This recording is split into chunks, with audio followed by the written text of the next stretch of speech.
Monday, May 13th, and I'd like to call this meeting to order at 9 a.m. In the spirit of reconciliation, we wish to acknowledge the enduring relationship between Indigenous peoples and the territories they traditionally occupied.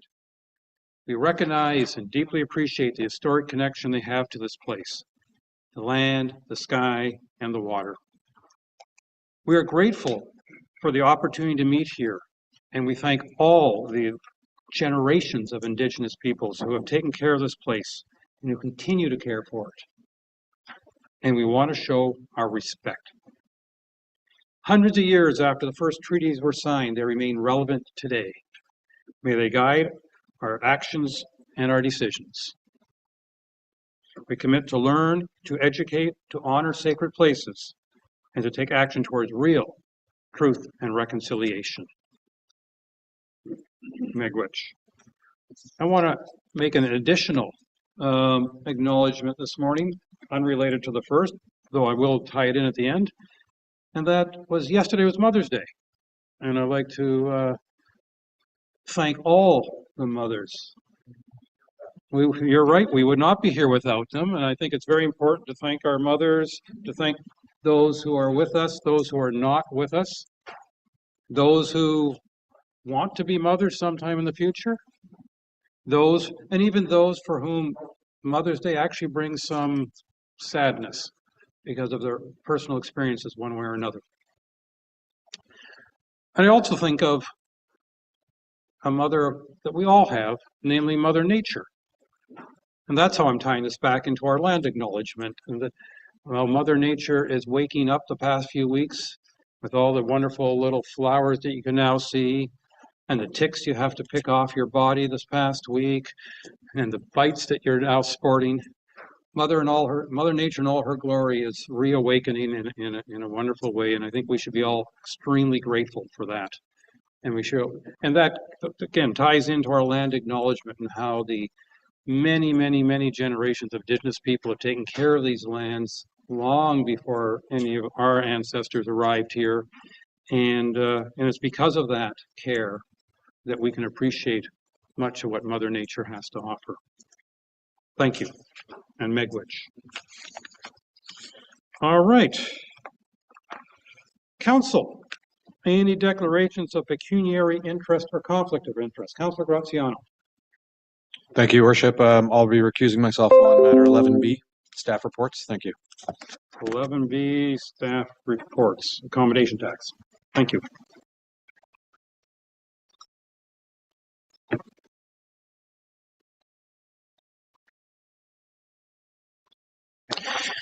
I'm not seeing any other declarations.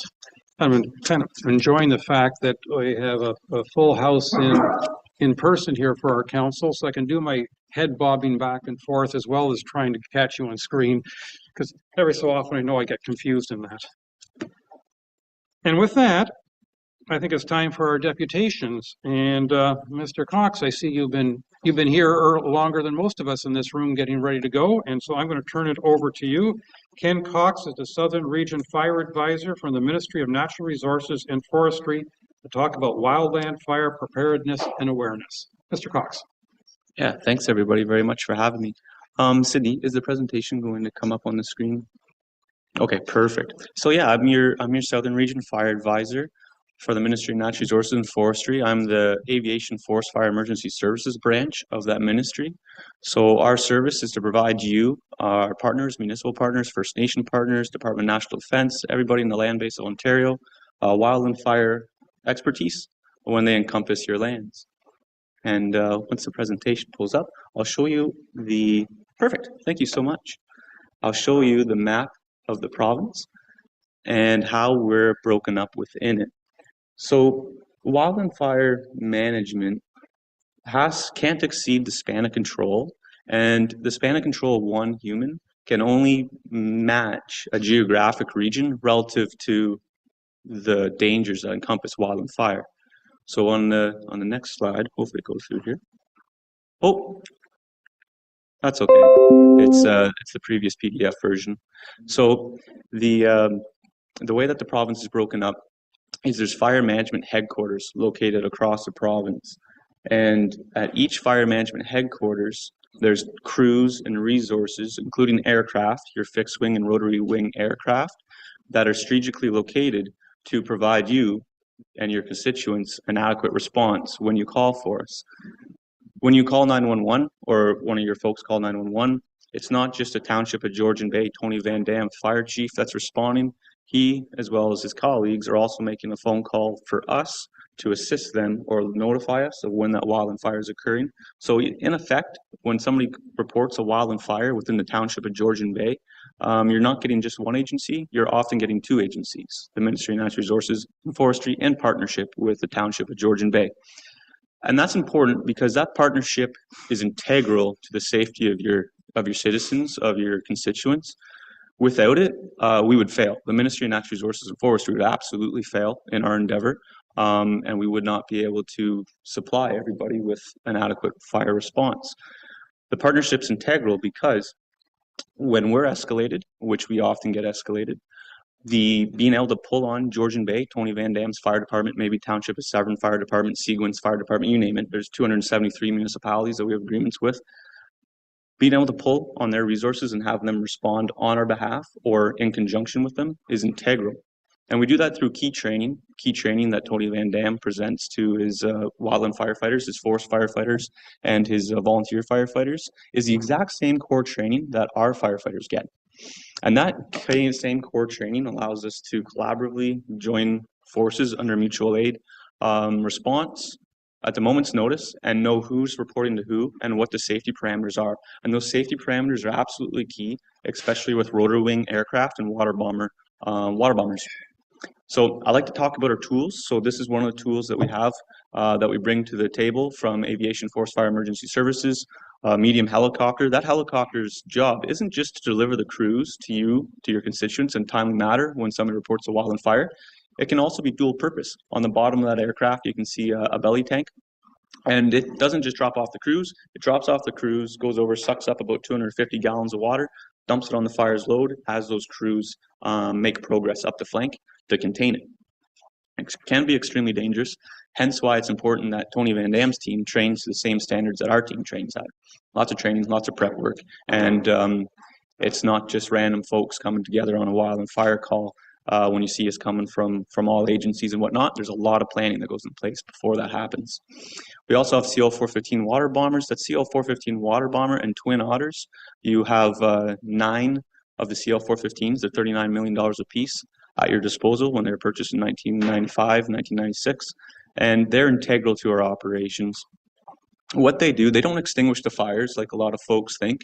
When the water bombers are coming over, the air attack, as we call it, is coming over, they're scooping up about 6,500 liters of water in 12 seconds on a water body, and they're coming over top of the adjacent high-intensity fire, and they're knocking down the high-intensity flames that are spreading outwards. The reason why that's important is because wildland fires can be so intense that those flames would, definitely put firefighters in risk, greater danger, being adjacent to the side of those flames. By reducing that intensity, our firefighters can then go up and put that flame out without being caught in the flames. That's how that all works together. My clicker's not working. Would you be able to advance it for me, Sydney? There we go. So to speak about wildland fire, 2023 is pretty hot on the radar, eh? It's got on everybody's minds. It was a very busy wildland fire season across Canada. For Ontario, it was by no means record-breaking. We had just over about 740 fires in the province of Ontario in 2023, encompassing just over 400,000 hectares. Our busiest fire season in modern recorded history was back in 2021, and in that time, we had just over 1,200 fires in the province of Ontario, just for the Ministry of Natural Resources Forestry responding to, encompassing just under 800,000 hectares, so almost double the amount of fires in 2021. Now that might surprise a lot of you. The reason why that surprises a lot of you is because it didn't get the media attention, it didn't get the attention on the outlets in terms of how much it was portrayed to everybody, including, of course, your constituents. 2023 is important though because nationally we've seen record-breaking year. It was a record-breaking year. 4 million hectares of forests are generally consumed in Canada on average, but last year we've seen 18.4, so a huge jump, right? a lot of that smoke impacted Southern Ontario, where we are here, Central Ontario, and of course, Northern states.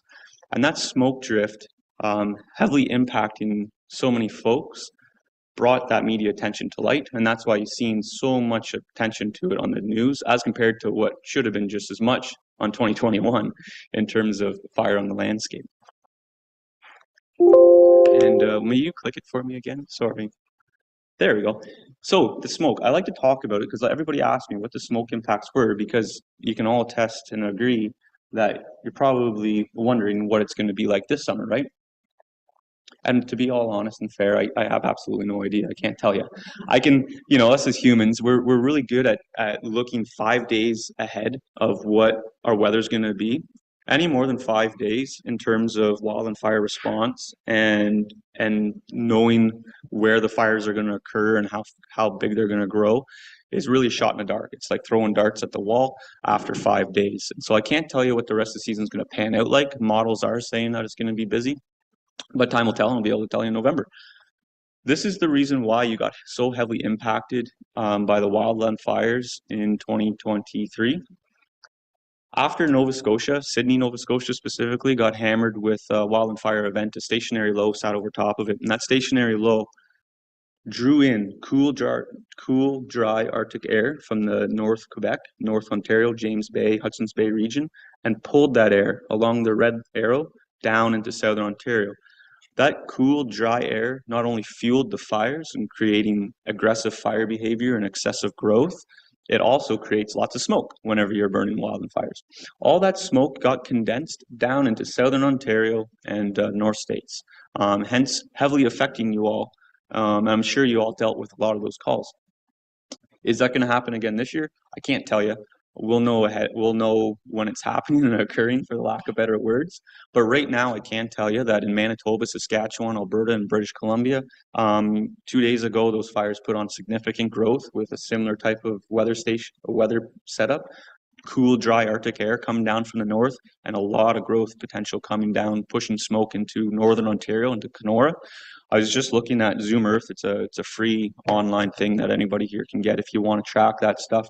It's pushing that smoke towards Sudbury today. I don't think you're going to get it down here in Southern Ontario, but you could very well, in a day or two, see just as much smoke impact as we had in 2023 in about 2 days, depending on where the winds aloft travel. So don't be surprised if you see that on your front doorstep in 2 days. Do you mind advancing it for me? Oh, the other way. There we go. Perfect. So I can't come and talk about wildland fire and not talk about the positive impacts, though, of wildland fire. So obviously, us as humans, it negatively impacts us. Wildland fire only has negative impacts for the most part to human species. All other species that call this land basin home, just as you would imagine, have evolved over the ecological role of fire's disturbance on the landscape, whether it's from First Nation application through time immemorial, or it's from the natural phenomenon of lightning strikes. Little birds like the Kirtland's warbler, for example, need a forest stand of about 15 to 25 to 35 years of age of jack pine forest. And what a jack pine needs to produce is heat from a forest fire that opens their serotinous cones. So when you have a wildland fire go through a landscape, like in the bottom left-hand corner of your screen right now in the 1980s, the forest succession 25, 35 years after the forest goes by leaves habitat for the Kirtland's warbler. Vice versa, fires more recent in intervals. So you can look on the bottom right-hand corner of your screen in 2012, that forest canopy is much open still. The trees haven't grown up yet, and it's full of lush grasses. Those lush grasses and herbaceous shrubs and whatnot are food for your hoofed mammals and omnivores. Woodland caribou up in the north, down here, your white-tailed deer, moose, bears, they all forage on the open grassland shrubs that evolve after a wildland fire occurs. In 2021, this is when that fire was going through. I took this picture up north of Kenora. That's about 25 or 30 kilometers of flame front backing towards the Manitoba border. And you can see here, it's a perfect illustration of how wildland fires, when they occur, they overlap and leave buffers, and they're they're not uniform by any means of the sense. When they occur, they're creating different mosaic patterns of habitat that benefit every species of wildlife that calls this great land basin home. And that's important for us to recognize, and that's important for us in terms of managing fires. The Ministry of Natural Resources and Forestry does not suppress every single wildland fire that comes in to our database. When folks call them, and if it fits a certain type of criteria, within about 30 seconds of myself, example, looking at it and analyzing it, I may say, well, that fire is we're going to allow that fire to burn freely for X, Y, Z reasons. And maybe those reasons are ecological, maybe they're resource shortages or resource availabilities at the time, but it doesn't matter. At the end state is when there's fires free burning on the landscape, they're known about and they're calculated in terms of what we're going to respond to them with. And maybe we're not going to respond to them at all, such as some fires that happen specifically in the northwest region or the northeast region towards Cochrane and Chapleau and to the north. So it's pretty interesting stuff. And that's really important for us to know going ahead. If you could advance it for me, please, and thank you. And that being said, it's important that we understand the impact of us putting this beautiful permanent infrastructure in a fire regime prone area. This area that we get to call home now has a fire return frequency of 16 to 37 years. So what that means is every 16 to 37 years, right where we're sitting right now, before this became a building for 10,000 years since the last ice age, it would have had a wildland fire occur every 12 to 37 years is the fire return frequency. So every 12 to 37 years, a low intensity fire or maybe a moderate intensity fire would have went through, created that disturbance, and all the mosaic patterns of habitat would have carried out. Difference is you back up the clock about 200, 150 years, 175 years, and the permanent infrastructure that we put into this fire-driven ecosystem is at risk. So what did we do? We developed fire departments, we developed the Ministry of Natural Resources and Forestry, we formulated legislation, and society's whole approach was to suppress every single wildland fire that encompasses nearby the human values, right? And we've done a very good job of that. We got the best equipment at our disposal, tools, technology, hard copy tools such as pumps and water and hose and water bombers, you name it. We're very effective at suppressing fire, but that doesn't transpire onto the Mother Earth aspect of things as you spoke to before, as it's important for us as humans to live with fire in the landscape as well, not just suppressing it. Down here in the south, that's incredibly hard to get sales on in terms of the general public, right? Reason why is because typically anytime a wildland fire occurs down south, it's always negatively impacting somebody. It's somebody's private land that they have timber interests in. It's smoking out a nearby school, you name it. There's tons of impacts, negative impacts from wildland fire down here now with the way that our infrastructure is laid out. So it's very difficult for us to be able to apply fire in the landscape. Hence today's problem, and probably what you've seen on the news since about 2011, 2016, more recently in 2023, you've all seen a lot of devastation unfold across Canada from wildland fire events. That has an attribution from not just the effects of climate cycles, but also the effects of not allowing fire to conduct itself ecologically on the landscape. Every time a fire would go through, it would clean up the unburnt debris, the woody material, and you'd start fresh. You'd start with fresh, luscious growth, and you wouldn't have a buildup of flammable fuels across the forested landscape. Now you have a tremendous amount more flammable fuels built up across the forested landscape because we've been suppressing the fires when they started small and not allowing them to grow.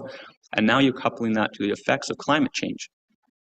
So to explain that, I want to talk about how fires start and how they grow, and it's really quite simple. Hence why I'm a firefighter, because it's not rocket science for us. But you take heat, oxygen, and fuel, and you create the beginnings of every wildland fire.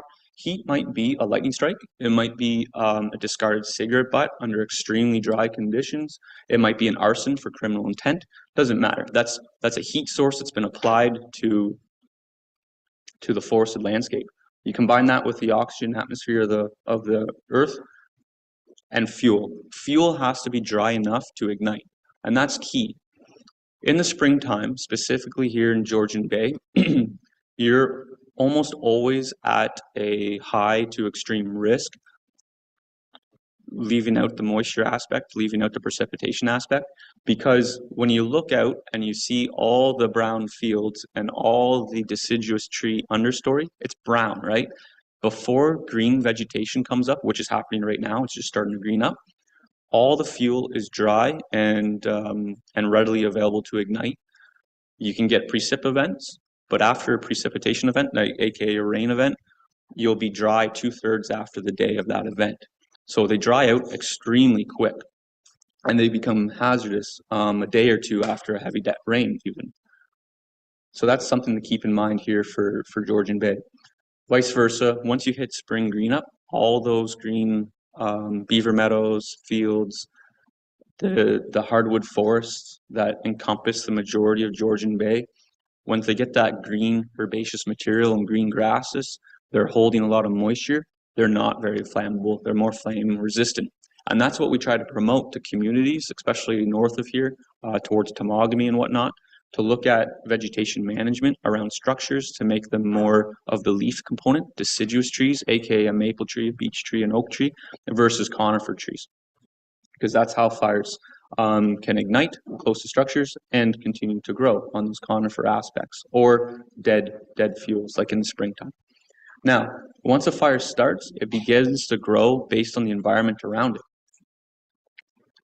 That environment that drives fire behavior is topography, weather, and fuel. Topography, fires run faster upslope than they do downslope. That's because of the preheating convection of that fire creates, right?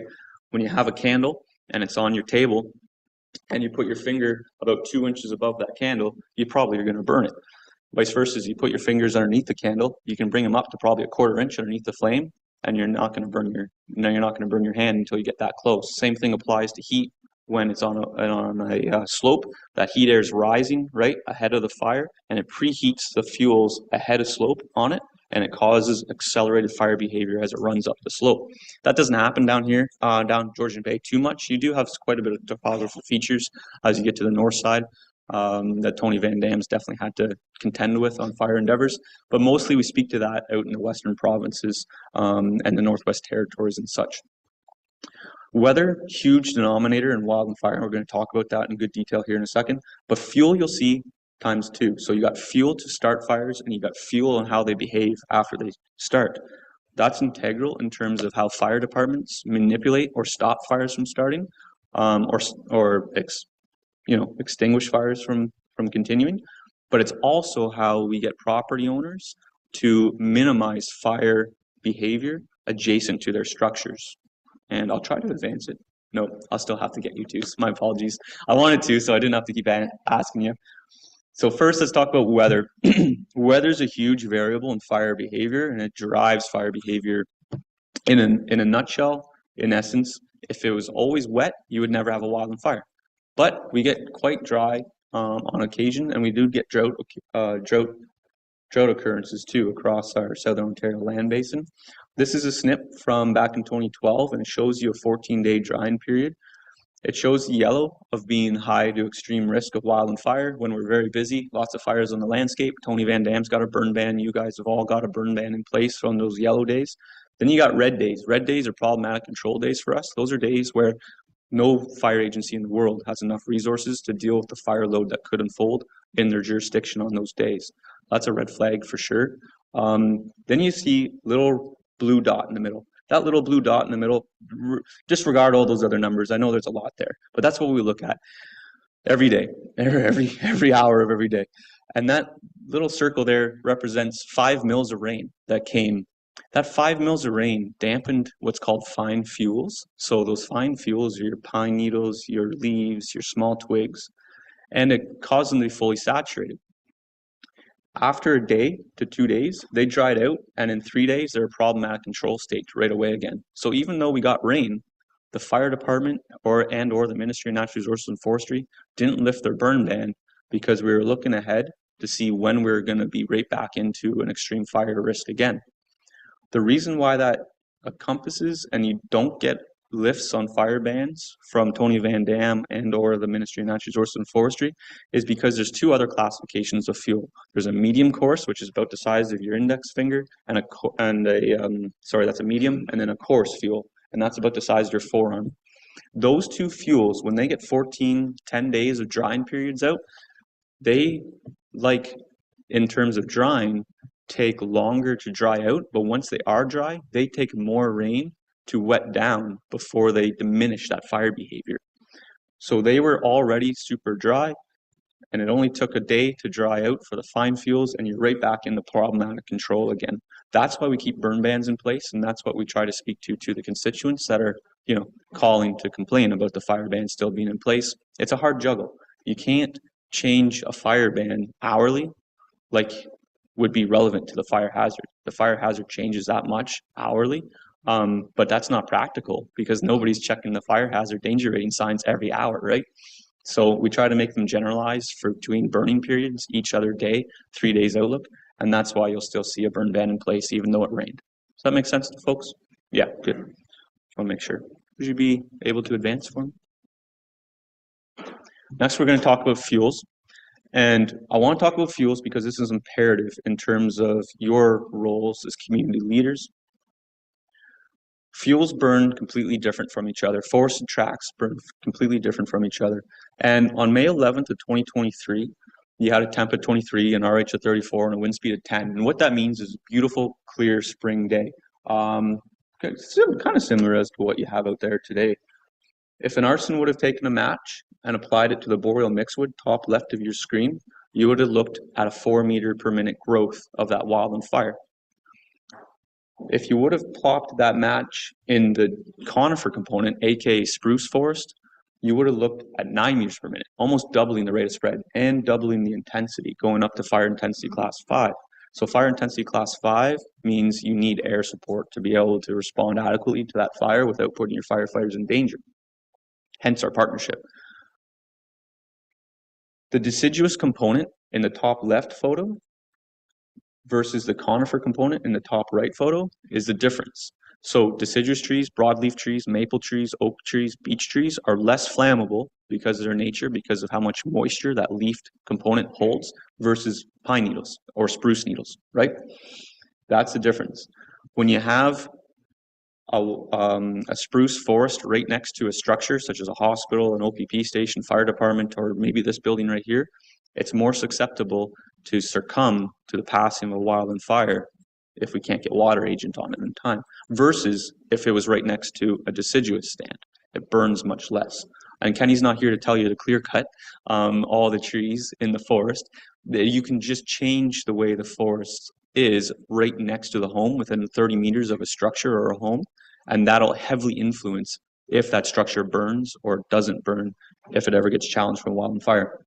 I talk about slash, but you probably didn't have to deal with the tornadic events in 2021, the derecho impacts and whatnot. Did you guys deal with tornado or heavy microburst? No, you very well could. Tweed and down south had to deal with that heavily. Storm damaged forests alter fire behavior greatly in terms of intensity, but mostly in terms of firefighter access and egress.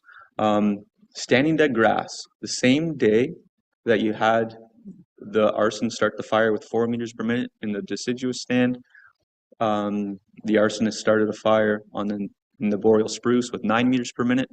If they started the fire in standing dead grass, you're looking at 24 meters per minute. 24 meters per minute is aggressive fire behavior for sure, and it's one of our most dangerous fuel types we can ever have. And that might surprise a lot of you. A lot of folks think about a forest and you think that's a fire hazard. When you drive by a farmer's field in the springtime, or an abandoned field, I guess it'd be a better actual term for it, and you might not think that's a fire hazard, but in terms, it actually is. And why is that? It's because of the fine fuels.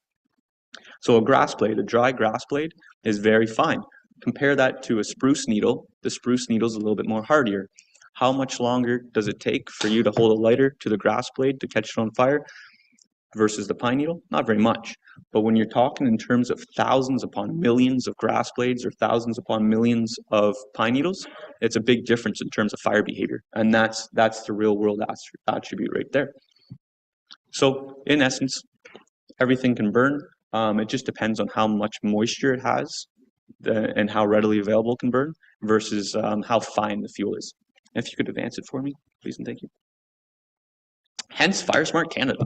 So if you look in front of you, apologies to the folks on either side of the room. I gave out books to everybody up on the front side. Yep. And if you guys would like books too, I'm happy to give you some more. So Fire Smart Canada is how all the wildland fire agencies in Canada, from Northwest Territories, Yukon, all the way over to Nova Scotia, and everywhere in between, promote fire safety through vegetation management. If you don't mind advancing it for me. So it's broken down into disciplines. First and foremost, vegetation, aka fuel, like the forest composition or the amount of flammable debris around a structure is vegetation management. It also talks development considerations, public education, which is key.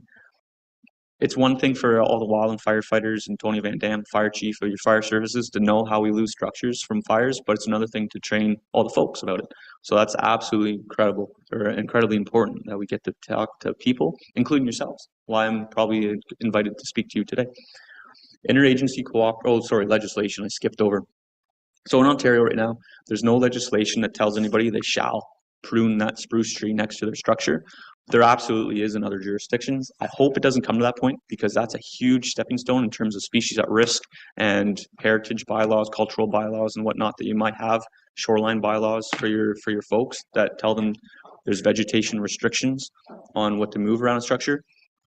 I really hope the insurance companies and the feds don't push that to us, just for that simple reason. And just having people buy into it that want to buy into it is good enough for us. You might see legislation come down. It depends on how many millions of dollars of losses occur, especially in Ontario from wildland fire events. Interagency cooperation, cross-training, and emergency planning is key, and that's where we work very closely with Tony Van Dam and your CEMC, the Community Emergency Management Coordinator, for you. So if you don't mind advancing it for me. I'm going to tell you how wildland fires burn down structures, and it's pretty simple. It's pretty surprising to a lot of folks. 90% of the time, we lose our structures in Canada from embers and sparks. So if you can think back to the last time you had a campfire, and you've seen those embers and sparks coming off the campfire, and they burnt out about 10 feet above, ahead of a wildland fire, it's not little tiny woody debris embers that are burning out many times. If it's dry enough, the pine cones and the large woody debris still get carried aloft from the convectional heat of the forest fire.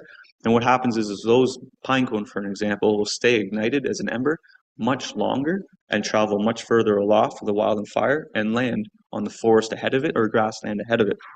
That's called spotting, and we deal with it all the time in wildland fires. We're constantly having new fires start from an existing wildland fire. Issue is when you have permanent infrastructure in the fire-driven ecosystem like we have here, when those embers and sparks land on the structure, they can also ignite it. The only reason those structures are ignited, though, it's easily prevented, is because they have an ember-receptive fuel bed on them. So an ember-receptive fuel bed is dry needles, leaves, buildup of twigs, maybe on a rooftop dorm, adjacent to a dorm, on a deck, under a deck, right against a home. Those buildup of fine fuels that are on a home, that's where the embers land on, cause those buildup of fine fuels to combust, cause more heat, that then causes that structure to be lost. And that's 90% of the time how we lose structures across Canada. Direct flame contact only attributes to about 8% of structure losses. So when you think back to the Fort McMurray videos that you probably all have seen, you've seen the big wall of flame through that conifer stand coming towards the community. What a lot of folks miss is the boundary road. I lived in Fort Mac for 3 years, working out there, and that boundary road effectively acts as a fuel break. And here's why fuel breaks aren't effective, because 90% of the structures lost are from embers and sparks jumping lakes, rivers, roads, fuel breaks. Fuel breaks are what we install ahead of a wildland fire event to do burn off operations from, or to do suppression operations from. They're not the end all be all for communities, because embers and sparks will still land in the community and cause structural loss. As such, extreme radiant heat also attributes to only about 2% of structural losses in Canada. That's when you have a large spruce tree, for example, fully engulfed adjacent to a home. That heat shatters single window panes, which actually then opens up the center of the home to ember and spark transport, igniting sofas, carpets, combustible materials inside the home. So it actually reverts right back to embers and sparks. Pretty interesting stuff. If you don't mind advancing it for me. What's your name, sorry? Karen. I'll ask you, Karen. So Fire Smart Canada, through those studies and through knowing that and through seeing it, has developed recommendations to the general homeowner and to everybody based on 3 zones. And if folks don't have the abilities to obviously change the forest around you, that's not what we're talking about. We're talking about the zone around a structure. So if you look out no more than 30 meters from a home, everything you can do within 30 meters of a structure will protect that structure, focusing on the structure itself, the immediate zone. So the structure plus 1.5 meters out away from it, if you treated that area to be non-combustible, you saved it 90% of the time from being lost. Everything else than that, moving yourself outwards, is a bonus in trying to catch up to that remaining 10%. If you don't mind advancing for me, Karen. So you might think, oh, Ken, these are really great pictures and whatnot, and that's a nice book, but what does it matter in real life? And I'm here to tell you it actually does matter in real life. So in 2017, I've been doing this for a humble 16 years, right out of high school. And in 2017, I was responsible for this fire. It was about 3,000 hectares in size. I had about 160 firefighters, 4 helicopters, and numerous amounts of heavy equipment. This fire was an urban interface fire. It was encompassing a community. I wasn't able to protect this section of the community. I had higher priorities, critical infrastructure to protect. So this structure on the bottom of your screen was left on its own to contend with the Wildland fire. And that it did. It had a full crown fire coming at it. It unfortunately consumed 6 other homes just down the way here, past this photo where it's pointing, about a kilometer span. 6 other homes were lost. This was the only home that was saved. And it wasn't saved because of any of my resources. It was saved because the property owner, before they evacuated, practiced Fire Smart Canada tactics. What they did is they removed the amount of conifer trees in the extended zone. You can see on the right-hand side of that real picture, there's a conifer forest, and in the backdrop, you can see them all torched off. That was a full crown fire. As the fire got closer to the home, they separated the crown closure of the conifer forest. Keyword conifer, you can have as much deciduous in there if you want. And that made no fuel available for the fire to continue. So the fire had to drop to the ground. Granted, the fire continued to spread towards the home on the ground, pretty moderate intensity, until it got to the immediate zone, non-combustible zone, and then it didn't have any more fuel available to burn, so it burnt itself out. And you might think, well, Ken, that works good, but you just taught us that that only saves a home from 10% of endeavors, right? And 90% of homes are lost to ember transport. So why wasn't that home lost to ember transport? And it was because they cleaned up all the deck, the siding, and the underneath the deck and the roof lines of all the flammable debris. So there was no pine needles, there was no leaves, there was no small twigs built up underneath the deck, on the deck, or on the roof.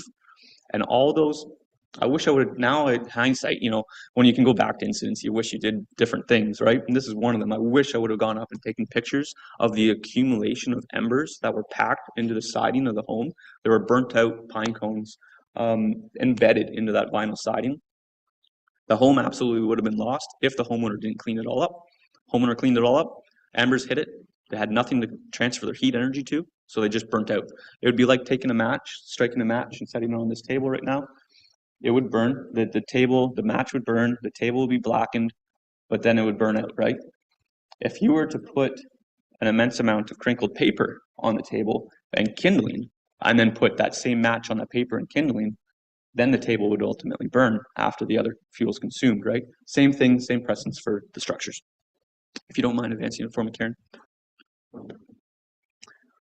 Those tactics don't just protect the home and the homeowner, it also gives firefighters a standing chance. So we always strive to put values protection on them, sprinklers, exposure protection. And on this picture, you'll see a sprinkler in the bottom left-hand corner of that home. And that sprinkler is only as effective as what can wet down.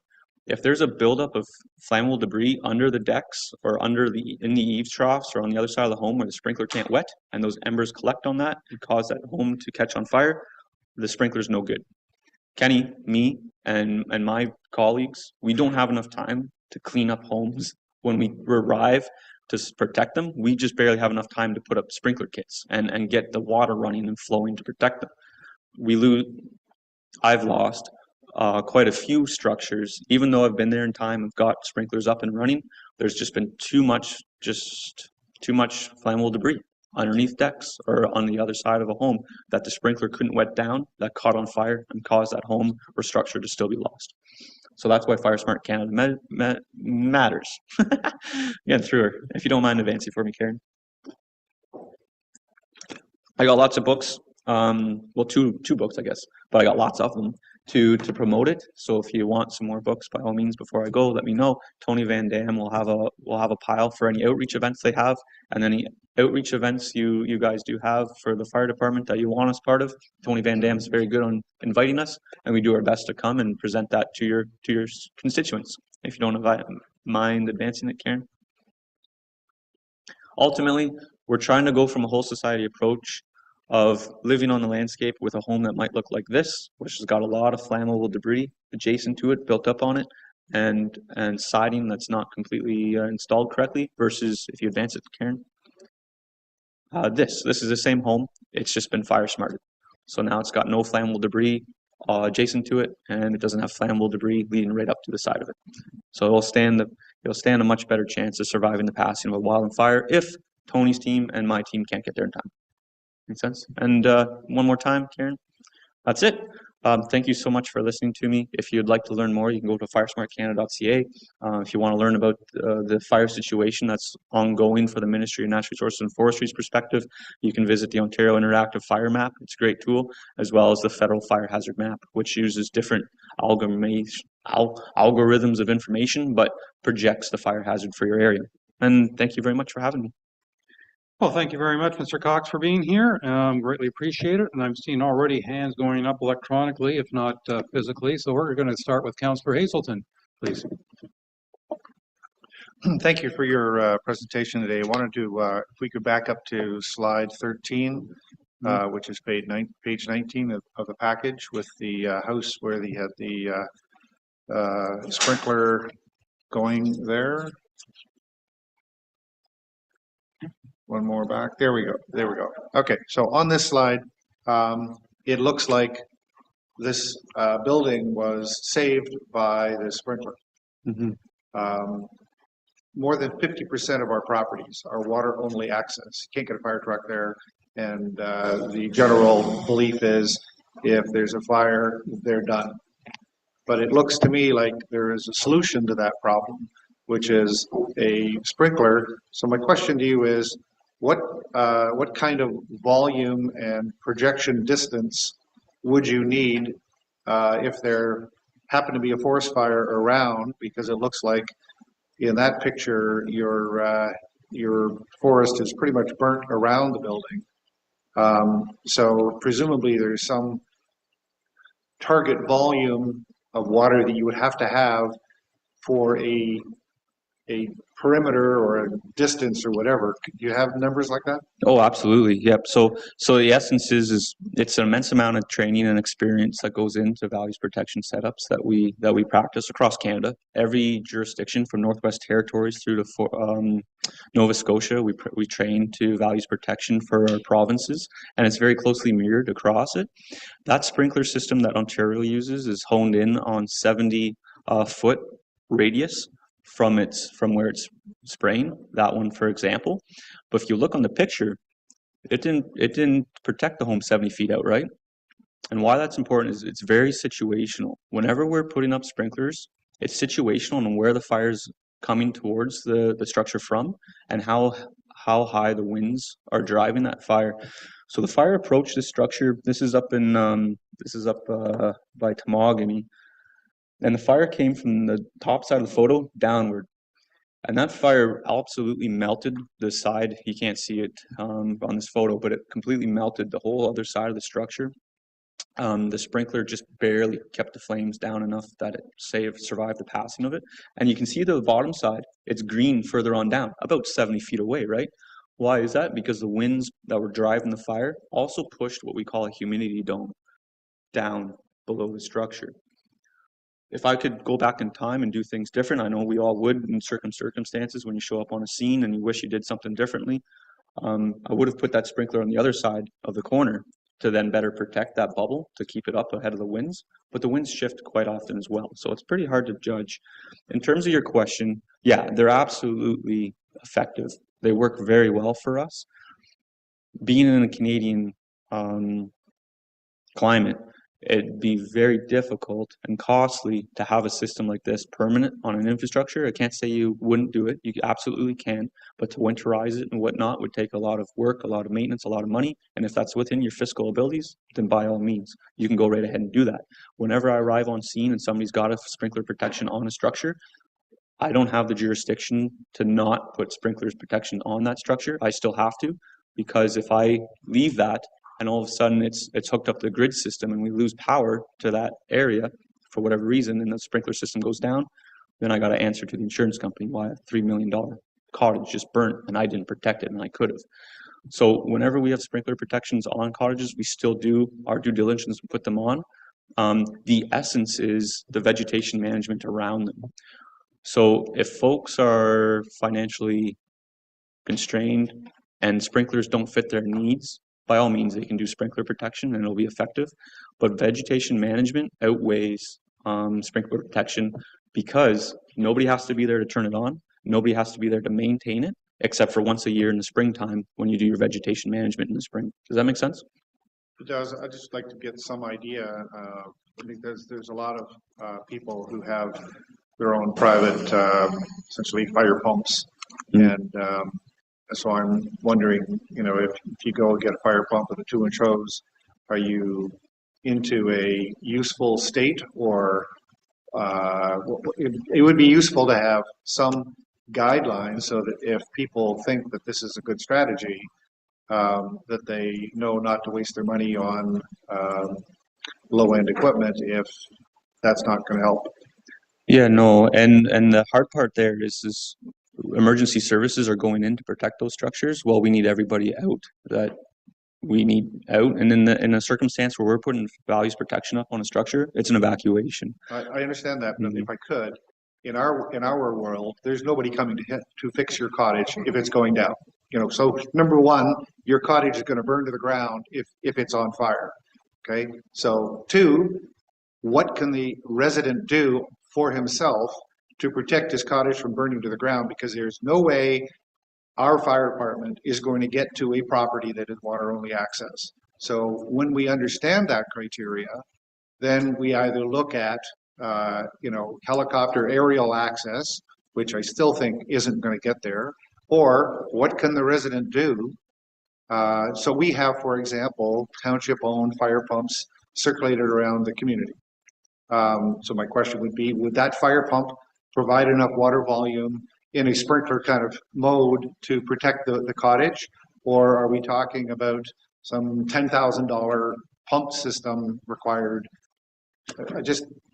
It would be, so what you're telling us is really useful information, but I feel like we've got to a point where there's no point in telling our community about it if we can't guide them on what the right next step is.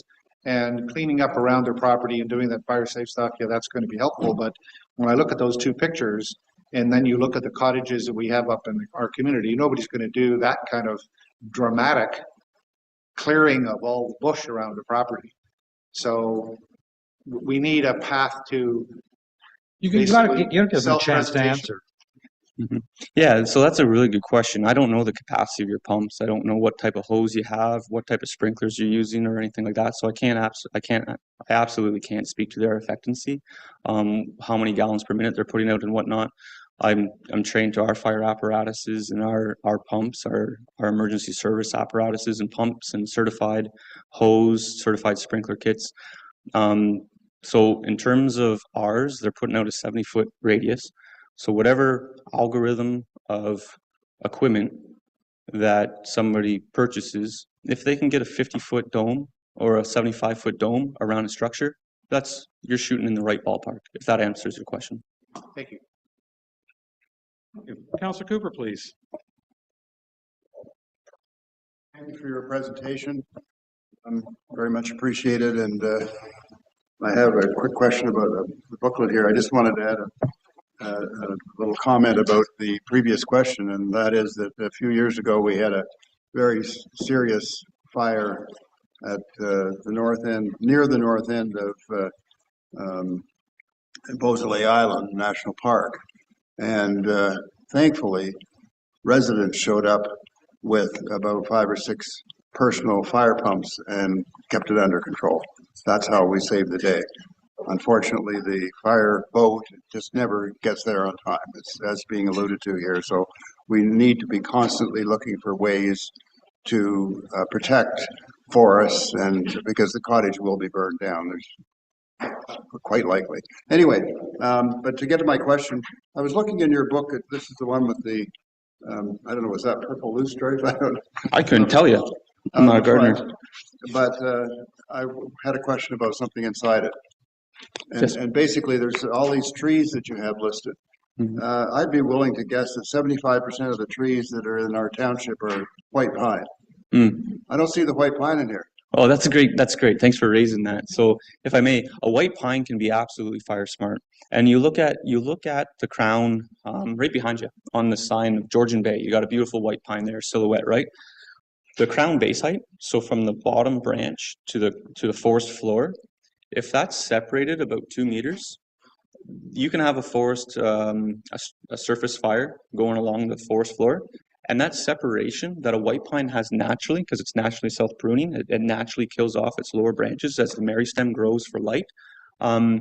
It's actually naturally fire smart once it reaches a certain age. Up until about 18 years of age, you still have a full crown.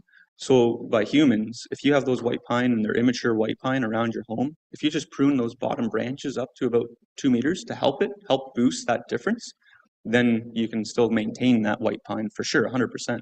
Yeah.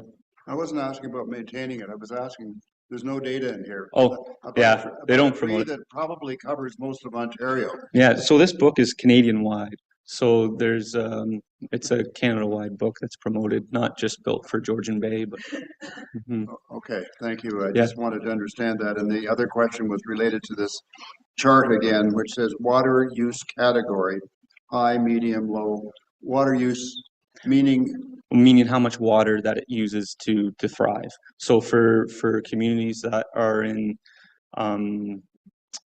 so actually there is microzones. So up in Henvey Inlet, you have the barren rock landscape where juniper and white pine Yeah, predominantly. Yep. So those are low water use category ecoregions.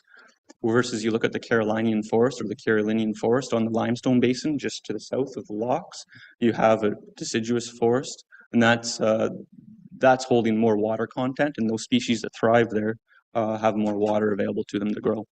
Thank you. No problem. Yeah, just, I can't help it but following up to Councillor Cooper, and I think it's the second last page, plants to avoid pine. Yeah. Well, we as a township will choose to take offense to that, especially what you said about white pine, but Yeah, I love the white recognizing pine. that it's Canadian-wide, this booklet. I'm going to go to Councillor Predko. Thank you, and through your worship, Ken, thank you for the presentation. It's always interesting learning about Fire Smart and how that impacts our community, especially with what's going on nationwide. But it ties into my question about our planning, our message to our community, and some of the other things that we absorb about good management of our land is to maintain and preserve the natural environment. And I think in our planning process, we encourage people not to interrupt or do site alteration, to take down trees and try to have as minimal impact on their property as possible. Are we going to be able to get to a point where we can reconcile what we need to do to protect our properties and our dwellings, in the same time try to maintain the natural aesthetic and coverage on our properties? Yeah, absolutely. That's great. So I get that a lot, especially in the Muskoka region down here in Southern Ontario. Southern Ontario is so heavily impacted by infrastructure, right? You go along the waterways and there's cottages every 200 feet, 300 feet. There's another property, right? A lot of those property boundaries interpolate. Some neighbors don't want to practice fire smart and some neighbors do. The good thing is the stats, and I know stats can be changed to fit any narrative really, But the good thing of it, from my side of things, of protecting infrastructure and reducing losses, is that 90% of the homes we lose are from ember and spark end transport. So if you can't do anything at all, but you can change the cedar shakes out with an asphalt shingled roof, do that, and you just increase the chance of that structure surviving the passing. I should highlight, there's no 100% fail proof for any of this. Like, you can do everything in this book to a T and have as much pumps and hose as you want. And that doesn't mean that it's not going to get hit by lightning itself and burn. Like, you know what I mean? There's always a risk there. The what I speak to and what Fire Smart Canada speaks to and the fire departments and the Ministry of Natural Resources and Forestry is reducing the likelihood. And that's all we're trying to do, is just reduce the likelihood.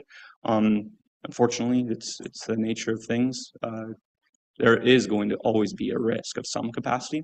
But if you look at the structure itself, reduce the fine fuels on it, under it, and what the building's made of, you really don't have to do a whole lot of vegetation management out to that 30-meter mark.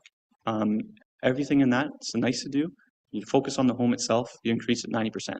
Okay. Make sense? Does that help? No, it's a good message. Okay, good. And we're also, our cottage associations all have AGMs and meetings during the year. And you had mentioned earlier that you or your organization speak to these types of things. Is there contact information? I think I've looked at your website before, not your website, but Fire Smart's website. But yeah, that's me for the southern region of Ontario. Yeah, Okay. the southern. So I'm there's 3 of us for the province. Shane McCool's to the north, Benjamin Wilkinson's to the northwest in Kenora, and myself for southern Ontario. So I can give you my card, and then you can pass it out to all those AGMs. We're actively engaged with a lot of AGMs. I can't even tell you. I think I got 81 of them booked up throughout this spring into August for AGMs. It's a huge boost in terms of the smoke impacts and high on everybody's radar because they've seen it on the news, so it impacted them, so they want to know about fire, hence the main boost. But I'm happy to give it my card and come and speak to anybody that I can. Okay. Tentative to the fire situation. You never know, might get sucked up and have to go to Alberta. Okay, thank you. Thank you. Certainly, I hope you spend a lot more time doing education than firefighting. But I guess we have the spring season's already off to quite a hot start, especially west of here. Yeah. I have one question. You made a remark at some point during your presentation about, we can naturally expect forest fires in any particular area, every 1 to 3 decades or so. Well, how does that jibe with the fact that we take great pride in the few areas where we have old growth trees that are 100 years or whatnot? You would think that they would be near impossible because they would have then, in theory, survived 3 or 4 forest fires. Exactly. Those white pine, red pine, oaks, the oak species, when you do core samples of those trees, or you walk through the forest where you call home, if you have a wood lot near you, and you see those charred out stumps, or if you took a core sample of the nearest mature white pine, I guarantee you, on the western side, at the very base of that stump, you would probably see an interval of black ring growth disturbance from a wildland fire that hit the oak or the white pine every 12 to 37 years based on those studies done for central and southern Ontario in terms of fire return frequency. Yeah.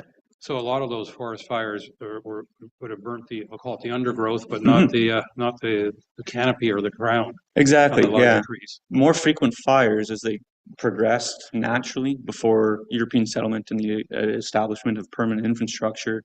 When they occurred, they were light in nature and quick moving in nature because there wasn't a buildup of fuels. But now you're seeing a lot more buildup of fuels. So the fire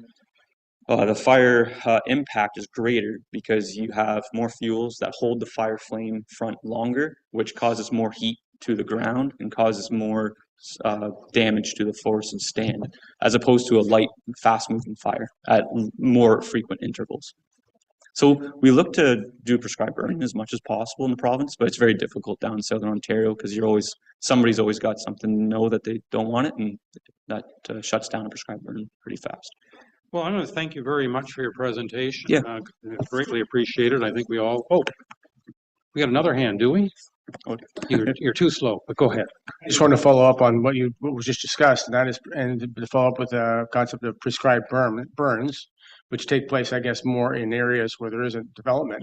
But do you offer anything in the way of prescribed burns in this area at all? I'm just thinking there are properties with a fair bit of land and maybe a building or two with a lot of obviously fuel on the ground. And a prescribed burn would probably alleviate the threat, but I don't know if anything like that goes on.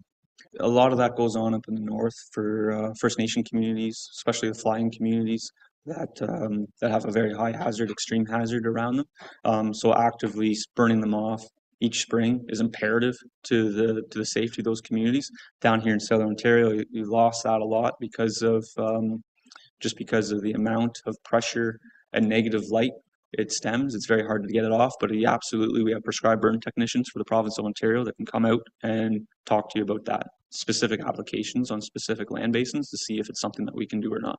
Yeah, so it's something that the Indigenous community I know practiced for thousands of years. Yep. So if somebody was interested in talking to you about a prescribed burn, is that something you guys would? Oh, okay. Thank you very much. Yeah. Okay. Great. All right. Seeing no more hands, I'm going to try again. Thank you again. Thank you very much. Yeah, we thanks. greatly appreciate all the information. And I'm going to suggest to all of us we take a quick bio break, which means any counselor who wants to rush up and get your card can during that break as well. And because after this, we have a development charges session that sometimes in the past have been known to go on for a while with questions as well. So let's reconvene at 10:10 sharp as possible. Thank you.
All right, welcome back, everyone.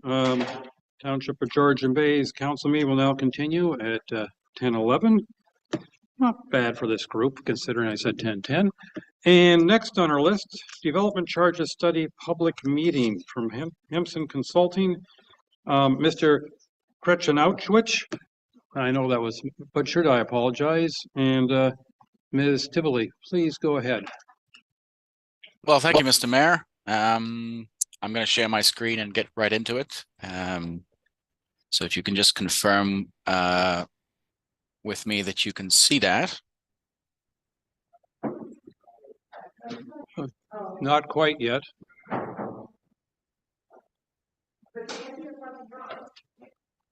I think it's on its way.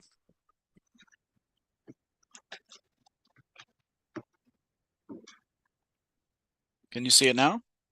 Looks something's happening. Yes, we can see Oh, it. great. Great. Well, thank you, Mr. Mayor. And as you say, I work at Hemson Consulting, and we've been retained to assist the township with its development charges, background study, and bylaw process. And you'll recall that I attended council on March the 28th last to present, to discuss with council development charges in general, but also to present our draft calculations of what the new development charges rates could be moving into a new bylaw update.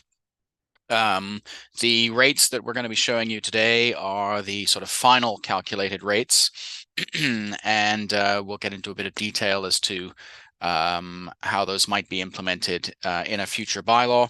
A reminder too that this is being coordinated with the other lower tier municipalities in the district of Muskoka, who are all updating their development charge bylaws currently as well. This, however, is a public meeting, a statutory public meeting that is required under Section 12 of the Development Charges Act before you pass a bylaw. And the opportunity really of this meeting is to allow members of the public to make representations on the 2024 Development Charges background study and a draft version of the bylaw and the rates, which have all been released on the township website. The background study was made available on April the 4th, and the draft bylaw and the rates schedules were made available on April the 29th. I will give it a bit of background and context to the rates that have been calculated and the provisions of the bylaw, but I'm not going to go into the level of detail that I did in our March the 28th discussions. I do want to spend a little time, however, discussing the provincial government's latest bill relating to development charges, which was released only a few weeks ago, and which does have implications for your development charges. I'm going to speak a little bit about the background study that was released, in particular the development forecast that underpins the study and the development charge capital program that serves as the basis for the rate calculations. I'll show you the rates themselves and how they compare to other municipalities. The rate comparison tables that you saw on March the 28th have been updated to reflect some of the comments we received from councillors at that time. And then we'll end up just talking a little bit about the next steps to passing a bylaw. For the members of the public who are in attendance, just to ground the discussion here, development charges are fees that are imposed on development to pay for growth-related capital costs. So it's capital costs, not operating expenditures, and only to the extent that capital is needed to expand infrastructure, construct new facilities, to maintain levels of service in the face of a growing community. I'm going to interrupt just for a second. Our slideshow is not progressing in front of us. We still have your cover page. That's interesting. Now it just... today we will discuss screen is now showing. What are development charges? So we're making headway. Thank you. Oh, I apologize, Mr. Mayor. It seems there seems to be a bit of a lag, so I'm going to try and time it so that I advance my screen before I speak. So just back to the basic framework of the development charges is that really they're intended to ensure that growth pays for itself, so that the burden of expanding infrastructure, of constructing new facilities, is not borne by your existing ratepayers. It's paid for by the development that actually benefits from the capital investment. I've moved screen, Mr. Mayor. Can you see the next one? DC legislation has changed in recent years. Yes, at the end of your. Excellent. Well, like I said, I don't intend to delve too deeply into the many changes that have occurred to the development charge legislation since your last bylaw was passed in 2019. Suffice to say that development charges have changed significantly. They are a key component of this Conservative government's plan to address housing affordability in Ontario. In its last term, the government implemented a housing supply action plan, struck an Ontario Housing Affordability Task Force, and was elected very much on a platform that included a commitment to construct 1.5 million new homes in the province by 2031. It's passed a number of bills over the last 5 years, 108, 138, 197, 23. And really, one of the key objectives of all of this legislation is to reduce municipal fees and charges, including development charges, in order to reduce housing costs. The most significant and most recent bill to have been passed is Bill 23, the More Homes Built Faster Act. This came into force at the end of 2022. It requires that the township provide exemptions from the payment of development charges for a range of different housing types, including rental housing, existing rental housing, the intensification of units in existing homes through the duplexing or triplexing of homes, for nonprofit housing. It imposes discounts on development charges for purpose-built rental housing, as long as it has 4 or more units. And it includes a mandatory phase-in of new development charges over the first 5 years of a new bylaw.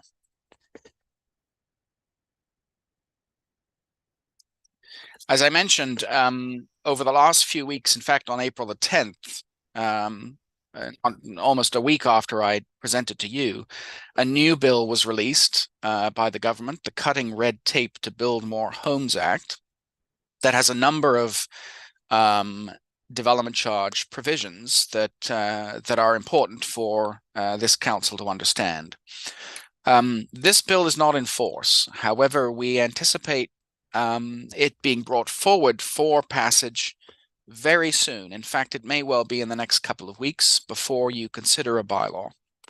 Well, I'll talk a little bit about how the transition to of this bill for your bylaw might play itself out when I get to the last slide.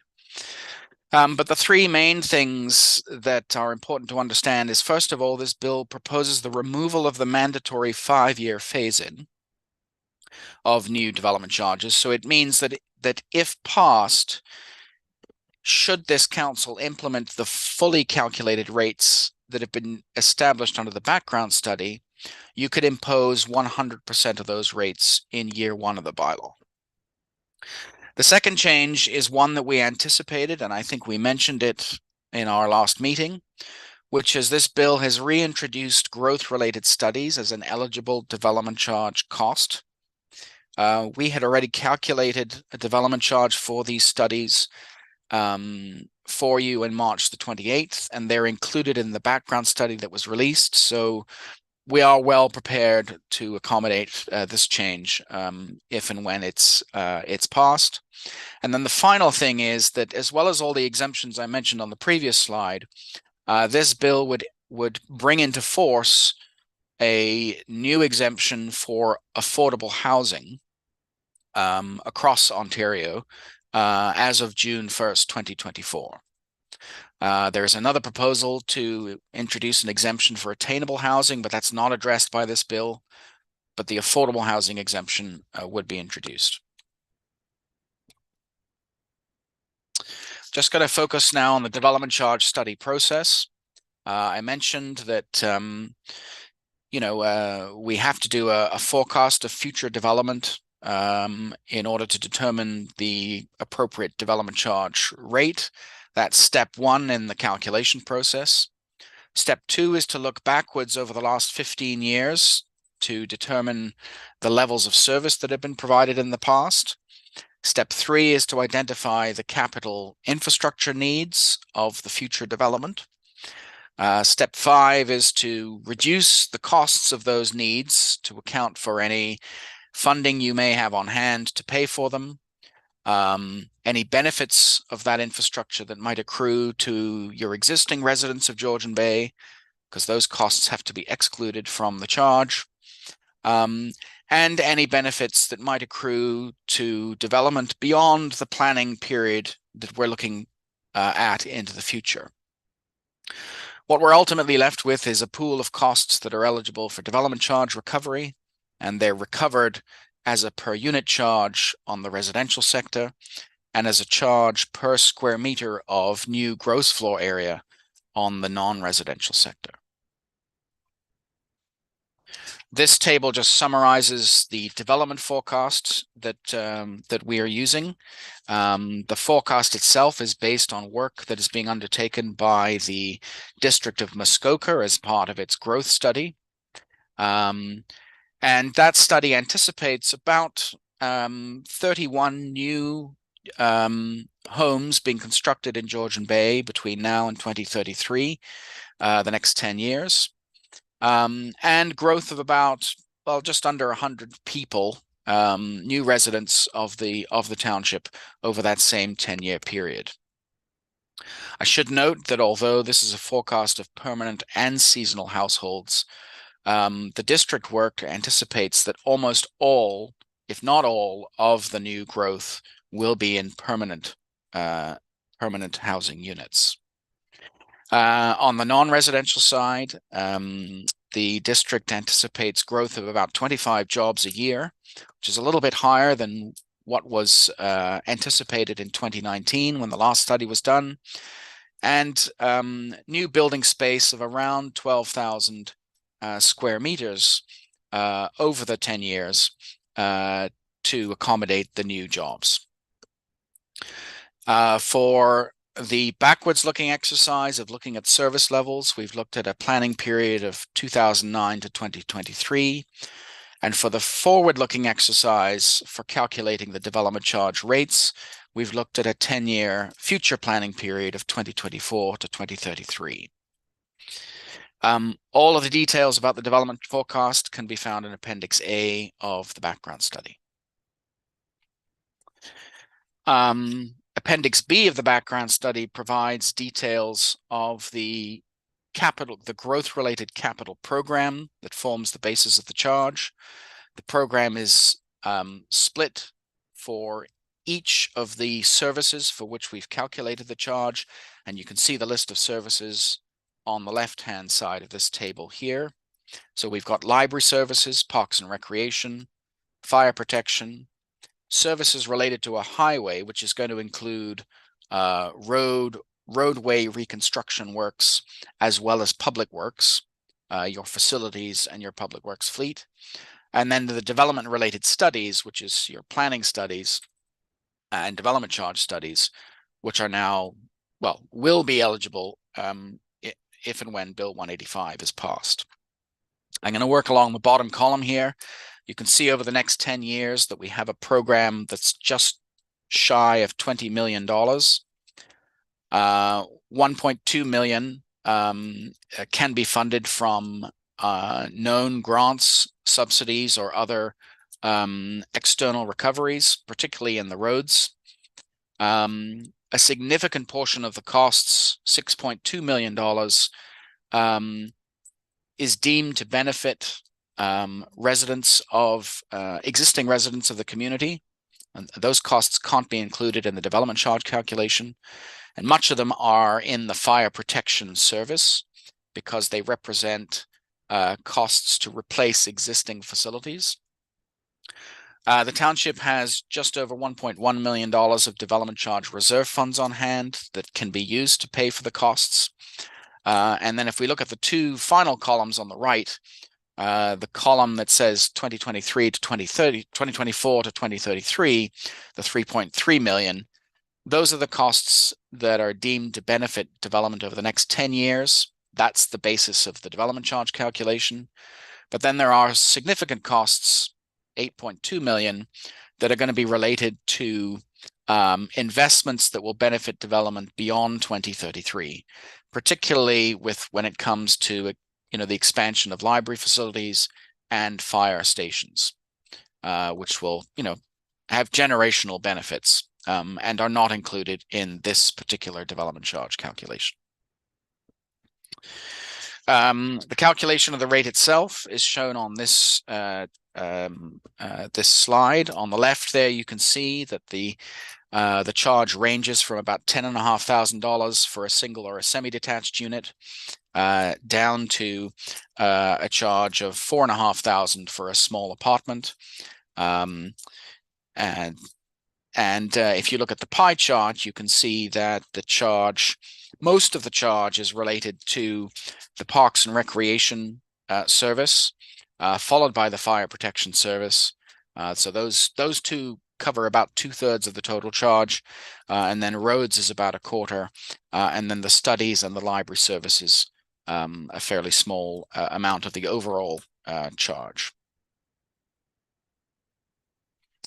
This table compares the charge that's currently in force with the charge that has been calculated in the background study.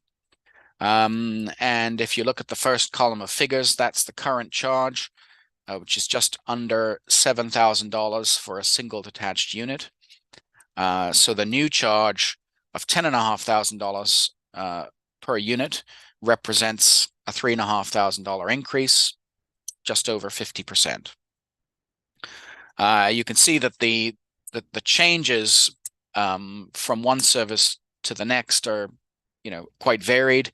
So certainly significant increases contemplated in the Parks and Recreation and Fire Protection services, but the charge would come down for the services related to a highway, the roadway services, and the planning studies. Most of the cost increases, I should say, most of the increases in the rate are related to inflation that has occurred over the last 5 years, certainly. But more specifically, we have more works being contemplated, particularly in library and Parks and Recreation and Fire.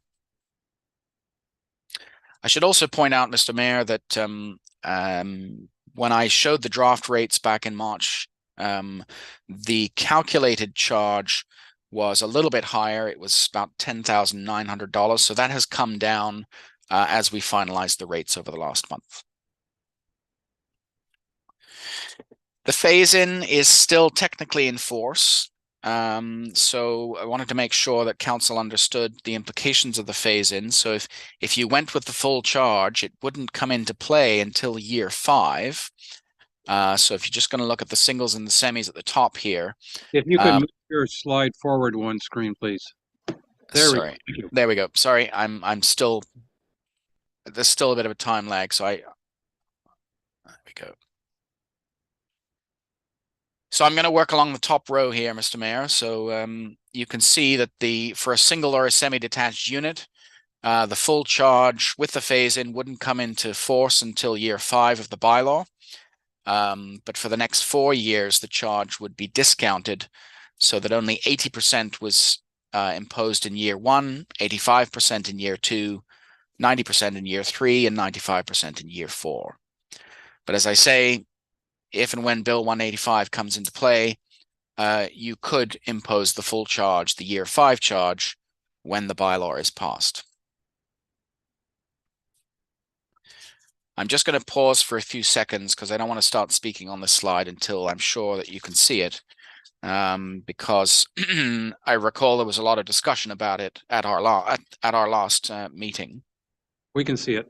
Great. So this is the this compares the fully calculated charge for a single detached unit with some similar and surrounding municipalities. We've modified this chart in a couple of ways. So first of all, this is going to compare the development charge that's paid at the counter for all the municipal charges. So when I say that, you'll see that the red component of the bars here is the charge that would be imposed by an upper tier jurisdiction. So either the District of Muskoka or Simcoe County for some of these municipalities. The District of Parry Sound does not have a development charge. So for the municipalities at the bottom of the chart here, there's no red bar. The gold bar relates to the charge that's imposed by the lower tier municipality. So that would include the Georgian Bay charge. And then where there's a green bar, we've also layered in area-specific charges that apply in very specific development areas within individual municipalities. So in Horseshoe Valley, in Oro-Medonte, for example, and in Brecon and Lagoon City and Ramera, we've included these area-specific charges in the comparison. So a few things just to observe about the chart here. The first is obviously that when we look at the Georgian Bay charge, the current one, it's bang in the middle there. For a single detached unit, it's about $23,500. The majority of the charge being related to the district charge. The district charge, by the way, includes water and sewer. So these are only district charges that would apply in areas where municipal water and sewer services are available. And then the newly calculated charge in Georgian Bay would be just a little bit higher, certainly relatively higher on the scale. It would be $27,224, and that would by the way be the fully calculated charge, the $10,500 charge. If we look at how that sort of fits with the broader picture, you can see there are definitely higher charges imposed in parts of Simcoe County, particularly at the lower tier where water and sewer is done at the lower tier, but also Simcoe being a faster growing place, more growth-related infrastructure needs at play. And when we move further north of the District of Muskoka, you can see that places like Parry Sound have a development charge, but no district charge. And there are the more rural and sort of, we say, recreational, seasonal type development municipalities, the Township of the Archipelago, Seguin, for example, they don't impose a development charge at all. Similarly, Lake of Bays, down at the bottom here, the district charge is in effect, but Lake of Bays itself does not impose a development charge. The final thing to point out, I guess, about here is that in the cycle of the lower tier municipalities in Muskoka, you're going to go first, or at least you and Bracebridge are going to go first. So in Huntsville, in Gravenhurst, they're not far enough ahead in their processes that we can share a newly calculated charge for them.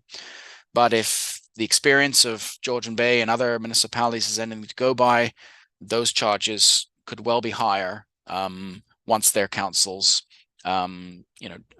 choose to make decisions about updating their bylaws. On the non-residential side, the charge that's been calculated is $41.36 a square meter of new floor space. It's almost all related to the roads service and the fire protection service. We don't calculate a charge for the parks and recreation and library for these services. There were some questions about that at our last meeting, but our position remains that the need for those services is overwhelmingly driven by the residential sector. This table, when it comes up, will show you the difference between the current non-residential charge in Georgian Bay and the calculated charge under the background study. The current charge is just under $32 a square meter, and the calculated charge at $41.50 a square meter would be a $10 increase if it was imposed, or an increase of 31%. The calculated charge here has also come down from what we showed you at the end of March, which was about $44 a square meter.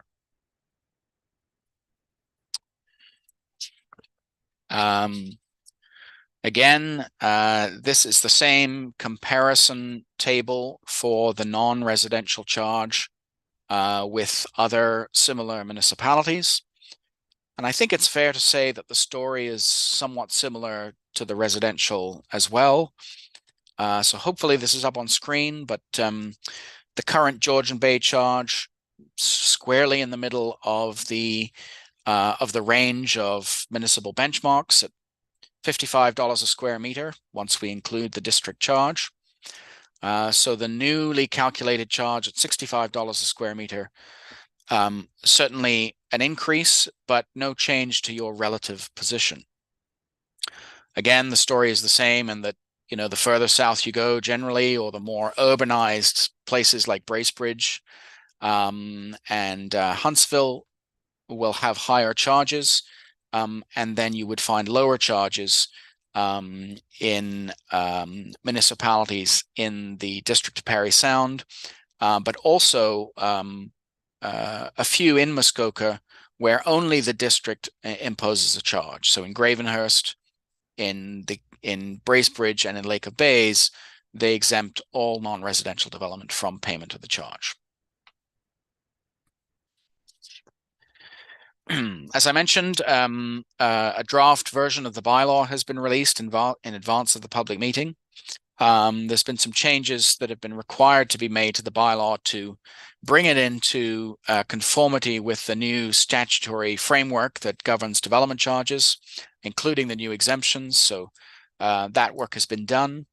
There's been some changes made to definitions of specific types of development at the request of some of your senior staff, particularly when it comes to the treatment of greenhouses, retirement homes, storage buildings, and industrial expansions. So that work has been done. The current exemptions in the bylaw have been maintained. So boards of education, municipalities are exempt from the charge. Certain residential and certain non-residential enlargements are exempt. There's a provision in your bylaw that allows someone to demolish a home and rebuild it within 3 years. And if they do that, they don't get imposed a development charge. And then there's also the expansion for industrial buildings. Park model trailers remain a category of use for which a charge is imposed, and they are treated equivalent as large apartments for this purpose. And then finally, the bylaw provides for annual indexing of the charge to take place to keep the charge in line with inflation. So just to round up, the work has been completed. We were pleased to provide the rates to your senior management team and to council itself in March. And as I say, in the finalization of those rates, based in part on feedback received at those sessions, the final rates were prepared and released as part of the background study on April the 4th. The required notices of this public meeting have been made, and after this public meeting has been held, the intention is to bring forward to council a new bylaw with new rates. We don't know, as I say, when Bill 185 will be passed. If it's passed before June the 3rd, when it's anticipated a bylaw would be brought before you, then there's no change required to what's been released. If it's passed after you pass the bylaw, we will have to exclude the studies component of the charge from any rate that's imposed. But the bill does provide for an amendment to be made with no additional public meeting to re-include the studies within a 6-month window. So you'll be able to avail of that with relatively little effort should the timing not quite align the way we think it might. So that concludes my presentation, Mr. Mayor, and I'm happy to answer any questions members of the public or indeed council may have. Thank you. Well, thank you very much. For your information, there are 0 members of the public in our room at this time, and I'm not aware of any members of the public that have signed up. Madam Clerk. Through your worship, we did have 1 member of the public register for the public meeting, but they are not present online either. So we can continue. Well, it's difficult to listen to somebody who is not present. Maybe some of you have that power. Sorry. My mistake. They are present. Ms. Phillips is here. Sorry. Oh, well, then let's give her a chance. Ms. Phillips. Thank you, Your Worship and members of council. My name is Celeste Phillips, and I'm the land use planning consultant for Oak Bay. The Oak Bay lands, as you know, are in Port Severn, and these lands are legally known as OBD Developments, Inc., OBG Golf, Inc., and OBM Marina, Inc.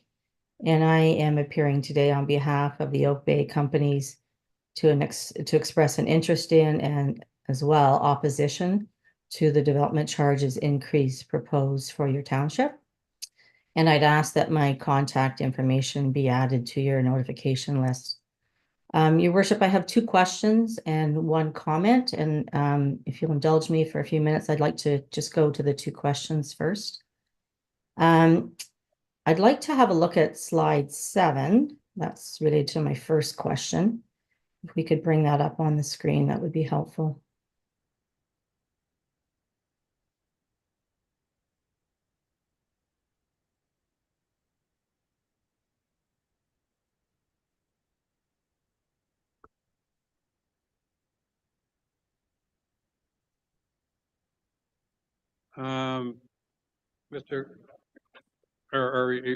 Who is bringing up that slide?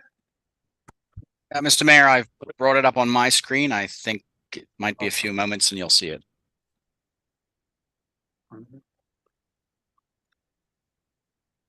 We'll try to be patient.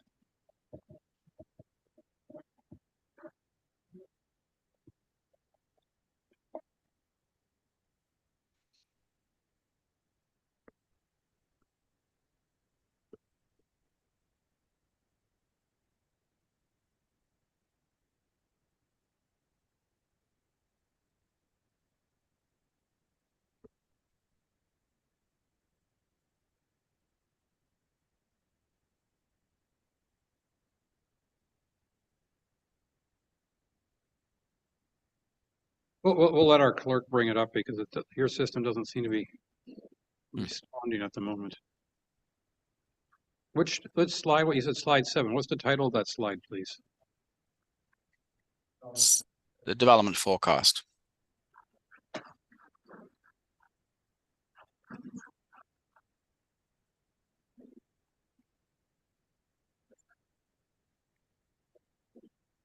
That's it. Yes, thank you.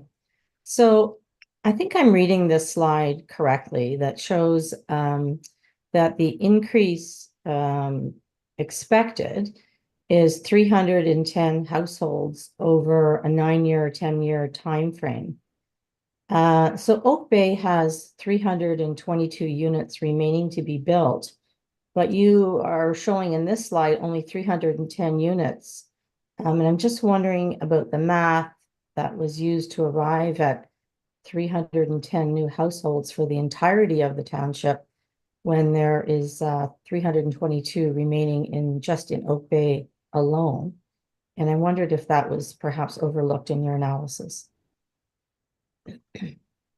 So through you, Mr. Mayor, I guess 2 points to be made here. First of all, that it is the district that allocates the growth to the lower tiers. So we are we are somewhat in the hands of the work that is being undertaken at the district level as part of their growth study in setting the forecast for the township development charges.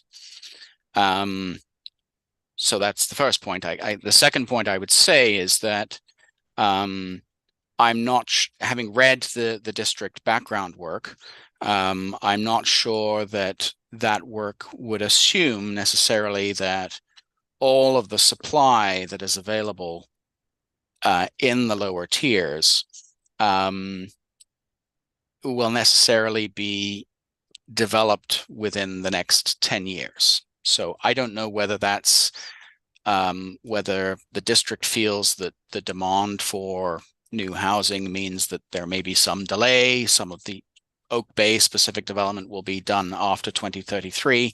I don't know the answer to that question. And I don't know whether, as you say, there may have been some oversight when it comes to your specific development.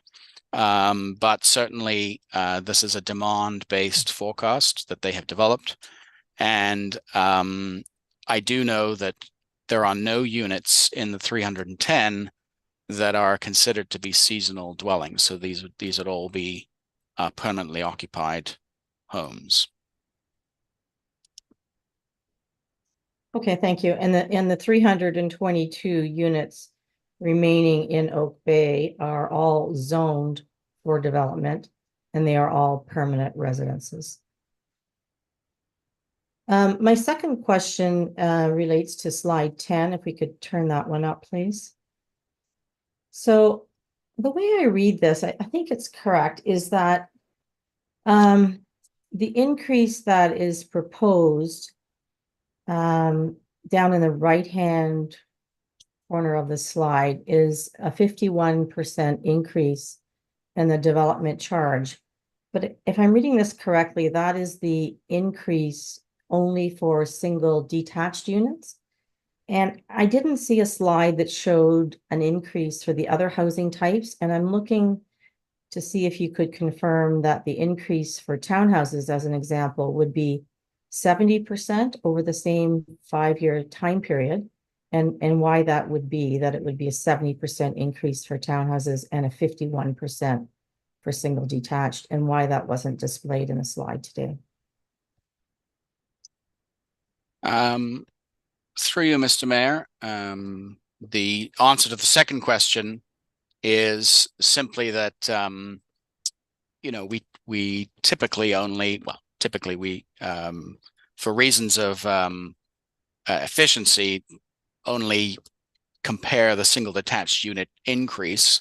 But I'm just going to double check about the increase to the township rate.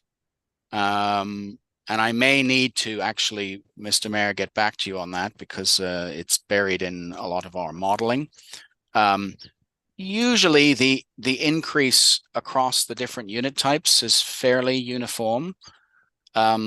If there are changes that occur, it's because of the of anticipated changes to the occupancy patterns within the unit types.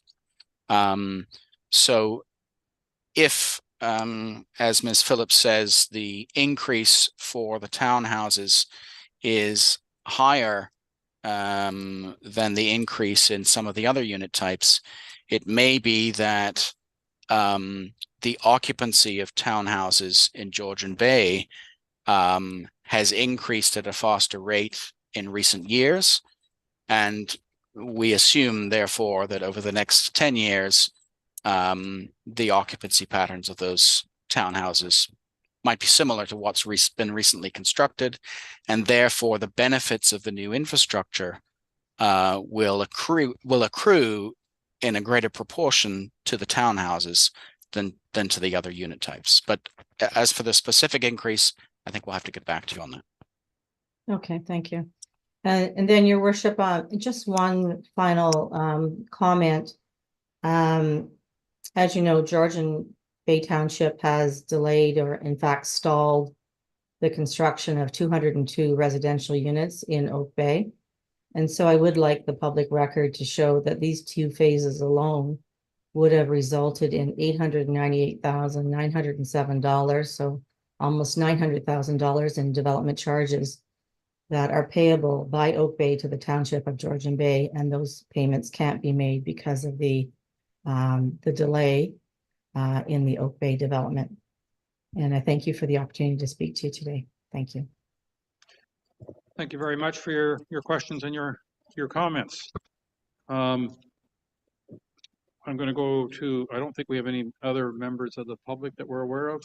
So I'm going to go to our counselors.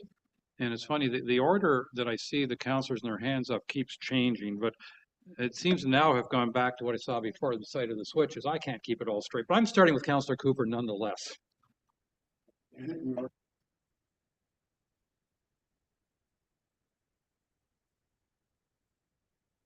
Modern technology.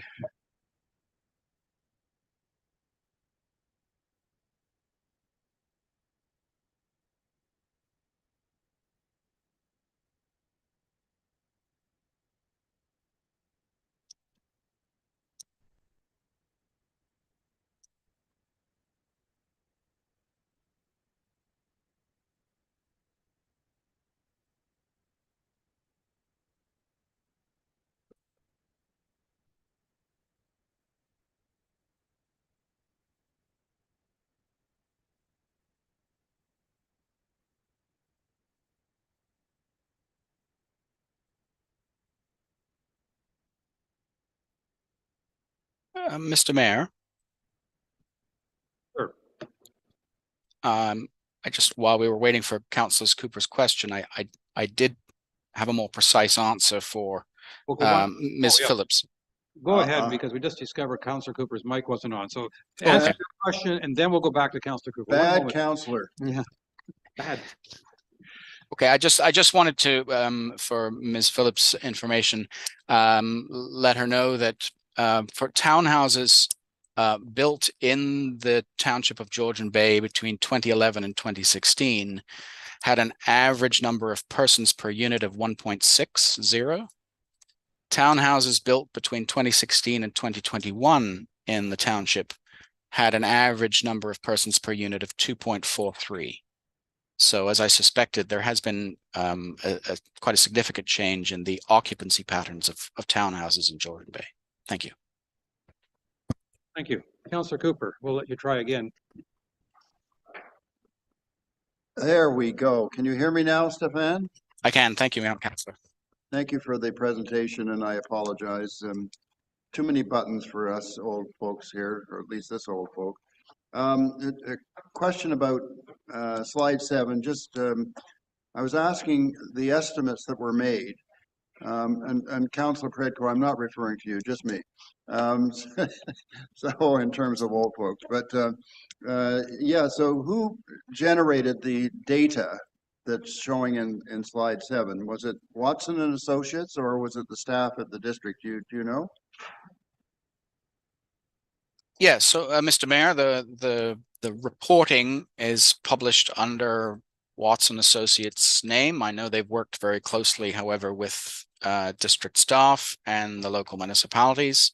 And the data itself is based on StatsCan census data, CMHC housing market information, and local building permit data provided by the individual municipalities. So the reason I asked the question is that, you know, they certainly do good work, but I think one of the things that we need to remember, and you might want to remember about the township of Georgian Bay, is that about 50% of our households, current households, are not on water and sewer. Not only that, but they're water access.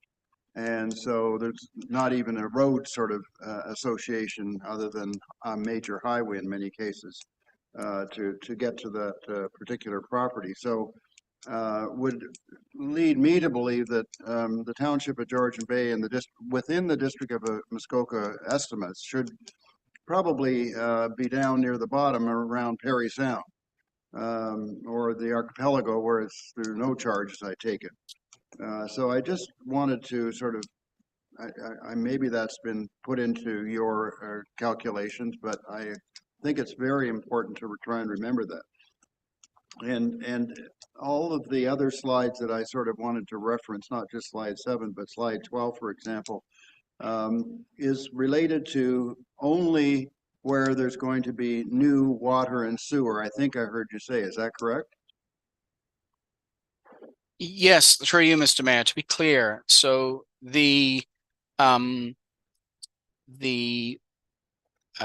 the extent that housing in Georgian Bay is not on district water and sewer, it will not pay the water and sewer charge in the district bylaw. And so hopefully I've shown the comparison slide back up on screen here, but a significant component, overwhelming component of the district charge is for water and sewer. That would not be paid for housing in Georgian Bay. However, the current Georgian Bay bylaw, as it has done for many years, imposes a uniform charge for all the services provided by the township on all development throughout the township, regardless of whether it's on the district water and sewer system. And really, I think that the reason for that is because, to the extent that, for example, fire protection services would still be required, even if you weren't on the water and sewer system, roadways would still need to be traveled on. Even if your home wasn't directly on a township road, you would still need to travel on it to sort of get there. And even parks and recreation and library services are used by residents in the summer and spring and fall seasons. That's always been the rationale for imposing the entire township charge on all development. So just to follow up a little bit further on that, I certainly understand that there are certain services that this water access community would use, things like occasionally parks and recreation, if they are within a immediate vicinity of some of those. Many aren't. So probably a good half of those wouldn't be using a lot of the parks and recreation. The fire protection, even less so. The fire protection for most water access, most of the water access community is frankly, people have their own fire pump. So to be calculating all these things in just like it's sort of cookie cutter, I'm not sure makes a lot of sense. And I just wanted to draw that to your attention. And thank you. Thank you. Councillor Jarvis, please. Thank you, through your mayor. Quick question for you, Stefan. In the residential rate comparison, I'll just take, I showed it's page 13, but maybe it's page 14, I'm not sure which. You indicate that there's a current level for places like Bracebridge, ourselves, Muskoka Lakes. Is Huntsville going to be reviewing their situation, or have they already done that? And the same question applies to, was it Severn? Do you know? Yeah, through you, Mr. Mayor. So within the District of Muskoka, there's a set of municipalities whose bylaws expire around about June, July of this year. And then there's a set of municipalities whose bylaws expire in December of this year. Yeah. And so you're in the first group with Muskoka Lakes and Bracebridge, which is why the comparison can show you what the draft rates for those municipalities are. Huntsville and Gravenhurst are in the latter group, and we're not at the stage in those studies where we can, where we've established the draft rates for those municipalities. But so what you're seeing on the screen for Huntsville and Gravenhurst is the current rate. But we could assume that they will be reviewing their DC situation, correct? They'll certainly be reviewing them, and I would expect the draft rate for those municipalities to be much higher than what it is. Right. Lake of Bays obviously doesn't have their lower tier amount at all. Do we think that they will be reviewing as well with the intent of putting an addition on for their lower tier? Do we know? So we've been retained to do the studies for all the lower tier municipalities, and we've not been retained to do a study for Lake of Bays. So if they are doing it, it's being done outside that framework. Right. And then finally, Severn was the other one. Do we know if they are in the process of reviewing their situation? Through you, Mr. Mayor, I'm afraid I don't know the answer to Severn, but I can find out for you. Yeah, I'm just curious to know what the situation is in the surrounding communities from a rate comparison standpoint. That was my question there. Thank you for your help on that. I'm going to go back to Councillor Cooper, just follow up on Councillor Cooper's comments with regards to services related to a highway. To my knowledge, we don't have any highways that we maintain. So how does that work? Or is that just district? Is that just upper tier portion? No, through you, Mr. Mayor. So the services related to a highway is quite a broad umbrella. So it will pick up public works facilities. So, okay. For example, salt domes. It will pick up new public works fleet and equipment. So there's provision for, asphalt hot box, mini excavators, pressure washers, 1-ton pickups, that sort of thing. And on the roads side of things, there are road studies, roads need studies. There is a provision for improvements for Honey Harbor Road, but a very little growth component attached to that. And there's also provision for active transportation investments, particularly in sidewalks. Okay, that clarified it for me. Thank you. One, I think, last question. Just curious, in your growth-related capital programs chart early on in the presentation, you indicate a gross cost. That's a gross amount. That's a cost to the municipality or to the unit that's listed, say library services or park and rec? The $20 million would apply is the total gross cost of the entire program, including all services. Okay, so it's over the 10 years. The municipalities fork that kind of money out, correct? That's the money. Those are the funds that would appear in your budget. Right. Whether it's entirely tax funded or not, is a separate matter. Right. It's okay. I understand. Cost of doing business. Yeah. And then final question was with regards to library services. The difference in charge, you indicate increase of 150%. Sounds like a dumb question, or redundant, but I presume that means more money potentially is going to library services based on the proposals and changes in DCs, correct? Yes. So through you, Mr. Mayor. So the library service is one of the services in 2019, which was only funding the acquisition of new library collection materials, but there was no provision for any space expansion. So this time around, I think the feeling is that in the context of the 10-year growth, in addition to more collection materials, at some point, some kind of addition to Honey Harbor and the Port Severn library facilities would be required. Okay, thank you very much. Thank you. Councillor Bochek. Thank you. I did lower my hand. My question was answered by previous question. Thank you. Thank you. Councillor Graziano. Thank you, through your worship. As previously articulated by me when this matter came before council previously, I personally think that this is increases a bad policy to Georgian Bay Township.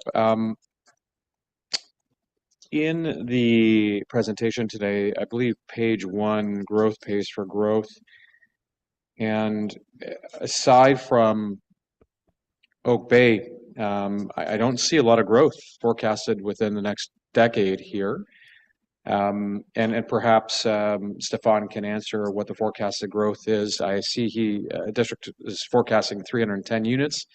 I personally feel that doesn't really align here. But if growth equals 0, then we don't need to grow our fire department. We don't need to grow our Parks and Recs team at this point in time, because we do currently have our municipality taken care of with previous growth and previous development charges. The net of it all is that at the end of the day, I think that if we're not growing and our growth equals zero, then we're not going to need the services that have been outlined here. Aside from that, though, we're also not being competitive here, and that's I think the number one concern that I have with regards to increasing the development charges is we're not being competitive. We have to understand, that at the end of the day, we need to be accessible. We need to make ourselves marketable to developers who want to develop here, and with higher development costs, we are not doing that. In fact, we're likely going to be turning developers away from our community, and therefore the development costs are not necessarily going to come into our coffers. So at the end of the day, I think this is just a bad policy. It's a bad decision to increase development charges at this time. And looking at the surrounding areas and what they've done, we're just not competitive. And I think that's going to work against us. Thank you. Thank you. Councillor Predko. Excuse me. Thank you, through you, Your Worship. Just one quick question, Stefan. Thank you for the presentation. Going back to recreation and just confirm, most of the increase that's under recreation is for library facility expansion, or assumed library facility expansion. And then the corollary to that is, right now, I think part of the reason that there may be proposal for increasing library space is because township administration staff is occupying one of the facilities, and if administration is in the library, Occupying administration facilities. okay, so wherever this additional space is going to be built, if we move, I mean, I guess I just want to make sure that there's a provision that if we wind up making more space that's not labeled library, it's still fitting under this recreation umbrella, and we're not going to get in trouble down the road. That's making sure we have the right buckets identified for expansion. No, thank you, Councillor, and through you, Mr. Mayor. So I just we're spending a bit of time on the Parks and Recreation projects here. So the rate increase in Parks and Recreation is not actually being driven so much by facility expansion needs. It's more amenities within the parks and open spaces.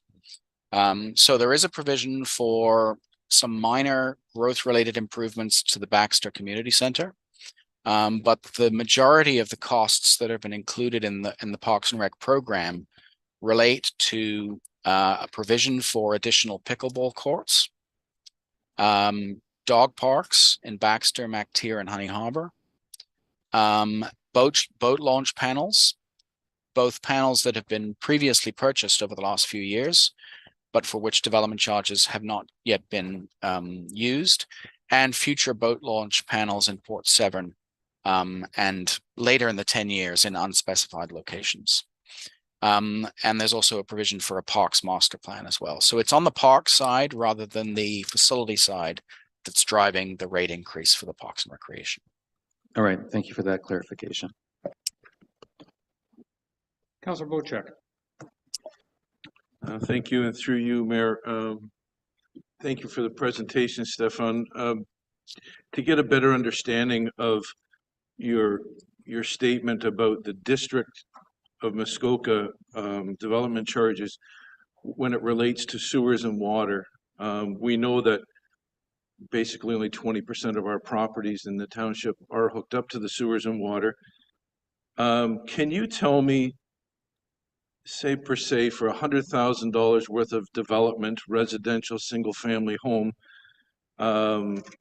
what the district charge would be for sewers and water, as opposed to what the district development charges would be without sewers and water? And if we use $100,000,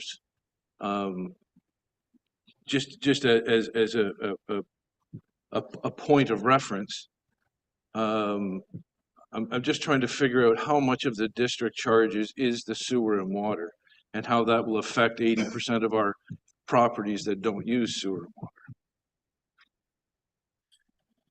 So Through you, Mr. Mayor, I've just brought up the 2024 District Development Charge pamphlet. And if I look at the charge for a single detached unit across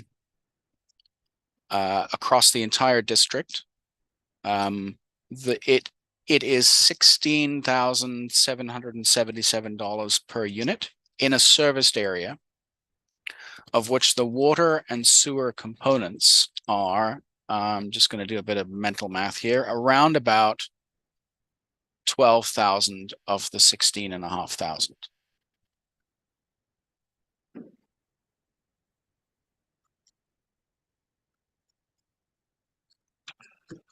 Okay, thank you for that. So basically 80% of our properties would not be paying that $12,000 of development charges to the district because they would be built without sewers and water. That's correct. That's correct. Thank you. That makes sense. Yeah, they would be paying $4,865. I think that's more relatable. Yeah, because they pay the 29% that covers district roads, but not the 71% that covers water and wastewater. Thank you very much.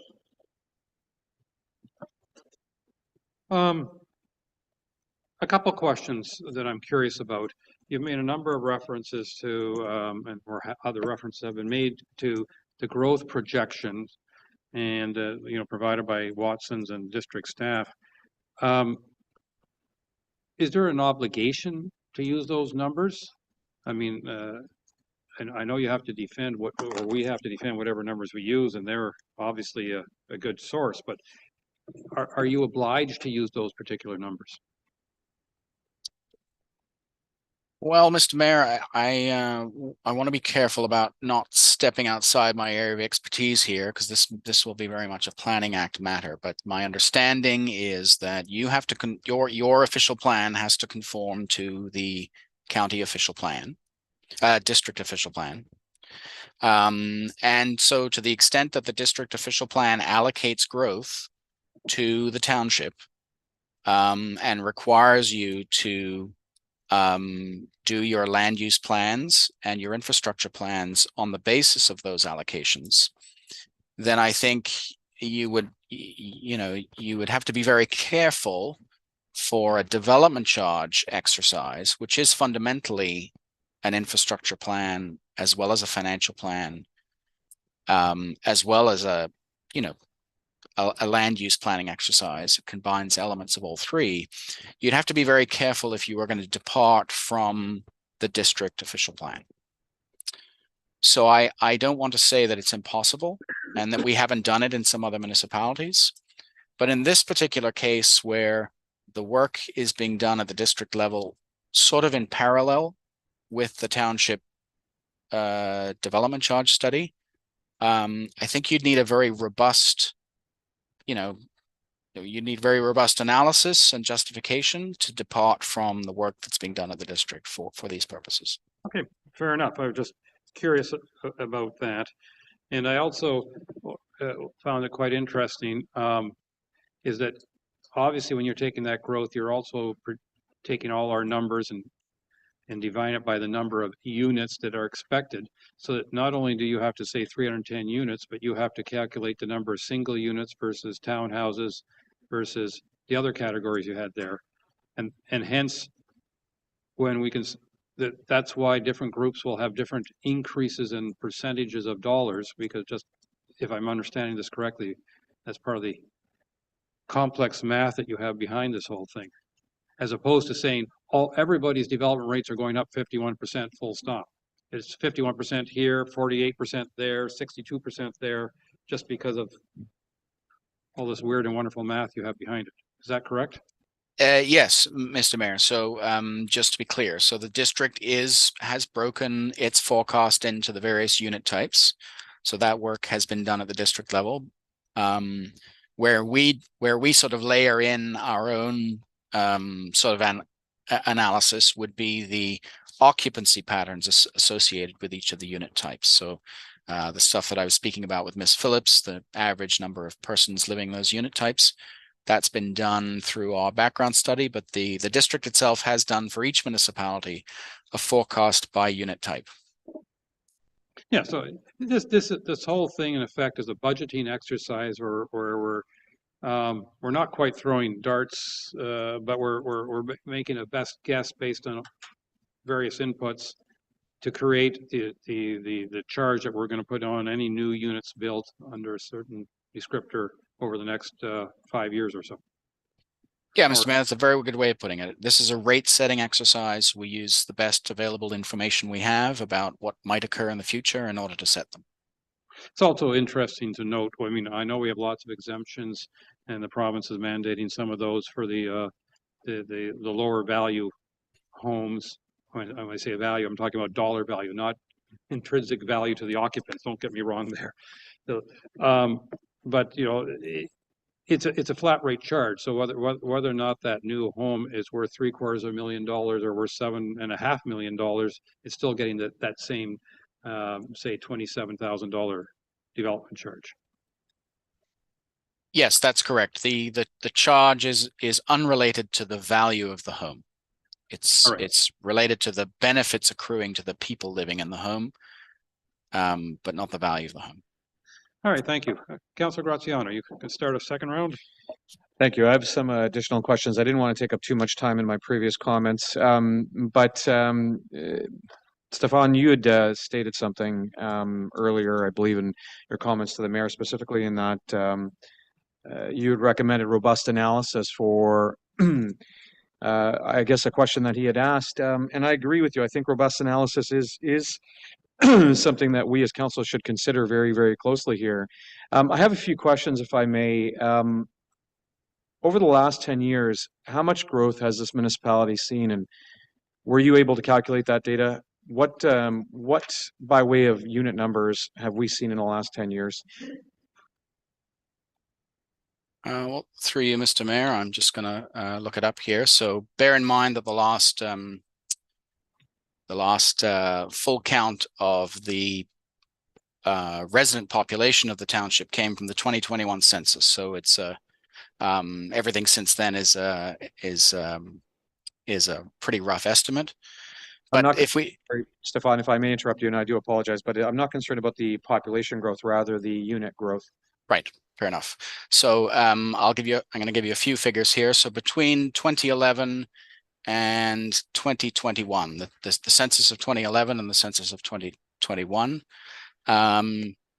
the township, about 121 permanently occupied units were constructed in the township. I'm assuming that was okay. Sorry? I'm assuming that was likely within Oak Bay and perhaps a few in MacTier. I don't know the answer to that, but most of the construction occurred in the years leading up to 2021. So it's very, very little in the early part of that 10 years. Do you know what we netted out total by way of DCs for that those 121 units? So I don't know. I can calculate it for you, but I can't do that now because different bylaws would have been in place at different periods of that 10 years. Fair enough.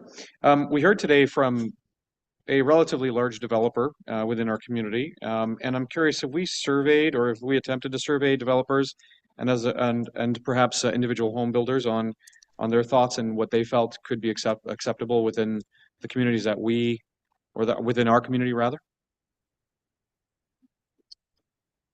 So through you, Mr. Mayor, the process to date has been focused on consultations with staff in order to get the inputs for the background study correct.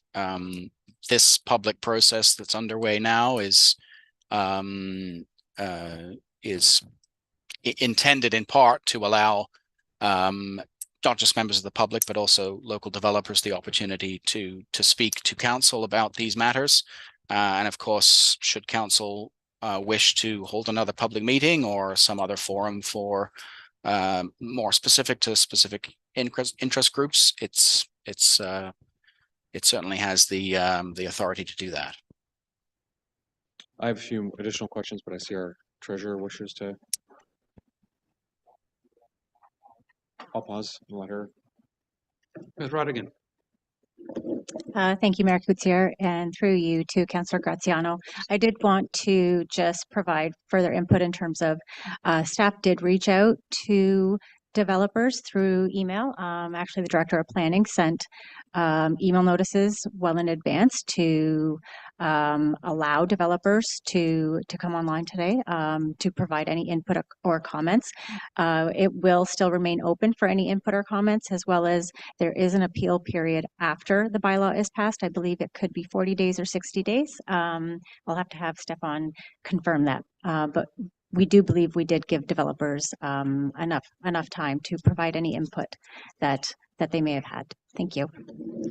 Thank you. And on that note, if I may, the only developer that I currently see within our township at this point in time did come on record and say that they oppose it. Who do we identify, and again, a question to Stefan, if I may, who do we identify as our largest competitors municipality-wise when it pertains to development? Well, through you, Mr. Mayor, that's a difficult question to answer because the housing market doesn't really have necessarily a clear line on the map up in this part of the world. So certainly I would say that as time has progressed, the Port Severn, Honey Harbour, Mactier, the southern municipalities in the district of Muskoka have been brought more and more into the fold of the housing market dynamics of northern Simcoe County, and have moved away from the sort of housing market dynamics that may exist in the district of Parry Sound and further north up to North Bay. That's part of that, I think, is because of the ever increasing push of migration from the GTA northwards. Certainly, the baby boom and their second home and their appetite for second homes plays a big part in this. The effects of the pandemic, which opened a lot of people's eyes to opportunities for working more permanently in more remote locations, may also have had something to do with it. But also, the fact that urban places in this part of the world just are growing. Certainly Gravenhurst, Bracebridge, perhaps to a lesser extent Huntsville, have been growing very rapidly in recent years, much like a lot of smaller towns, smaller urban places in southern Ontario. So it's difficult, as I say, to pinpoint exactly who the competitors are, but certainly I would say that you would increasingly want to look southwards rather than northwards to answer that question. Thank you. And if I may, one additional question, but before I do, just a comment on that response. As it stands, those few municipalities that you identified, as it stands currently, without any proposed or forecasted rate increase, are less than we are currently. Is that not correct? I believe you named off a few, and based on your list, it looks like some of them are their development charges are less than us. My final question, actually comment rather, not question, pertains to a comment that was made from a fellow councillor of mine with regards to sewage. And I believe that the two areas that would likely be slated for development within our community in the immediate future would be the Port Severn corridor and that of Mactier. And if memory serves me correctly, both of them are on sewage, are they not? And so the increase in development charges would apply to the two likely largest areas that we would see most development in the next decade. Thank you. Just a couple of follow-up questions is that I think it's worth noting that if you are in Port Severn or Mactier and you are serviced, then the bulk of the development charges would be coming from district, not from the township, and we have no control over the district rates. And secondly, I note that on the comparison chart that all the communities that are to our south or Simcoe North have significantly higher development charge rates than we do. So I think that's worth noting.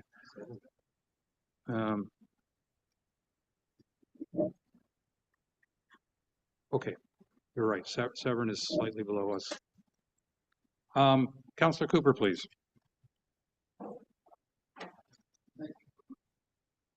Thank you, Mayor. And these are really comments. I think caution here.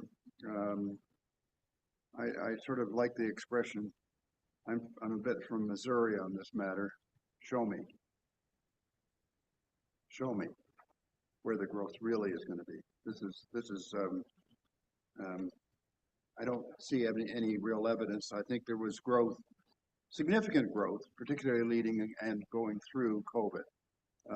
But up to that period and maybe after that, we may find growth will be considerably slowed down. And I think one of the measurables that we should look to is a place like Lake of Bays, for example. That's a good example in the sense that if you compare Lake of Bays to us, they're very similar in many different ways, including population totals and so forth. No, they're not water access, but I think it's interesting to note that Lake of Bays, the residents there have access to hospital care in 2 communities in their neighborhood. One is Huntsville, the other one is Bracebridge. And I realize that we have Midland, but I think in some cases, especially to some of the towns that are developing in Lake of Bays, they're very close to hospitals. So that's competition in a sense. We need to think about that. I think Perry Sound would be a comparable. I think Severn would be a comparable. I'm not buying that some of the others are really very good comparables. So I'm of the view that I think we should be really, really careful about adding to our development charges and discouraging development. And it's going to be limited if we get any development to the 2 communities that have been mentioned, not really much anywhere else. Although I do find the estimates for any changes in the seasonal residents a bit troubling or hard to believe. Thank you. Thank you. I'll just make a couple final comments. I mean, I think as one of the early slides suggested, we have to consider to what degree we want growth to pay for growth. And obviously, we're not voting on that matter today. That'll be next month. And secondly, I think it's very important to note that if somebody wants to build affordable housing or purpose-built for rental, whatever that phrase is, build for rental, and another such lower cost housing, that they will be exempt from many development charges regardless of what rate is or is not set. And I think we have to take that into consideration as we consider this. But I'm going to thank very much our presenter, Mr. Krzeczunowicz, for the time you have spent with us. It's greatly appreciated. And I guess next month we will try to decide what we're going to do with the development charges. Thank you very much. Thank you, Mr. Mayor.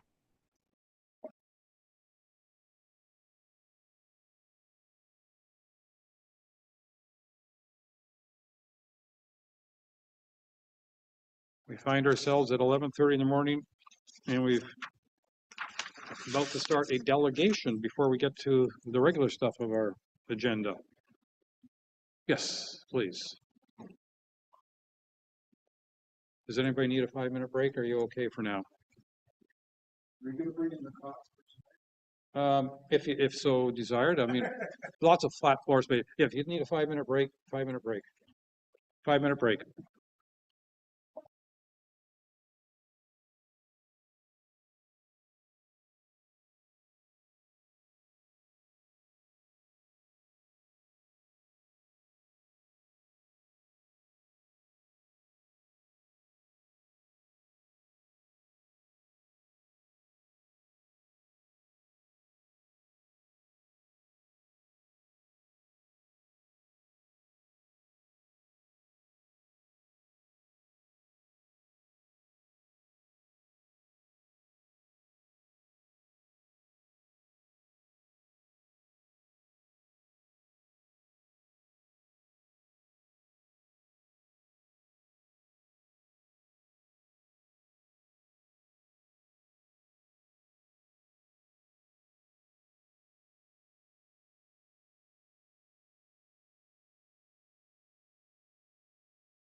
Okay.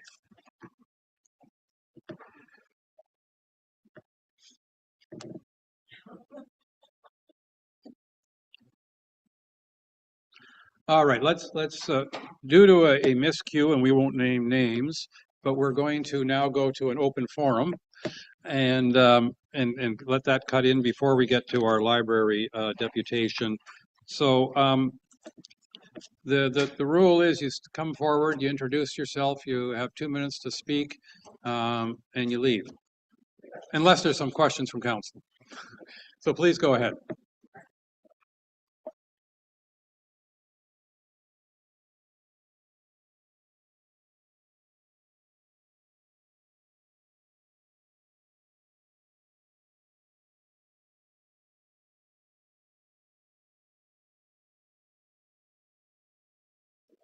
How about there? Okay, perfect. Good morning. My name is Erin Breckbill. I'm here to represent Severn Lodge today. Thank you for allowing me to speak. We just obviously want to chat a little bit about the mat tax that's proposed. We understand at this time you are on the eve of passing this. And we want to be clear that as one of the largest hospitality stakeholders, we do object to this. I want to reference your meeting last spring in which we attended and the staff report dated February 13th, 2023, in which the council directed the staff to begin a consultation process with short-term rental providers in the community. To our knowledge, this has not proceeded and we were not involved or consulted in this. Now, here we are on the day of you implementing this, and I want to kindly remind the township that Severn Lodge, being one of your largest stakeholders, we set our family vacation packages and our pricing 1 year in advance. July 1st marks the peak of our season. We have a short season, and we will not be able to adjust to accommodate this and increase our pricing at this stage by 2%. In addition, we have tourism is down overall in the market space, and minimum wage is set to increase by 4%. So from our perspective, we are a little perplexed as to how the township feels that this will support one of their largest tourism stakeholders. In addition, what we are requesting is that at the very least, the council considers delaying this until January 1st of 2025 so that we have time to prepare. And in addition, we would like the township to form a committee of tourism stakeholders, including ourselves, to understand and discuss the feasibility of this so you can better understand our business and the current tourism climate. Severn Lodge, we have over 100 years of tourism experience, and we feel that we would be best served by being consulted on this initiative. Thank you. I think that's one of the most efficient open forums we've ever received, and Thank I commend you for that. you. Lots of content and probably within the 2 minutes. Most impressed. Great, thank you. Council, any questions or comments with regard to this? Councillor Bochek, please. Thank you, and through you, Mr. Mayor, and thank you very much for the delegation. I happen to agree 100% with the statement that you made. Thank you. And that we need to do further consultation and we need to move in with our stakeholders and get their input directly. So thank you for coming in today. I appreciate Thank you, Councillor. I'm just, if anybody has any inquiries, well, I mean, Councillor Bochek likes to get on his soapbox, but at least he does it briefly. Councillor Bochek, I just wanted to confirm that I have to recuse myself on the matter if we were talking about it now, hence what I was asking the mayor. Thank you. Any other, I'll say, questions? Ms. Schneier. Thank you, Your Worship. I just want to clarify that any bookings that occurred prior to July 1st would not have any mat tax associated to them for this year. Thank you. Okay. And in my reference, what we are concerned about is as of July 1st forward, that marks the start of our peak season, and that's when we will be most affected. And is it historical that people have already booked by now? We are at 90% occupancy already booked. Okay. So there's no way we will recoup that 2% or be able to adjust our rates. Right. And you don't have to worry about that because any bookings that happen prior to July 1st do not apply for mat tax.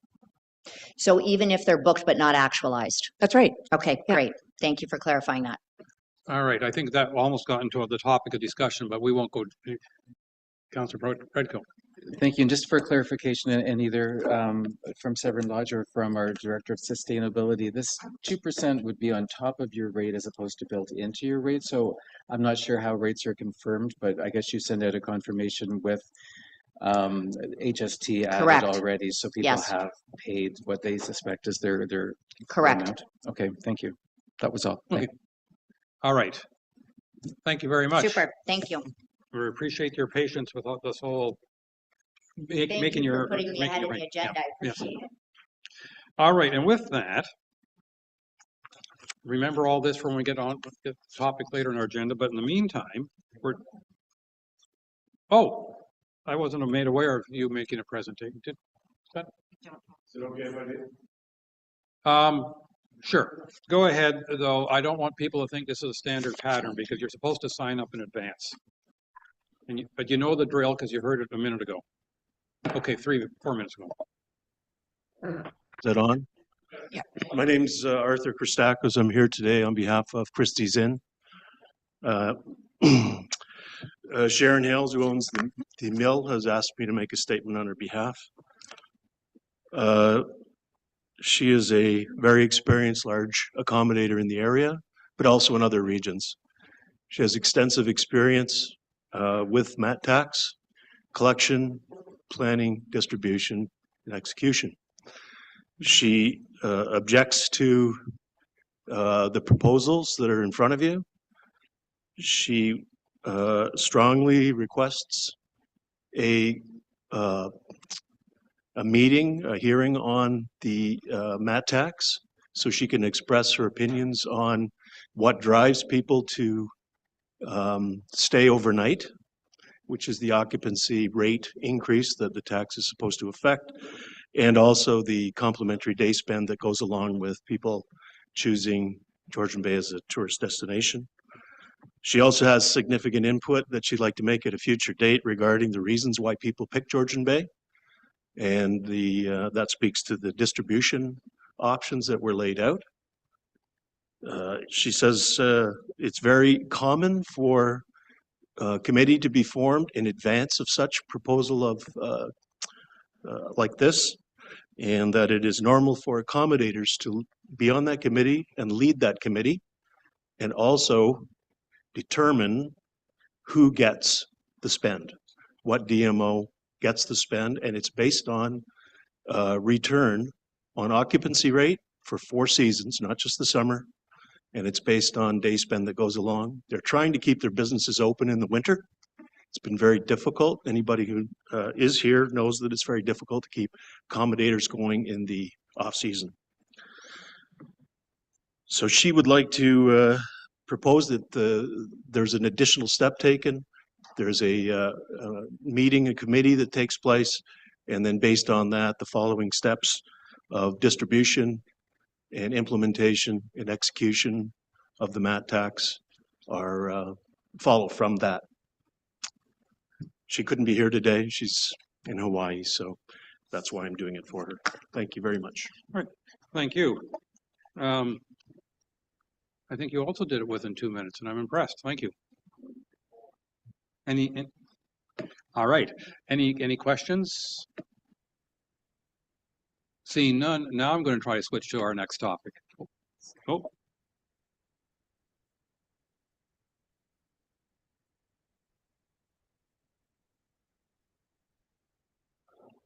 All right. We've been asked to postpone the delegation on the library because the chair of the committee, the library board, is under a power outage at the moment and with an almost dead battery on her computer. So we're going to postpone that until later in the day. Ms. Schneier.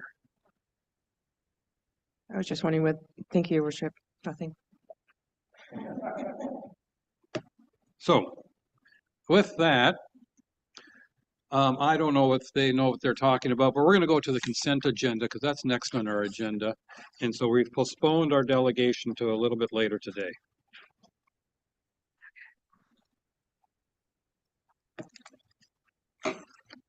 Okay.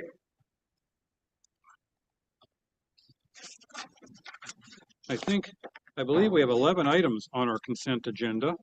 So my question to council, as per usual, I will, the motion, the immediate motion in front of me is be it resolved that this is moved by Councillor Hazelton, second by Councillor Bochek.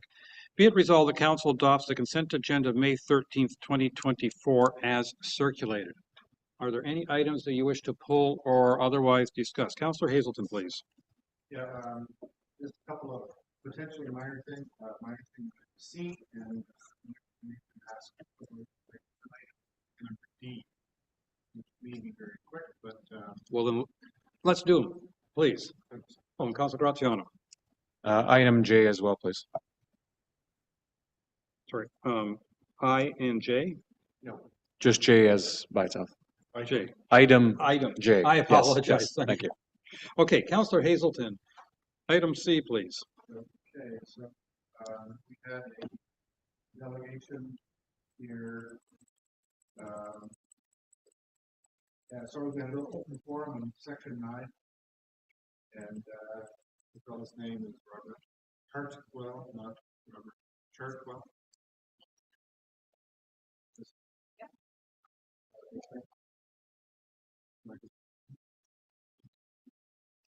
Only Karen wanted to hear me. All right, so so everybody else missed basically a typo spelling correction. Name spelling, that's all. And then if I can continue and find it, here we go. Okay, so in number 8 of the Planning Council minutes, it 8A, it has some language before it records the resolution, and I'm not sure I understand the last paragraph. I'll read it. Said council stated as part of the defense they do not want the decision coming forward as consideration. I'm not sure what the intent of that was.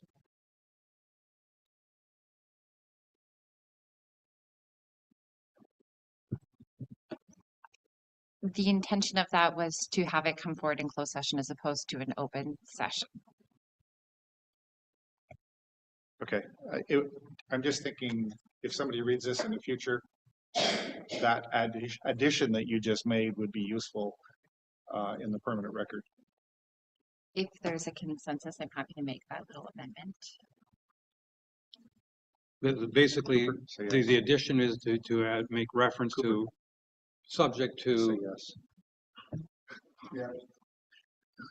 Okay, so the addition is to make reference to the fact that there be this will be followed by closed That's fine. discussion.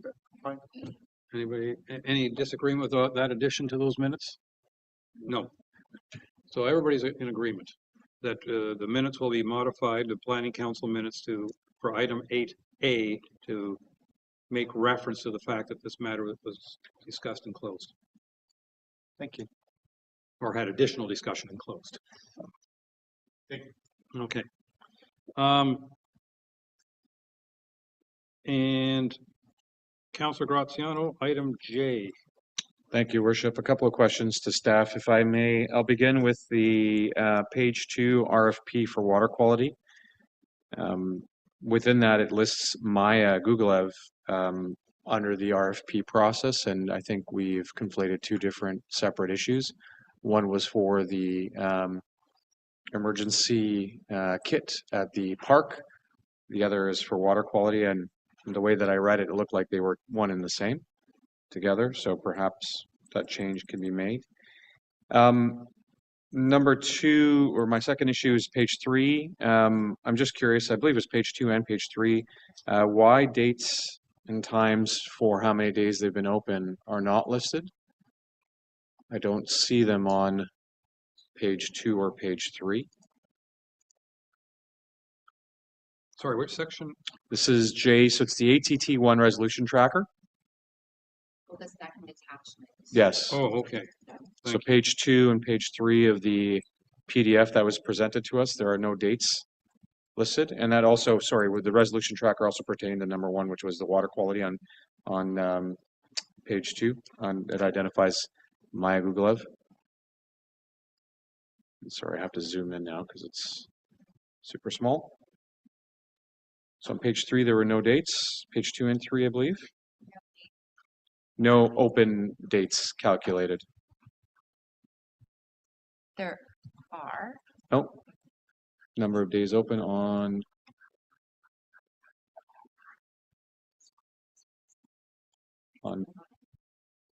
sorry, give me a second. I'm just trying to scroll here.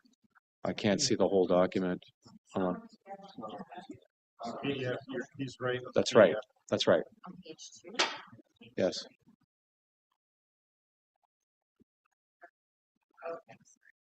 On page 4, with regards to Leduc, there's been no update. I believe the last update was for February, and given the amount of attention that the community has on this particular issue, I was hoping that perhaps we could have an update visible to our community as promptly as possible. Again, on page 2, with regards to dog park, I'm just curious to know where the quotes are. Oh, sorry. Did you have a question, Brad? No, I'm sorry. I used my in my head voice and came out.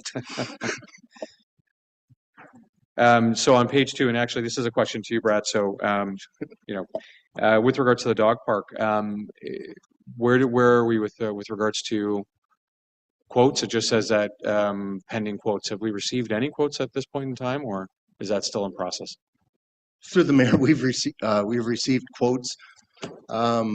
We had a discussion last week, and now there's 2 issues. There's one, we're a little bit concerned about the runoff and where that water is going, which is behind the Duke, so it could have dog waste in it. The other one is the location. I don't think that was ever decided. I had one area which was by the trees at the front, and some other people felt it was at the back near the baseball field. So I haven't resolved that yet.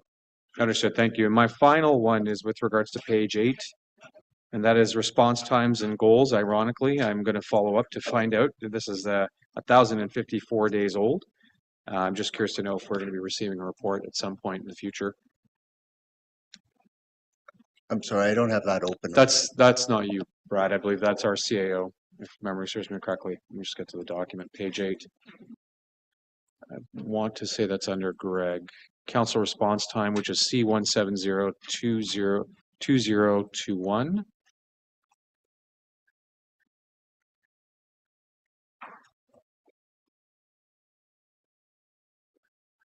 And I believe that is our CAO, yes. Shows is open. Report coming in February, March of 2022. I'm just curious to know if that report will be coming to council at some point in the future, or has it already, and perhaps it predated my term of council.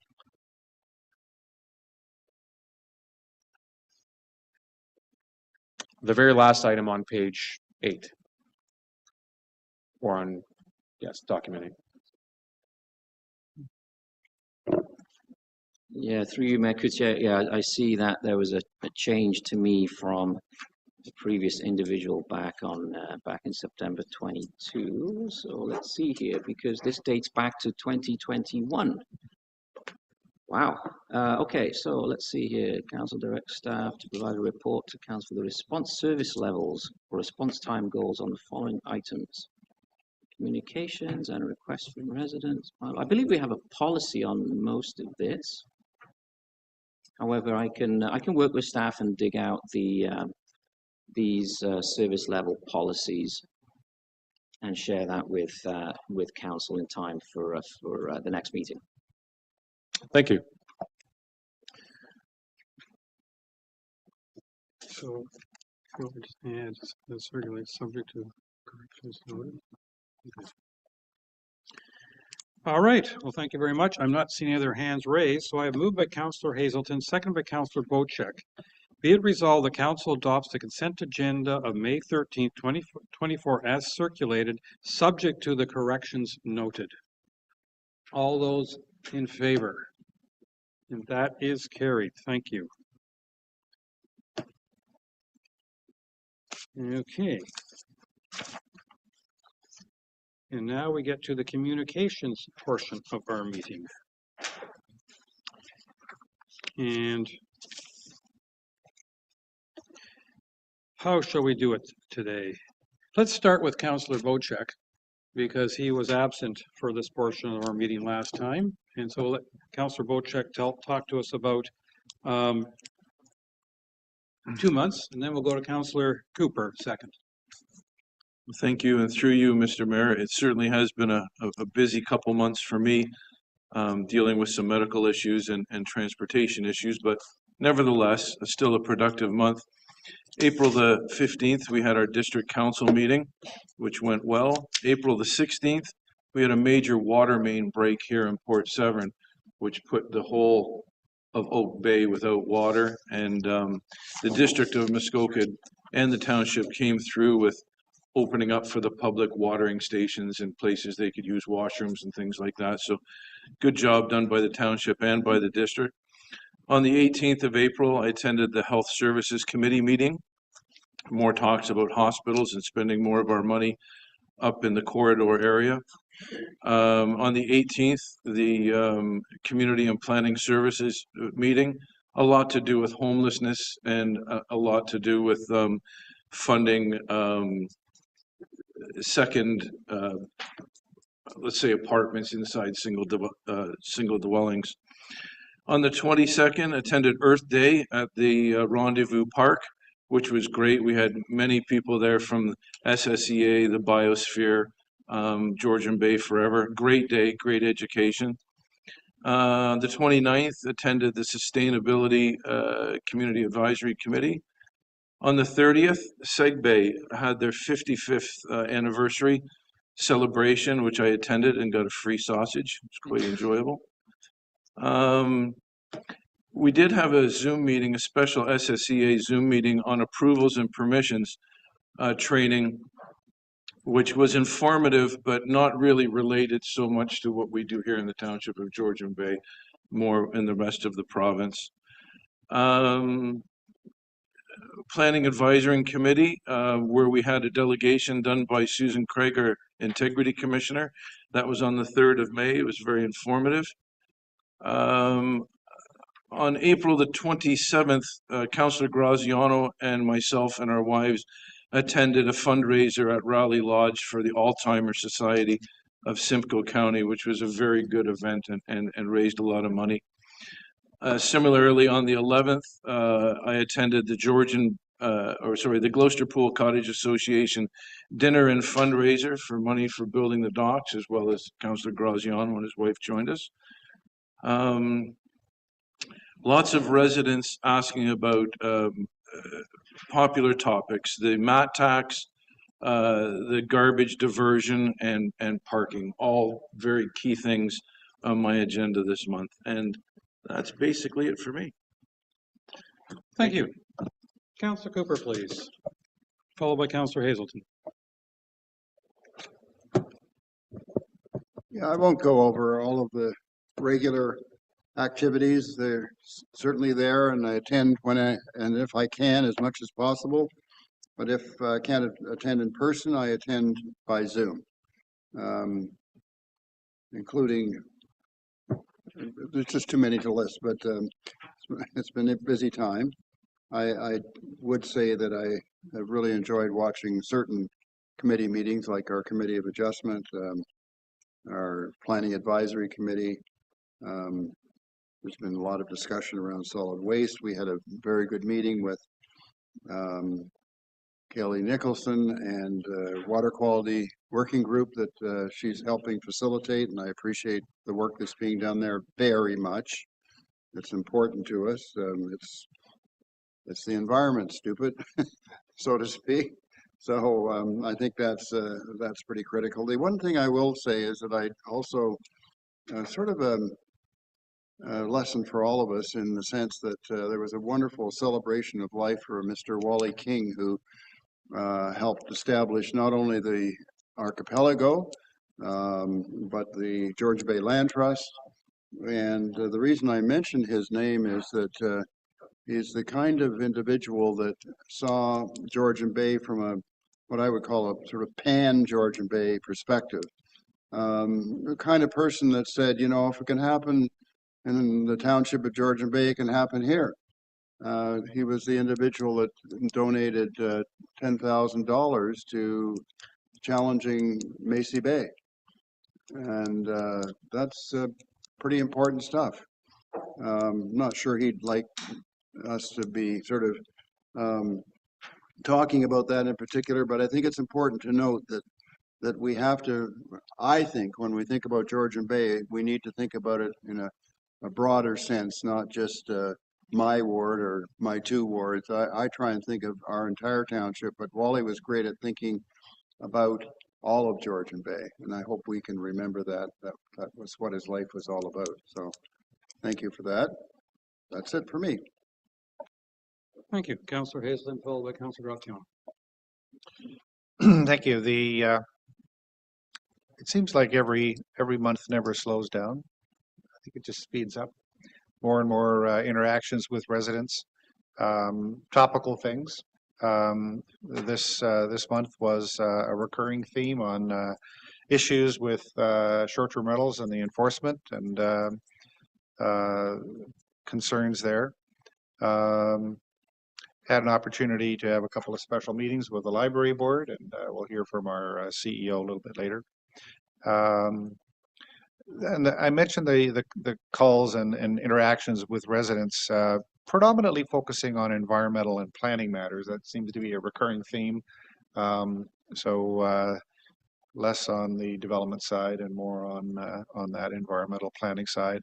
And I would like to echo Councillor Cooper's praise, if I can call it that, of our CBO and her handling of and coordinating of the water quality working group.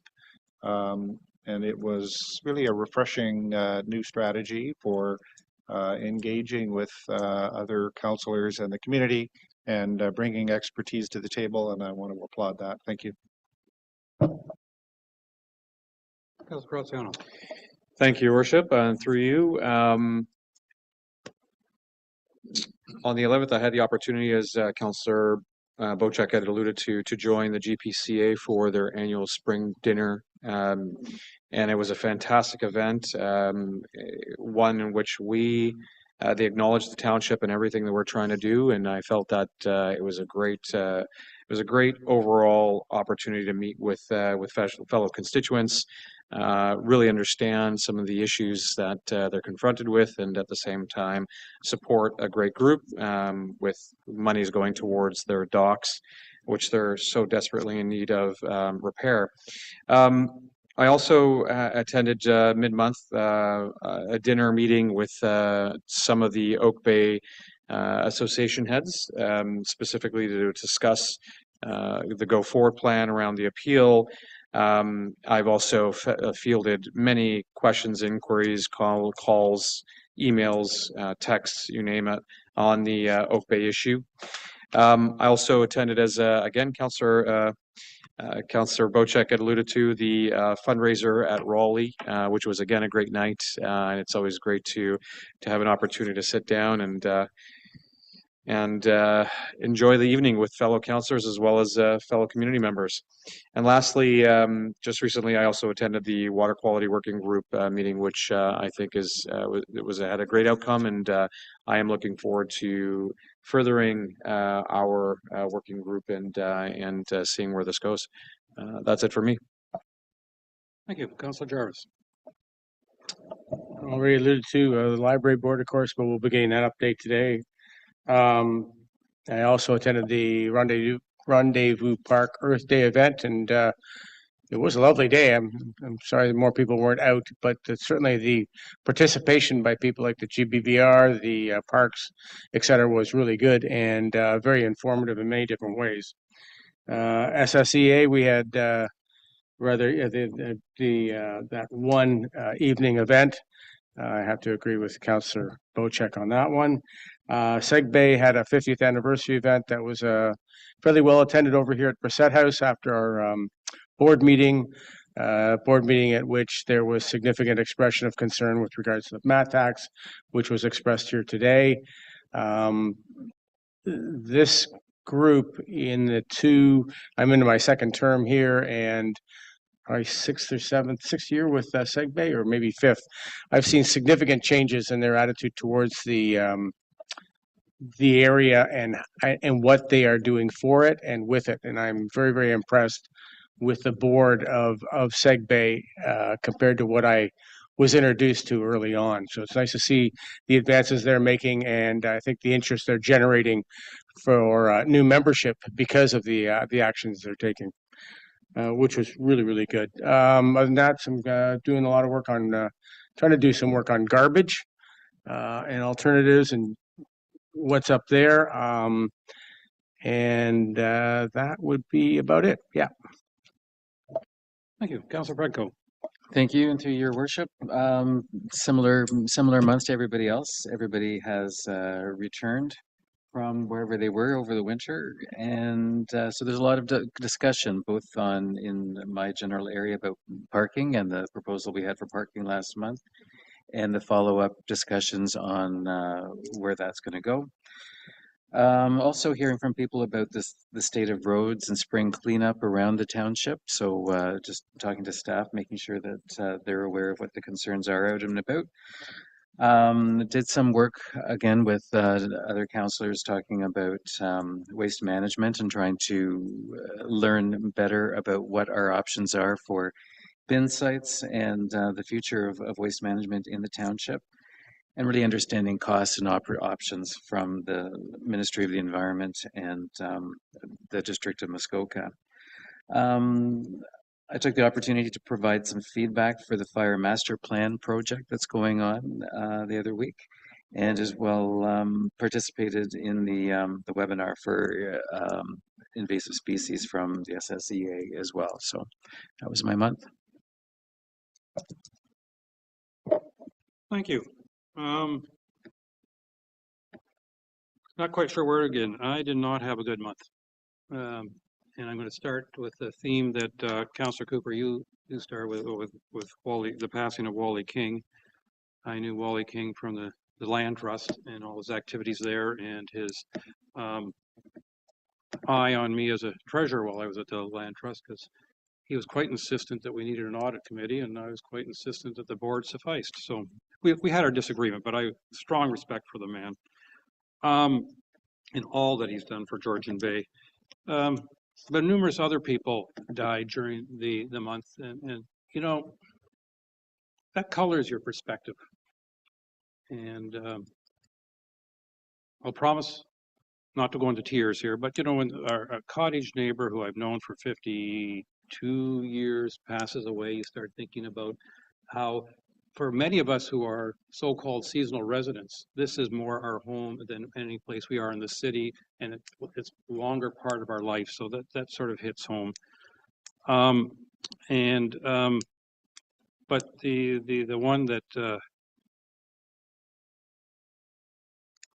one that got to me the most was my brother-in-law. And when you lose somebody who's younger than yourself, it's just that much worse and harder. And meanwhile, I tried to do my regular stuff, which I mostly did, I'm pleased to say. But I was back, I think it was April 18th, back at the district hospital. The hospital funding was being talked at the Health Service Committee, and I felt they needed a reminder of what we were trying to achieve, and that is to reflect the fact that a portion, 15% of the residents of the district of Muskoka will not be expected to use the new hospital being proposed. And so we got them to agree to set aside some money. And then there came a proposal in front of committee to how should they be spending that money, and fair content was that on them, not on the 15%. So I think I've made my point. And fortunately, I must give credit to the chair, Jeff Lehman. He agreed that, you know, we changed the policy to reflect the fact that money should be going to the hospitals that serve all residents of the district, including those 15% who aren't in the area of Bracebridge and Huntsville. had the pleasure of going to the AMCTO meeting because the woman beside me here, Ms. Way, invited me to that. Was it Association of Municipal Clerks and Treasurers of Ontario or something like that? I mean, the treasurer, the T is something else, but then the treasurers got snuck in later or something. I didn't quite get it. It's the Association of Municipal Managers and Clerks and Oh, Treasurers of okay. Ontario. Managers and clerks. So, scary to be in a room of clerks, but I found it quite pleased to welcome this to our area, and I understand you had a very successful. Was it 2 days you were active? Day and a half, and I only stuck around for about half a day. Also attended the Segbay celebration of and also enjoyed just like Councilor Bocek, a free sausage. Appreciated that very much. May 4th, I was invited to attend the Honey Harbor Boat Club AGM, and which spoke with them for a bit. And they main topic was solid waste. And quite frankly, I thank them for their service to the community, because they've been hosting a oversized solid waste collection site for decades, and which clearly is appreciated by far more than just their particular members, because they collect more solid waste there than the district-run Honey Harbor Depot. And now, they don't pay for that, but they are constantly, paying attention to the site and cleaning up when it's necessary and things like that. So we talked about my opinion about some of the things that should be done in solid waste, and I think that's was very important. And the final thing I want to mention is that even though this was not the recommendation integrity commissioner, I'm going to let everyone know that I goofed up. I used township email for a personal matter, and some residents observed and complained about that, which is entirely appropriate. And I've issued apologies to all those involved, and I'm following recommendations of the integrity commissioner, and I wish it hadn't happened, and I apologize to everybody. I'm very angry with myself, but also very disappointed, and I'm sure that some are that happened, and so my apology to all of you. And with that, Councilor Bocek. I'd also like to bring to council's attention that during our meeting, health services meeting, I was unable to speak because I had lost my voice, and our mayor filled in for me and delegated to our council. Basically, for those of you who don't know, District of Muskoka is going to be spending $1 billion on a hospital, $998 million, which none of us will be taking advantage of.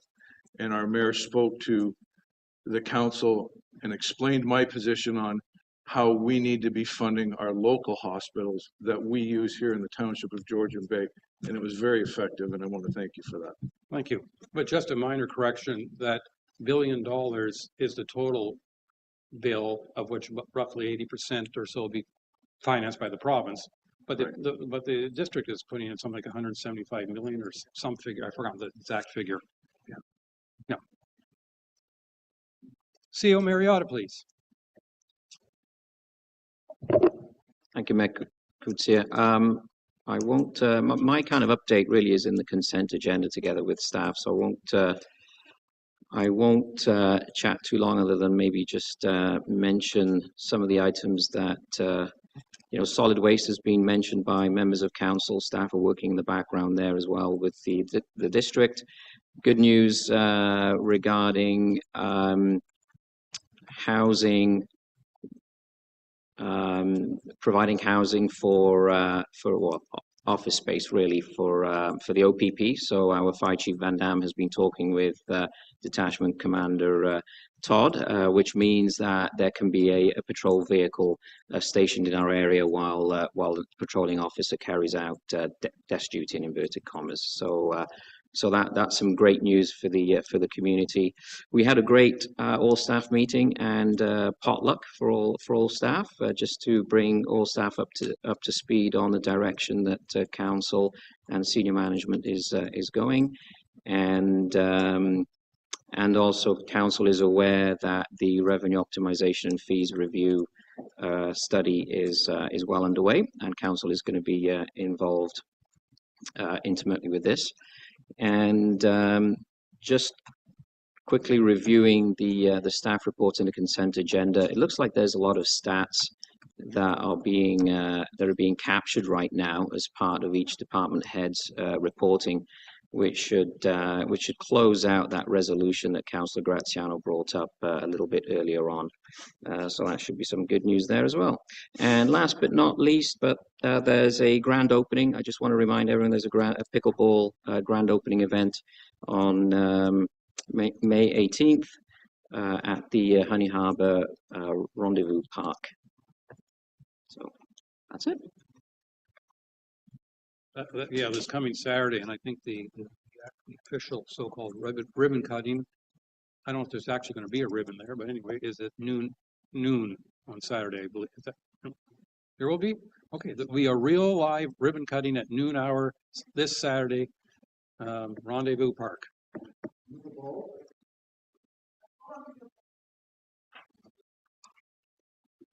All right.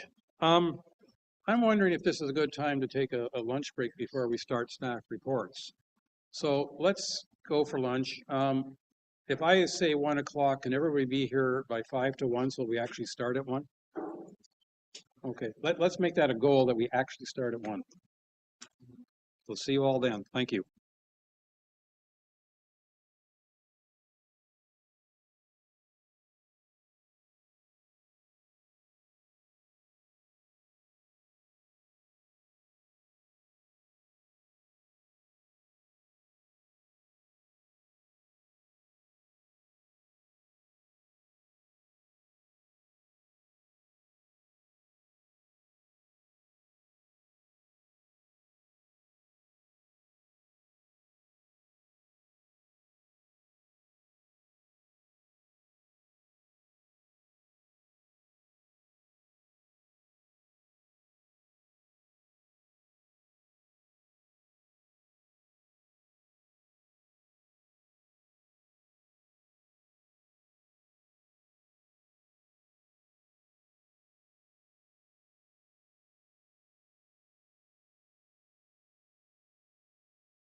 And I understand that we have the library on board for their spring update.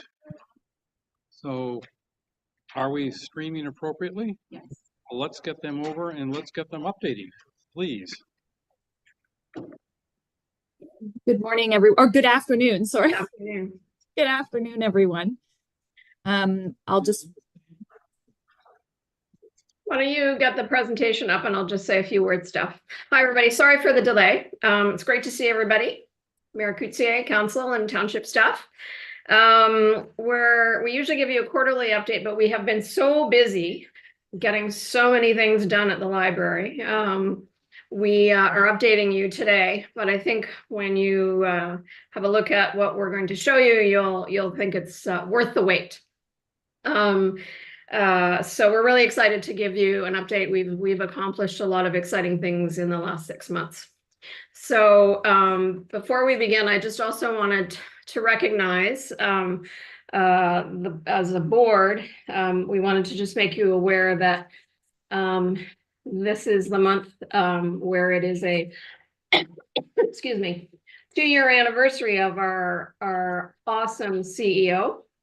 So we wanted to congratulate her on a fantastic 2 years and just thank her publicly with all of you around her for all the amazing work that she's done and continues to do. So thanks, Steph, and congratulations. And we've pretty much got her to be a Georgian Bay girl. We're pretty close. So I'm going to turn it over to Stephanie to walk you through our presentation, and we're happy to answer any questions at the end. Okay, thank you, Susan. Thanks so much for that lovely intro. That was a surprise, so thank you. I'll get us up and running here. Sorry for that delay. I had the live stream going in the background while I was also logged into the Zoom panel, so it got a little bit jarring with the audio. But we'll jump right into it and we won't take too much time. As Susan said, we're doing our spring update. We have a lot of exciting things to share. So I will see if I can work the screen here. There we go. Some of our key... Oh, can everybody see the screen? I should confirm that first. Yes. Yeah, it looks cut off on mine, but if it doesn't on for council, that's fine. Oh, perfect. Okay. Oh, no, it's fine. Sorry. It's just my screen. Keep going. Okay, perfect. So some of our key updates include the recent addition to the Georgian Bay Library team. We have a community engagement and programming manager, local resident Jody Brissett. She's got over 10 years of library experience, including previous time with Georgian Bay Library, as well as over in Tay Township. So we're excited to get things up and running with someone with such a vast knowledge of libraries. We were the successful recipient of an Ontario Trillium Fund grant, which will provide $10,000 worth of funding to purchase some technology for the library. The launch event happens to be this weekend. So there's a couple things going on this Saturday. The event is scheduled for May 18th, where our MPP, Graydon Smith, will make a presentation of the funds and officially launch the grant. We were also the successful recipient of the Canada Summer Jobs Grant, which will allow us to hire a full-time library student assistant who is also a local resident cottager down in the Honey Harbor area. So they'll be starting in June, and we'll see them in the branch, as well as up in MacTier. We have a summer student who's also a MacTier resident. We are currently updating our park landing space. You may have remembered from the fall, we use this space for programming, and we've made a few updates to make it more functional and more easily accessible for everyone. So we'll be using that this summer, and we're very excited to open the doors and have residents enjoy it just as much as we are. Some more updates. We are continuing our staff development, and as I'm here presenting, our library staff are out touring some local libraries. So in addition to attending the OLA conference, they're out touring some other branches to get some ideas and inspiration of what the library world has to offer. We are updating our GBPL brand, which will include a new name, brand identity, and website. And I'll leave it there. Susan, if you want to jump in and add anything, feel free. But we're very excited to share more.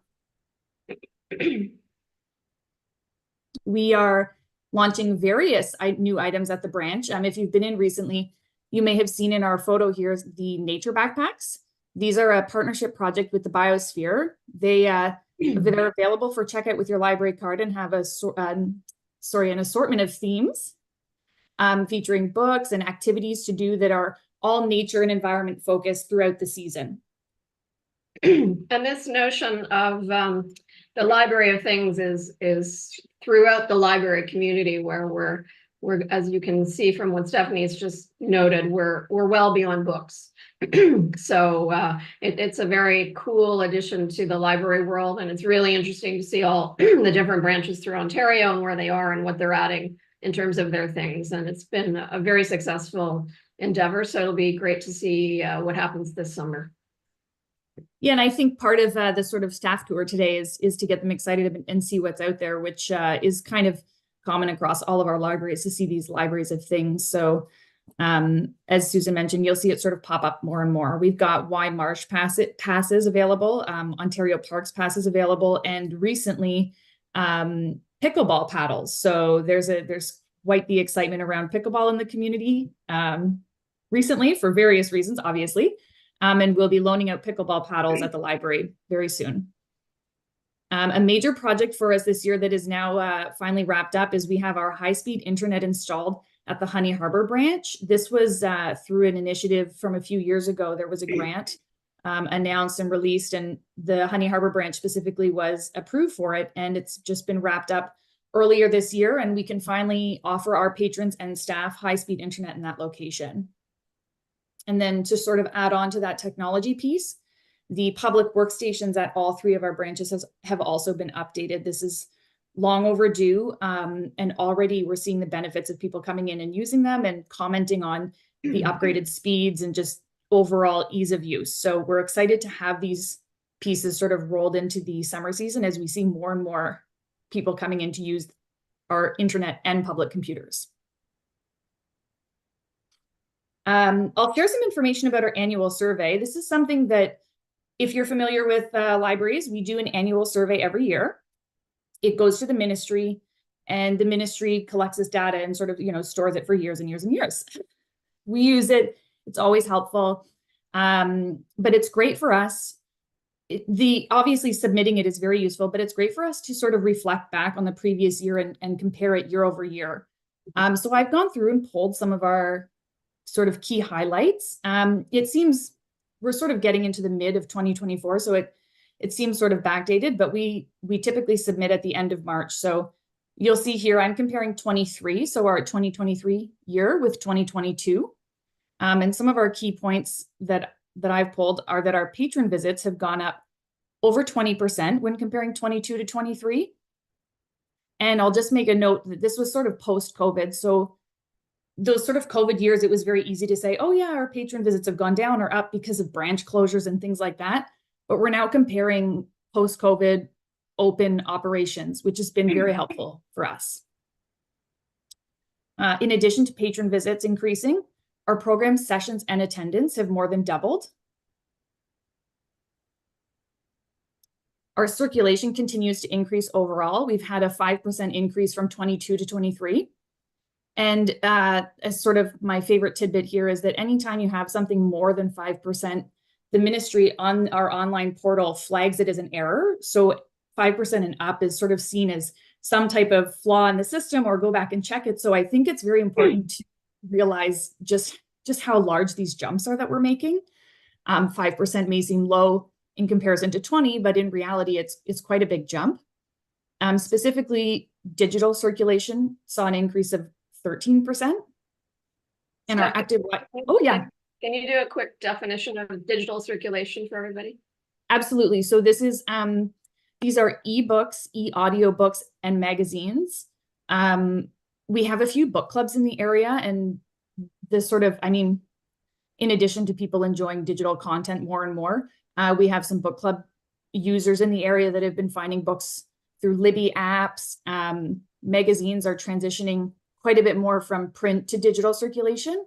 And with the province's focus on getting broadband in different communities, this number will be continuing to sort of grow and grow and grow.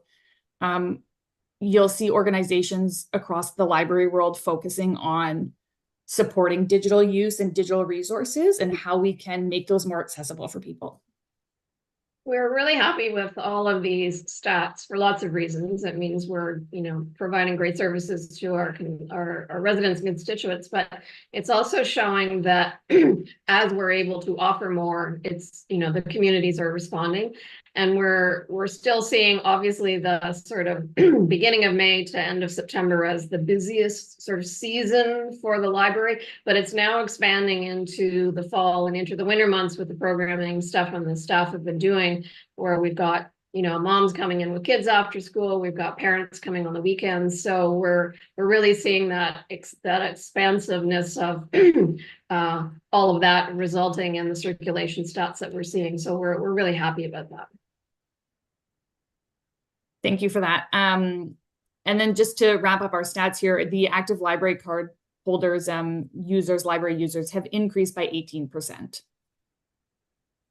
So that was sort of up until now, and now we're looking forward to the rest of the year, which there still is plenty of. So still many things to do and still ongoing projects, which include, but are, not limited to just these. We've got continued development and enhancement of our adult program offerings. So you'll start to see a lot of these pop up throughout the summer and then into the fall. We've got enhanced community outreach across various events, specifically within our local schools, at our cottage association meetings. There are a few, again, book clubs that meet up and sort of social groups that we're starting to reach out and support through various programs. We'll be reviewing library services and facilities to address the needs of our Port Severn and Honey Harbor areas. As we all know, they continue to grow. And we will continue to actively apply for external grant opportunities. So we've got a list of things on the horizon. And I believe that's the end of my presentation here. And I would say, if there are any questions, but Karen can correct me if I'm wrong. I'm not sure if there is time for questions or not. Councillor Boychuk has a question. You should know that if I told councillors no time for questions, that they don't, I don't think they're violent sort, but they might throw things at me. So we're going to start with Councillor Boychuk, following Graziano. And I know I have a question, so I better not stop anybody else from asking a few. Okay, well, we'll be speedy with our responses, Clerk Way. Councillor Boychuk. Thank you, and through you, Mr. Mayor, thank you very much for your presentation today. Just a couple of quick points from your first slide, and maybe you could just clarify for me. May the 18th is the date when Graydon Smith, MP Graydon Smith, will be coming to do the presentation. Will Jody Bursett be there as well too on that date? Do you know? I believe I'll double check our schedules, but we have a full house that day because in addition to our Graydon Smith event, we've also got our annual book sale happening. So I believe just about all hands will be on deck at the library that day. Okay, and my question is just what time would the check presentation, because obviously members of council probably want to be there as well too. The timing on Saturday, on the 18th? It will be scheduled for 11 a.m. Councillors Jarvis and Hazelton will be attending, but all councillors are welcome. Perfect. I believe Mayor Coutier is also attending. Well, your librarian, the CEO invited me, so how could I say? But everyone is welcome. Councilor Graziano, please. Thank you, through your worship. If I can just build on that question, and then I have a couple of my own. I'm sorry, I didn't quite hear which of the library where Graydon will be. Which library location is it? Honey Harbor. Apologies. Honey Harbor. Yes. Okay. You can count me in on that one as well. Likely I'll attend. Just a question on the roadmap for future. Do we have any, or does the library have any intentions in scaling the operating systems that you have right now? I believe it's predominantly Windows for the computers. Will you be going into Macs at some point in the future? That's a great question. I think I can't say at this point we have any plans for the rest of the year. However, it is very common across library systems to have things like a digital media maker studio or digital media lab that provides alternative platforms for exposure and learning experience. So I wouldn't say it's not thought of. It's just a matter of building the capacity to get there. Great, thank you. And the other comment that I had was more so a recommendation with regards to programming. I'm a huge Dragon Den guy. I love watching it, and I've seen specifically in other areas a similar setup whereby their libraries, their schools have a Dragon Den type panel that will review innovation and recommendations, or it essentially challenges students and children within the community to come up with a business plan, to create some kind of business from ground up, whether environmental or anything along those lines, and then it offers them some kind of reward. The one that I seen previously was a $10,000 reward to the group that was successful, and I'm wondering whether the library could in future consider something along those lines, and pull from the surrounding schools and see whether or not they can get kids to participate in innovation and great ideas. So, just a thought. But thank you. It's great to see that usership is up. Right. We'll take your suggestion away. Thank you. Thank you, Councillor Cooper. Thank you, Mayor, and thank you, Chair McGibbon. In your comments, I just wanted to echo and say ditto with respect to our, I don't know what the title is, President Super Librarian, Stephanie. She is super. She really is doing a spectacular job. We are lucky to have her, and I just wanted her to know that. Thank you. Thank you very much. Thank you. We all feel the same way on the board. Thank you, and dare I say ditto. But I do have a question. I couldn't help but notice that your patron visits are significantly higher in the summer, and yet your circulation stats are relatively flat across the year. And I thought that was kind of interesting. Does that mean all the people who come and visit in the summer aren't taking things out, or does that mean the school kids are mighty active in per visit? Or what am I missed? I think it's probably, I mean, I can do a deep dive to find out further, but I would say that it's probably a combination of both. We see an increase in the summer of library users, but not necessarily people just checking out material, but engaging with some of the programs and activities that we have going on. So that would sort of be my quick assumption for the summer numbers that you're seeing. But it's thank you for pointing it out. And I mean, I always like, as Susan knows, I like digging into the policies and the numbers on many things. So I'm going to take a look and follow up. I think with a lot of the seasonal residents who are there longer, as we know, many of us are like that 6 months or so.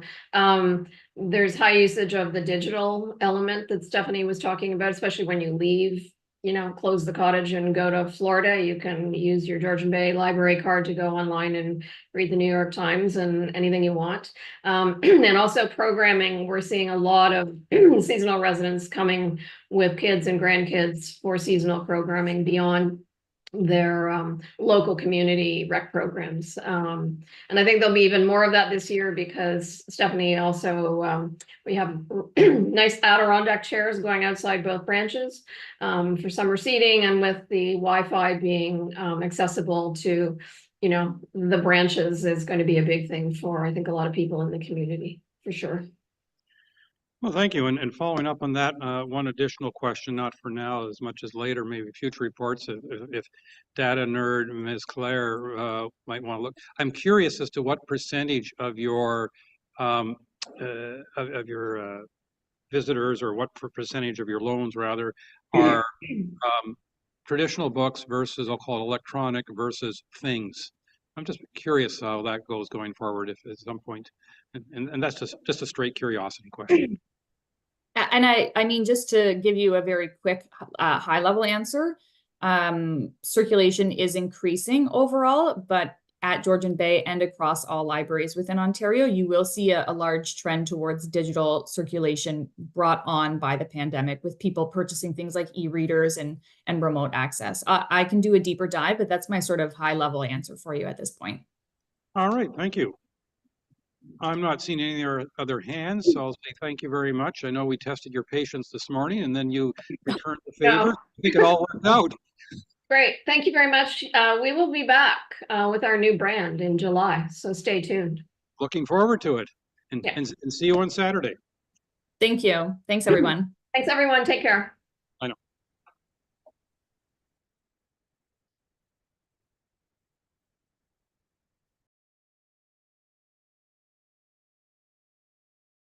Let me turn my mic back on, and now we're into the staff reports section of our meeting.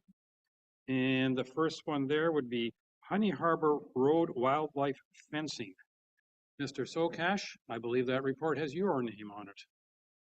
Thank you, Your Worship. This is a follow-up from a presentation that Parks Canada made in February of 24 regarding, in large part, turtle and snake kills along Honey Harbor Road.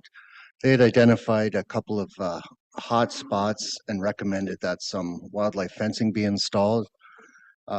Council directed us to follow up with Parks Canada, which we did, and we've obtained a quote for the materials to install a fence to keep back the turtles and the snakes along about a 1 kilometer section of road. The map, if you've looked at it, says Georgian Bay Fire Department. It's not near the fire station. Google Maps, for some reason, thinks there's a fire station there. It's further to the south, I believe.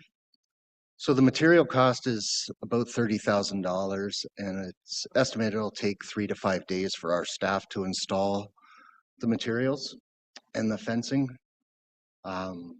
So we've brought this forward to council for their consideration. There is not money in the budget for this right now. We've spoken to the district, and they don't have any money available this year to install the fencing either. They have confirmed that they're fine with us putting it in the road. We'll just have to fill out a road occupancy permit. And finally, we did check into whether any permits would be required, and the MOE and other groups have responded that we do not need any permits. Thank you. All right, thank you very much. And let's start with Councillor Graziano, please. Thank you, and through your worship, Brad, just a quick question. Is there, first and foremost, I support this. I think that, preserving the reptiles, as we've come to learn, is very important, especially given the nature of how long it takes for them to reproduce. I'm curious, though, is there a way to scale this perhaps in successive years in looking at other areas within our municipality as well? I know, at least on Bayview, I've probably rescued about 5 or 6 different turtles trying to cross the road.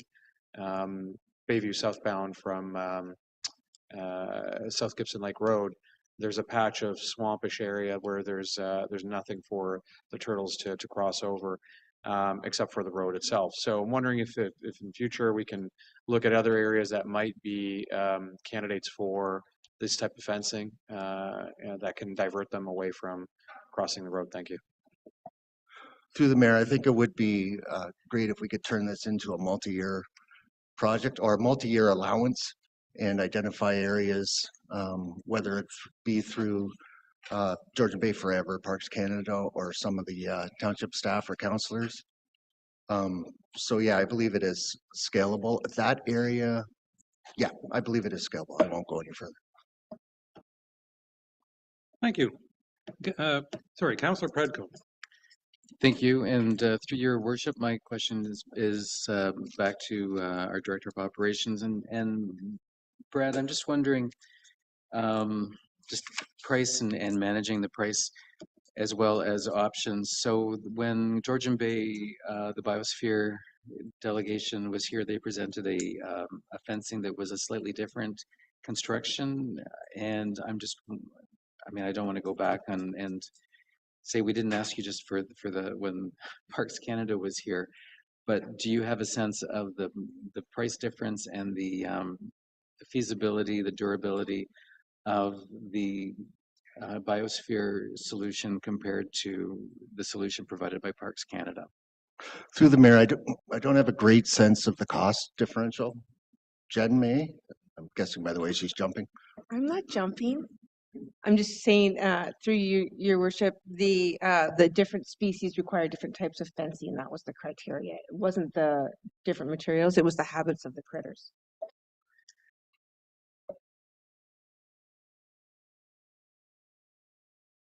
Microphone. Thank you. Okay, so, you know, it's similarly to, I think, Councillor Graziano's comment that Bayview is an area where turtles are crossing. Go Home Lake Road has a number of turtle crossings as well. And I guess where I'm asking or asking council to consider we go is with a holistic view of what constitutes a hotspot and where do we do this? And how do we evaluate this? You know, are you considering this a pilot area to evaluate the effectiveness and the durability and the, you know, overall effectiveness and practicality of it? But there are a lot of other areas that we may consider and that may require funding or grant money from other levels of government and other organizations. Through the mayor, yes, we are looking at that, as is Parks Canada. They are planning, they've actually already started doing their tracking of hits or mortality on the roads. So that, and they will continue once the fencing is in.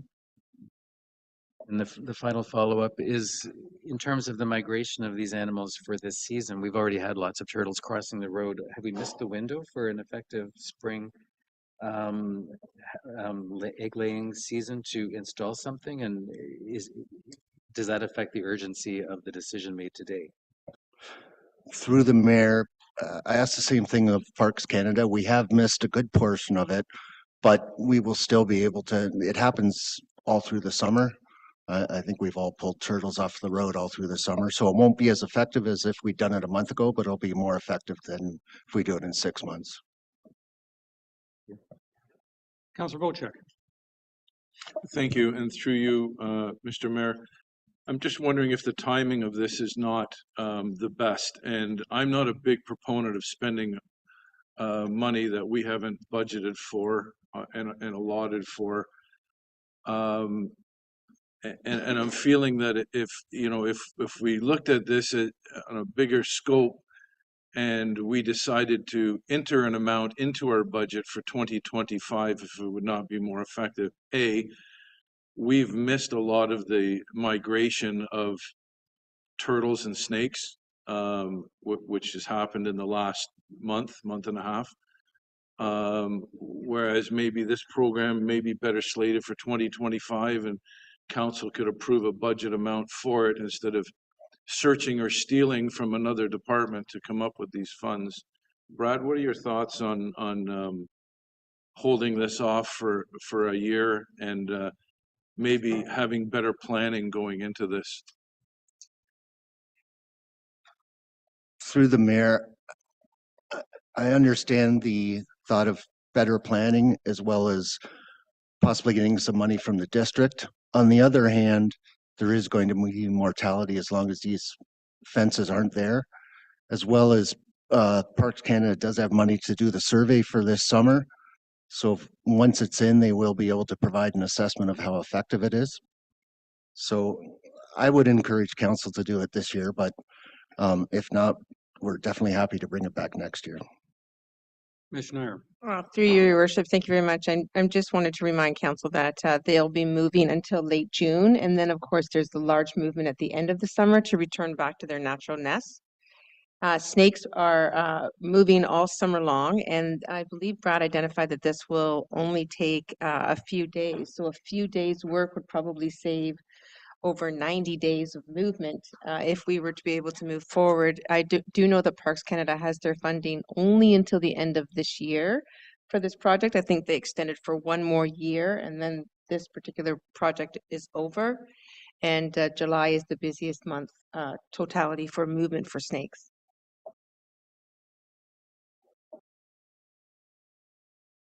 So we've had the Blandings turtle and the fox snake migrating across Honey Harbor Road for the past million years.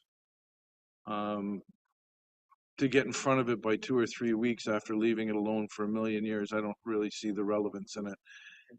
And I think this project is super important to be done properly and to target the areas of migration. And if the studies are just being done currently, how are we going to know the research is completed and done and we're putting the fences in the right location?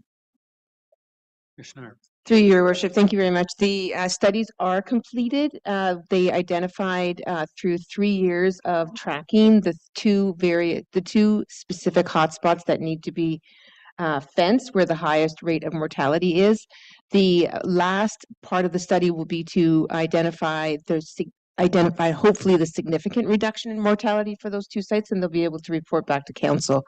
So this will end up being a good news story for the critters. Councillor Cooper. Thank you, Mayor. I just would like to sort of echo what I'm hearing from Councillor Bocek. I think this is an important project. If we are going to fund it this year, though, we should find the funds not from the reserve, which isn't, excuse me, a slush fund. Find it somewhere else. Maybe the Sustainability Department has that money and could provide it for us, or some other area. But I don't really need to hear an answer on that, other than to challenge the staff to find the $30,000 within our current spending, pull it out of somewhere else, in other words. Thank you. Thank you. I'm going to express the opposite view in that I think this project is important. I think coming out of general reserves is also appropriate at this time. I think that we know that if the past history of I don't know how many years sticks, we end up spending a little less money or receiving a little more money than we put in our budget. And so I wouldn't be surprised if we have enough of a surplus by the end of the year that we can cover this. I also think we have to be very appreciative of the work that Parks Canada and the Biosphere have done on researching our roads and giving us advice as to where the areas are of greatest mortality. And I also think that if we talk about how we want to protect the environment is number one. I think a project like this, which is relatively small scale, is if we choose not to support it, we're basically saying, you know, environment is number one when we get around to it. And I think that we got a report. We were quite, I think council as a whole was reasonably enthusiastic about receiving that report a few months back, and township has followed direction and come up with a quote. But I will say, I'm less than impressed by district. I mean, this is a district road. Every single year that I can remember, I'm sure if we do the math, we've given district more money for roads than they've spent in our township. Don't tell me they can meet us halfway and come up with $15,000. I think that's just too bureaucratic an answer, not reflecting the fact that this township has paid our share, well, more than our share of district taxes forever. And so I plan on following up with the district and saying, what the heck? Because I can't believe that if we can find the money, certainly an operation that is significantly larger than us could find, you know, to come up with a small percentage of money required for sharing in this cost. And I think it behooves us as we go forward to remind district that, you know, as we find more hot spots that should be addressed, that it is a district road. And they should spend some of the money we've given them on protecting the animals in our area. Anyway, that's my comments on that. I'm going to go to Councillor Hazelton because Councillor Bocek has already spoken in this round, last round. His hand's still up. We're waving at each other. So I'm not going to say a lot other than to say that I fully support this. We have to, I think, start taking some leadership on this, and Some of that was driven by an experience I had going up the Honey Harbor Road the other day in hotspot number 1, where there was already a guy who was stopped trying to protect a big, giant, like huge, massive snapping turtle. And I could not believe how fast this big turtle could move and jump. Like this guy would try to grab him by the rear legs. He would like jump right off the ground, and we had to get a stick to kind of usher him off the road. But thank God we were able to save him. But I mean, anytime you have an opportunity to get a firsthand involvement, you realize this is a serious issue and we need to take action. And I think we always pull money out of the reserves for anything that's not already part of the budget. So that's a normal process. So gung ho, let's go do it. Yeah, you think sometimes these turtles could actually have a fair race with a hare. Oh. You know, and I always have a piece of cardboard and gloves in my car because these opportunities do present themselves now and then. Not seen any more hands, so I have moved by Councillor Jarvis, seconded by Councillor Cooper. Be it resolved, the council directs staff to proceed with the installation of wildlife fencing along a portion of Honey Harbor Road as identified in Staff Report 2024-89. And that a sole source contract for the supply of the fencing be awarded to Animix Wildlife Fencing Canada with an upset limit of $30,000 plus HST for the supply of the fencing materials, and that the project be funded from the general reserve. All those in favor? 1, 2, 3, 4. That's 5 in favor. Thank you. That is carried. Yes. Our next topic is municipal accommodation tax, and as Councillor Graziano pointed out at the beginning of our meeting, he has a conflict of interest and therefore has recused himself from this discussion. Ms. Schneier, this is your report, please. Oh, thank you, Your Worship. I'm knee deep in snakes. Just give me half a second, if you could please, to switch reports. Sorry, your I just have to switch reports here. Hold on. Okay.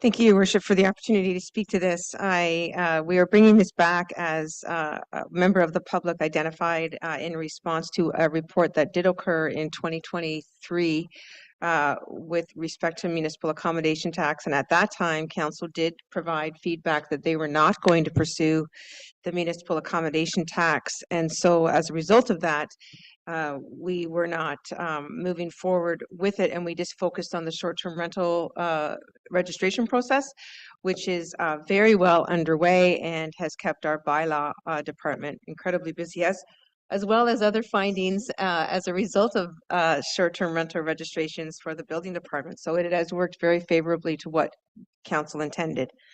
However, the municipal accommodation tax, often called the transient accommodation tax under Municipal Act Regulation 435/17, does allow for municipalities to collect a percentage of accommodation rate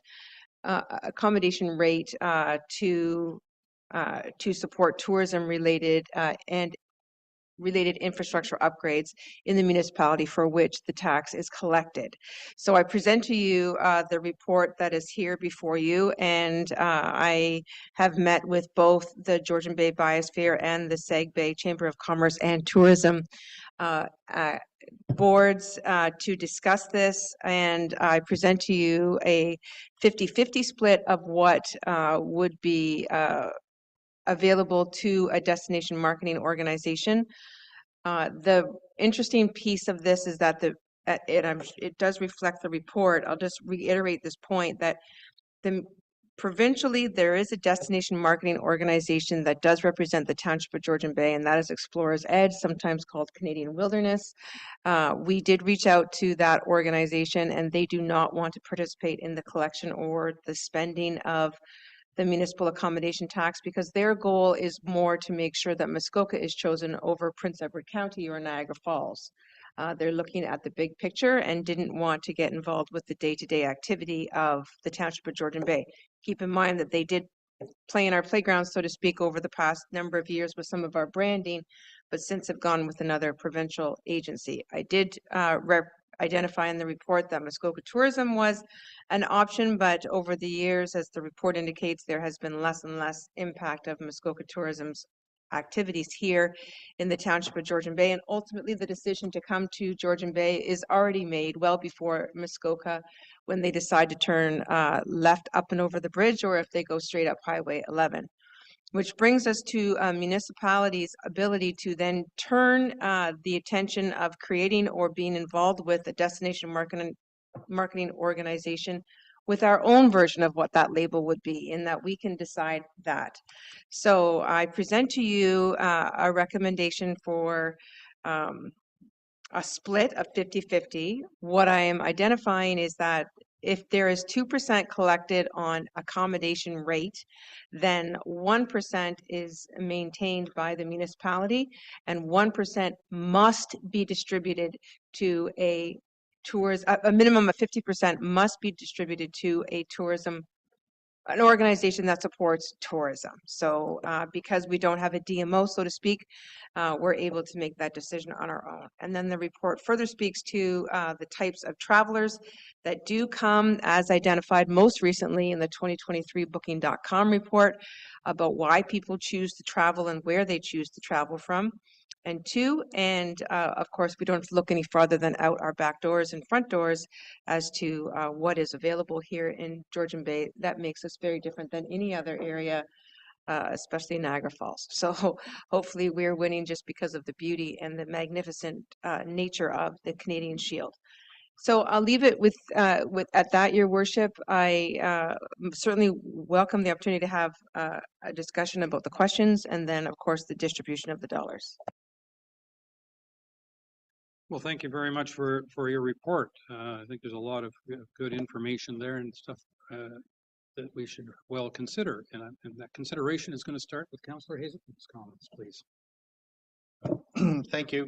I do have a lot of comments that I would like to share, but I may be able to simplify them down into, I think this should be referred, deferred, or whatever to a later date. I get the feeling from the informal, what do you call them this morning? The open forum. The open forum comments that there are discussions that perhaps still need to take place, and there is a timing issue. I would, before we entertain organizations to give money to, I would want those organizations to come to us and tell us what great things they're going to do with that money. And so I think this is way too early in the process, and I think we should move on to another topic and refer this to a later date. Thank you. Thank you. Councillor Cooper. I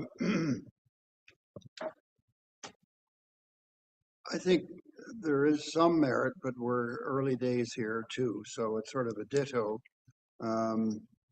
You know, if we do assign funds, for example, to other organizations, I don't think it should be so open and broad in its sort of context. In other words, there needs to be, from any organization receiving these funds, something very specific in terms of where the funds are going to be spent, and a way for us to prove that that is the case. Real evidence. So I think it's a bit loose at the moment, and so I would suggest that we maybe defer this as well. So thank you. Thank you. Councillor Jarvis. Yeah, initially this is something that appealed to me, and I like the idea, just generally speaking. I have had the chance with members of SegBay to discuss it further, and am very much in line with their concerns. And that sort of ties in with what was just approached by Councillor Cooper and Hazelton, in that I think we need the organizations to which we are currently assigning or proposing to assign the monies to have their buy-in. And right now, I think SegBay particularly, well, I'm sure they would appreciate having additional monies, but there needs to be, there is significant concern, as was expressed in the open forum, from members of that group as to how that money, what the intention of the use of that money was from the standpoint of the municipality. And from my standpoint, I think we need to get feedback from them on how they want to use it. There are issues over collection. I think part of that was resolved in the open forum this morning, and I thank Director of Sustainability for clarifying that part of it for us. But I too feel that maybe a deferral is in order while we get better buy-in or feedback from the community that is going to be receiving those funds, namely right now SegBay and the GBBR. Thank you. Thank you. Councillor Predko. Thank you, and through you, Your Worship. I'm not going to go very long because it might sound a little bit like a broken record. But I do think, given Ms. Breckenbill's open forum presentation this morning, if 95% of the revenue has been booked already without the MAT tax, it makes me wonder about the urgency to implement this today, and maybe it gives us an opportunity to have a little bit more opportunity to communicate and work with the stakeholders in this to get a better sense of any loopholes that we might be missing.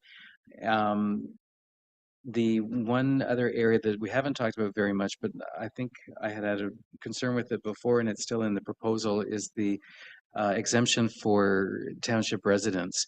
And I think that's an admirable thing to add, but I think it's very difficult for people who are booking online for the online systems to actually know that they're within the township and they should be exempt from that fee. So I think the way that the administration of that exemption is where I'm concerned, and I don't know how that would be mitigated. But again, just to have these questions answered, I think for today it would be helpful for us to defer this until we had some more consultation. Thank you. Councillor Bocek.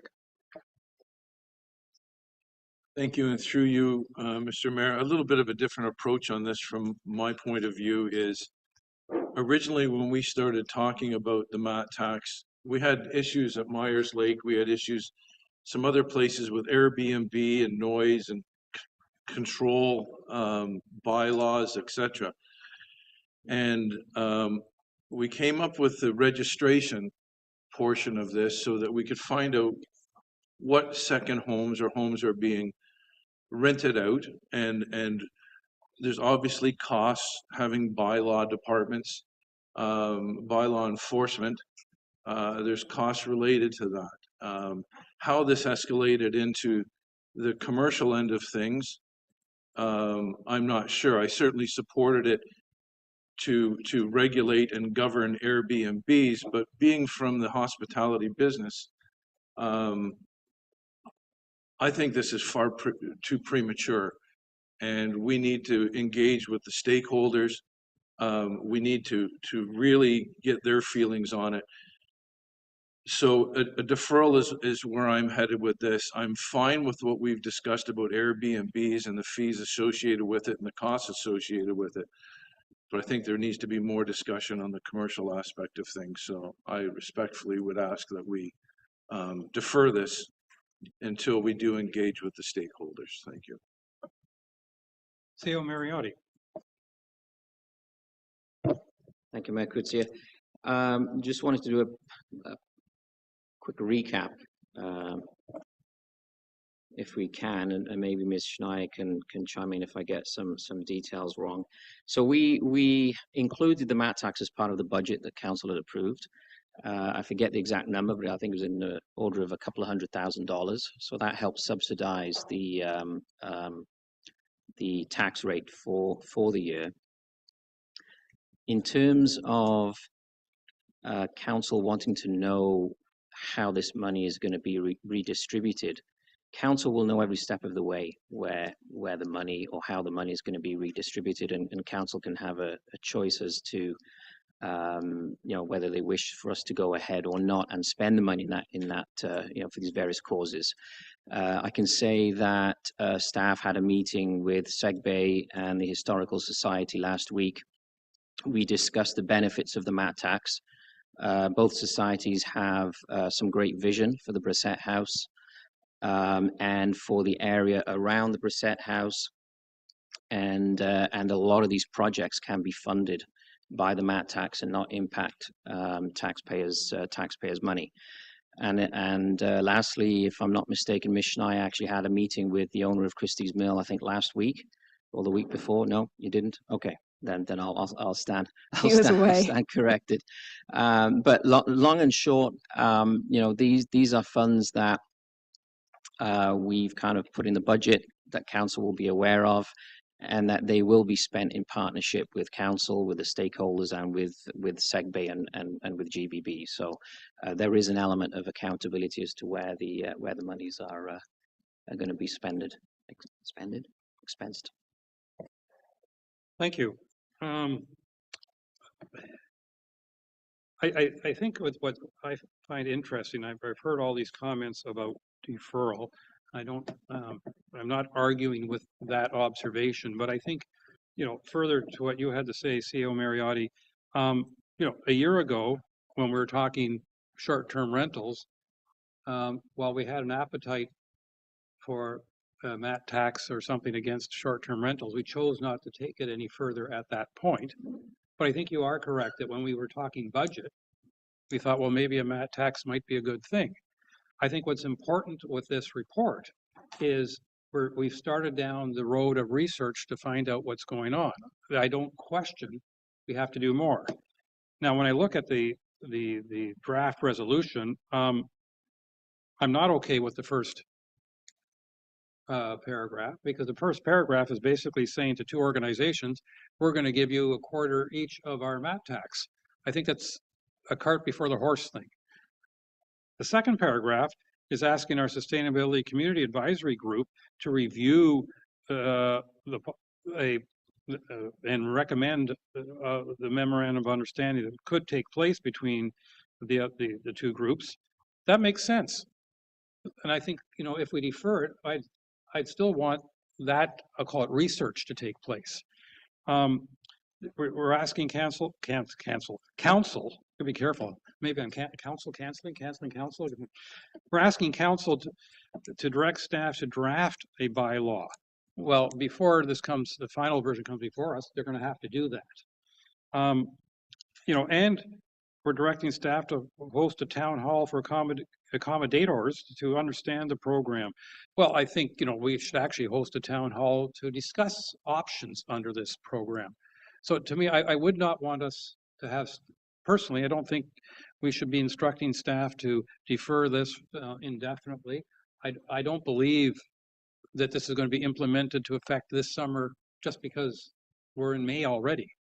And so to me, and I'm looking at I'm looking at staff to some degree about this. To me, I would like to see a softened motion that we can decide whether or not we want staff to look further into what it will take to come up with a mat tax appropriate for our area. Because, I respect what I heard in the open forum this morning. And I know sometimes in the past we discussed, well, maybe the mat tax should be applied to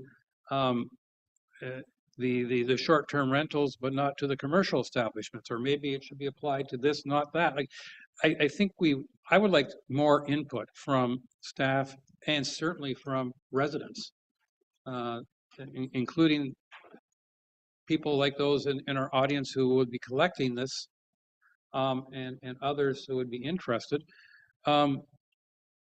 Because I also want to remind council is that one of our motivations when we're reviewing budget is to make sure that people who come and enjoy our area who are not property owners pay their share, whatever that may be, of the costs of this township. And so I'm hoping that we are not with our discussion today saying, well, let's put a full roadblock on this and ignore it. I think it requires further discussion. And so I'm going to ask a question of staff.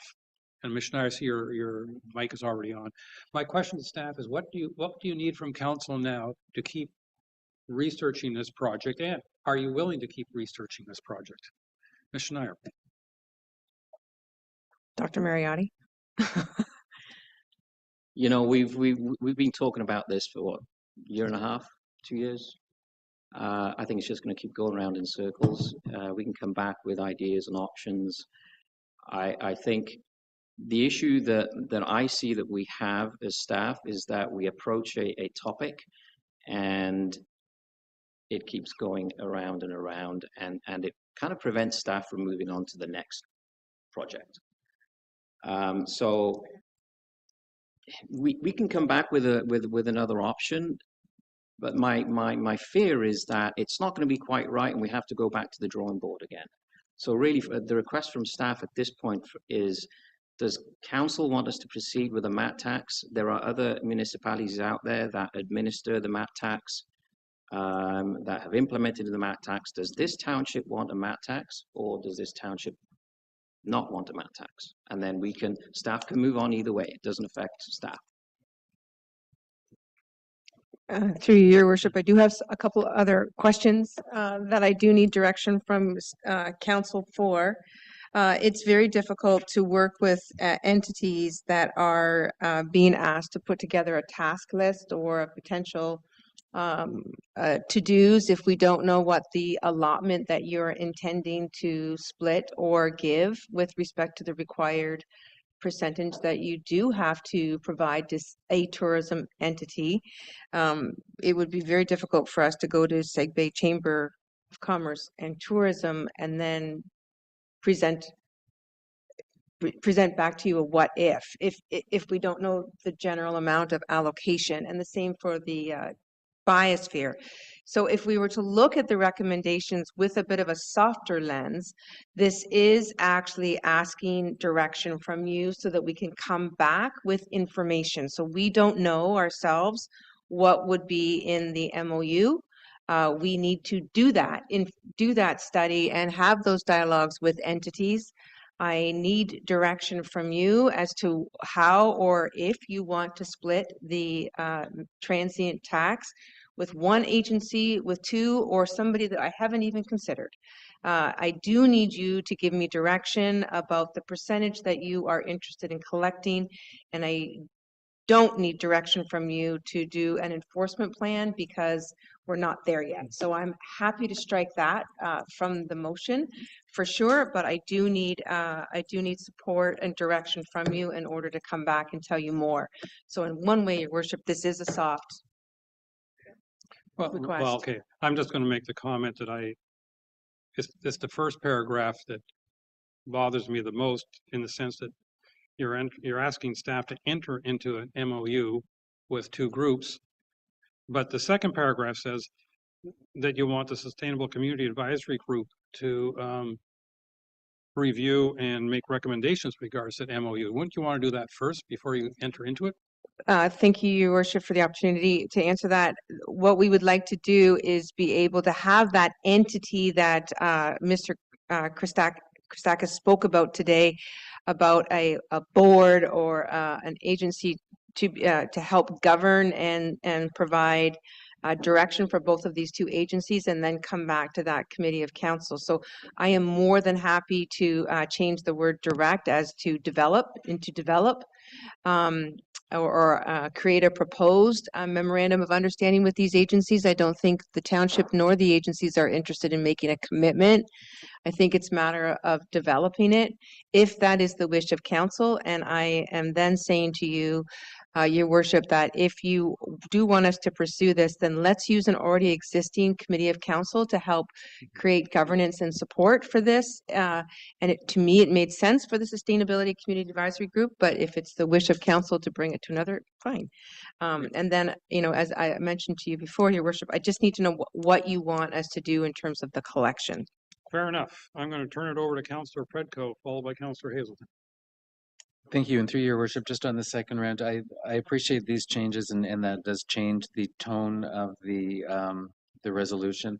The one thing I would ask is, in addition, as a friendly amendment to the resolution, would be the last condition on the resolution is staff hold a town hall and for accommodators to understand the program.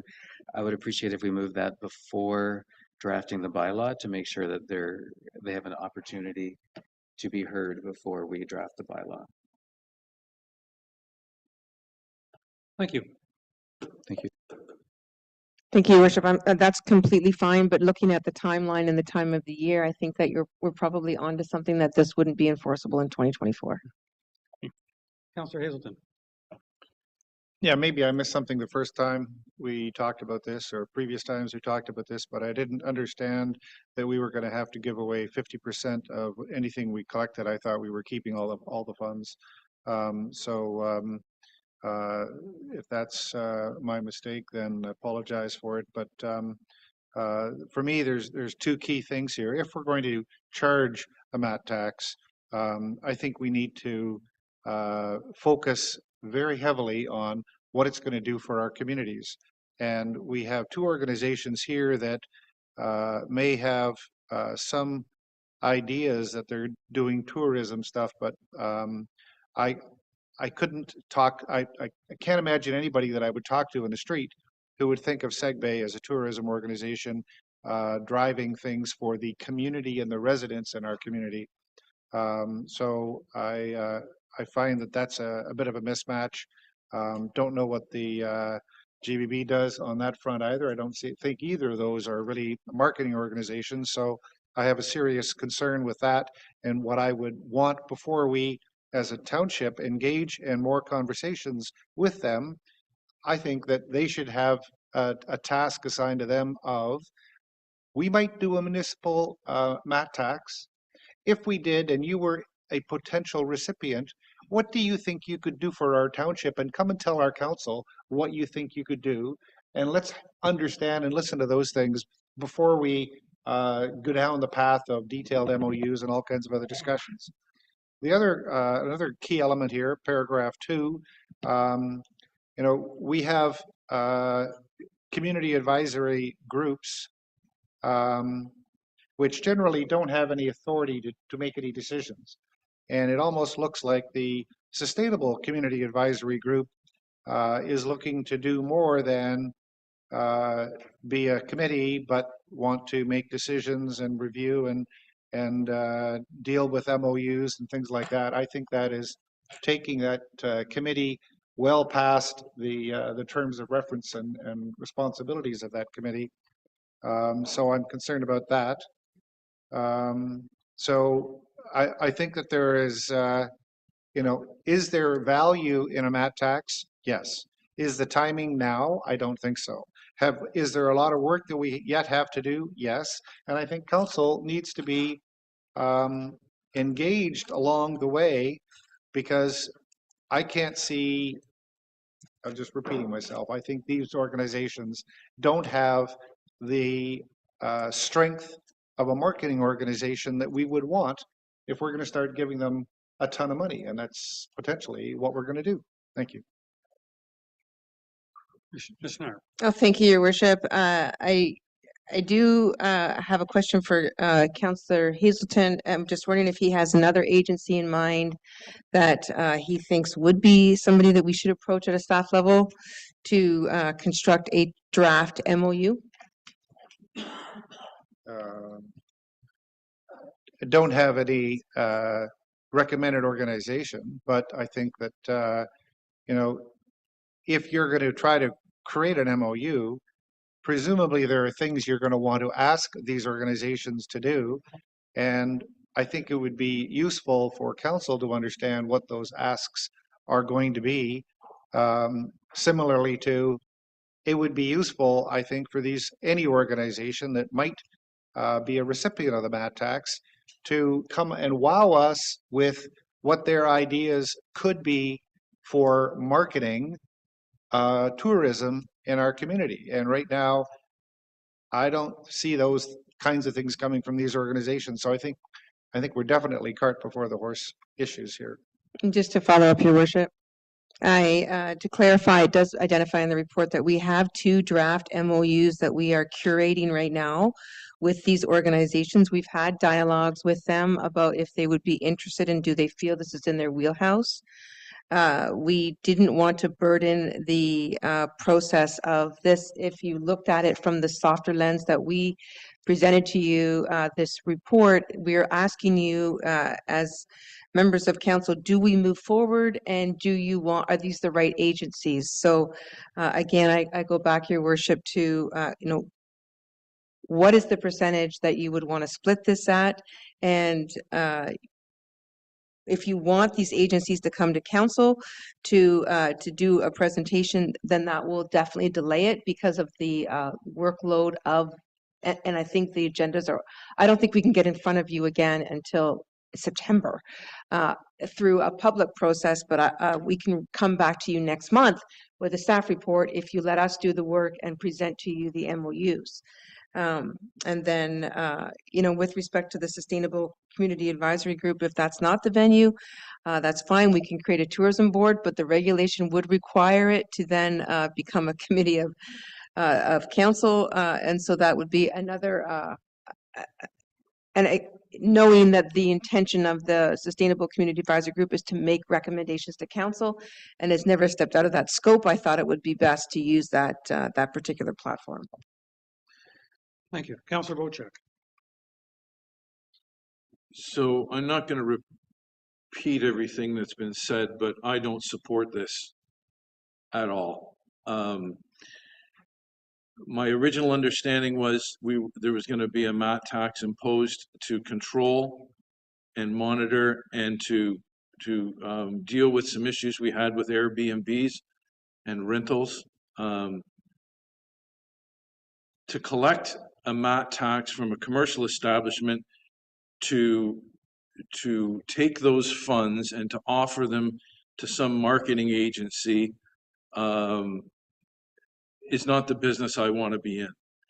That's the business the hotel operators and the operators of these establishments are in, to advertise and to establish their business profiles with different agencies. I don't think we're in that business.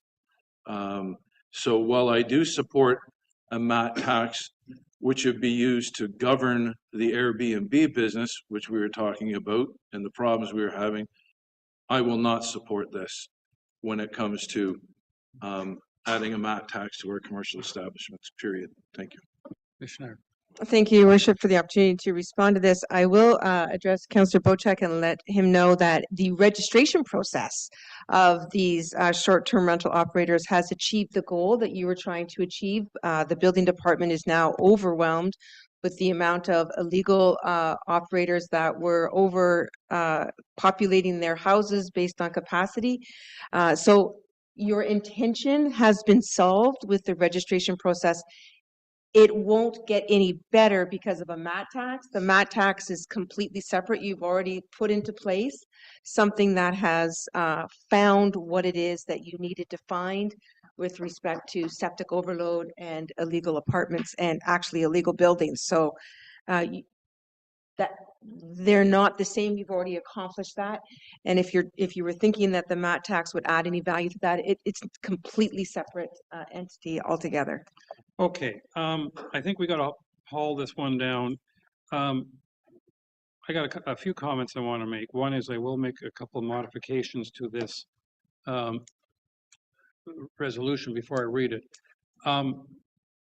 I think we have to understand a few things. One is if we collect a MAT tax by provincial law, not ours, by provincial law, half of that MAT tax has to go to, for lack of a better term, marketing agencies. We can only keep half of it ourselves as a township. I know that, SegBay is, they've added the term and tourism to their title, and that's something, a business that they're growing into, is promoting tourism in the area. I also know that the Biosphere has had a tourism arm for quite a few years, and for instance, they operate bike rentals on Bosley Island. It's just one example of things they do in our area. So both those organizations have some experience in tourism and a growing experience. I think we also have to recognize that if we were to pass a motion today, it's basically getting staff to work further on defining and the MAT tax. We're not today approving a MAT tax. We're approving that staff do more work towards a final proposal. I cannot imagine that this will come in front of us in a month's time for implementation effective July 1st, because I just don't think, A, that's asking a lot of staff, and B, I'm not sure we're prepared to have something sort of surprised on our residents that quickly. But I end again with, during our budget deliberations, we as a council, and there may have been one or two people didn't vote in favor, I don't know the exact vote at the time, but we as council said we wanted our staff to look into a MAT tax. Okay, I see hands up even though we've had 2 rounds, but let's do very quickly. Okay, Councillor Cooper, if you've got a very quick remark, because how I don't like it. I don't like it. Okay. Look, I'm not against having a MAT tax ever. I just think that we at the moment are sort of an organization looking for a marketing organization, and I'm not convinced that we have a marketing organization that can do the work, nor have we seen any demonstration of that. And so I think what we need is something coming back to us that shows us what these organizations could do. Just adding a name to your title of your organization that you're now in tourism doesn't make you a tourist organization. And I realize that the Biosphere has done a few things, but they're not a marketing organization. So I think that we need to, and I'm not suggesting there's anybody else, because this is a relatively new area, and we're not particularly in the large tourist business anymore in this township. We used to have the Delawana, and I attracted a lot of people with that, but at the moment we're more modest in terms of our tourist activities. So I think we for sure need to see something before we decide where any funds should go. So that's where I sit. Thank you. All right, thank you. I have moved by Councillor Predko, seconded by Councillor Hazelton.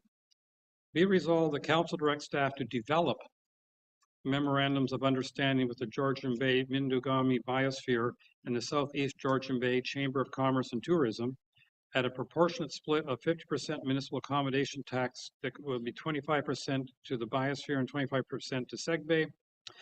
And the council directs staff to update the terms of reference of the Sustainable Community Advisory Group to include review and recommendations with regard to the memorandums of understanding, and to ensure environmental tourism related activity is completed within those terms. And that council directs staff to host a town hall for accommodators to understand the program, the submission process, and to ensure the intent of the program matches the needs of the operator. And that council directs staff to draft a bylaw for the collection and administration of a municipal accommodation tax in the amount of 2% of all accommodations that occur within the township of Georgian Bay for stays that are 28 days or less and are for non-residents of the township of Georgian Bay. Are we not voting on the bill? Well, we modified it. You're modified it? We have modified it. Very subtle. Well, nothing of any substance as far as I okay. Well, whether we vote for a deferral or we vote in favor makes really no difference with the way it's worded. But all those in favor of deferring, referring, or referring. Okay, all those in favor of referring as an R. In other words, this is going back to staff to work on. I get these stunned looks. Are you not voting or are you thinking? I'm not voting in favor. You're not voting in favor of referral? Okay. All right. No, well, right now the vote is all those in favor of referral. I got 2 votes over here. Councillors Jarvis and Predko, are you in favor? Well, the referral is to compromise. Councillor Predko? Yeah, we're referring that back to staff. Okay, so we have 5 out of 6, including myself, in favor of referral and 1 against. Well, I just told you who voted for it, but you're the only one who is not voting for it. The other 5 have. But if you want a formal recorded vote, yes, then I'm going to hand it over to Ms. Way. Let's see if maybe it'll come out a little differently.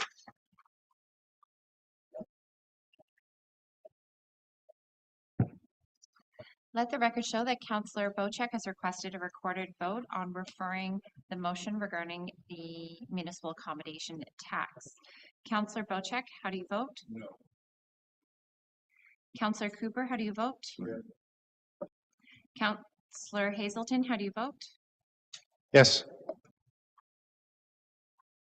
Councillor Jarvis, how do you vote? Yes. Councillor Predko, how do you vote? Yes. Mayor Kutsier, how do you vote? Yes. Let the record show the motion to refer is carried 5-1. All right, thank you very much for that.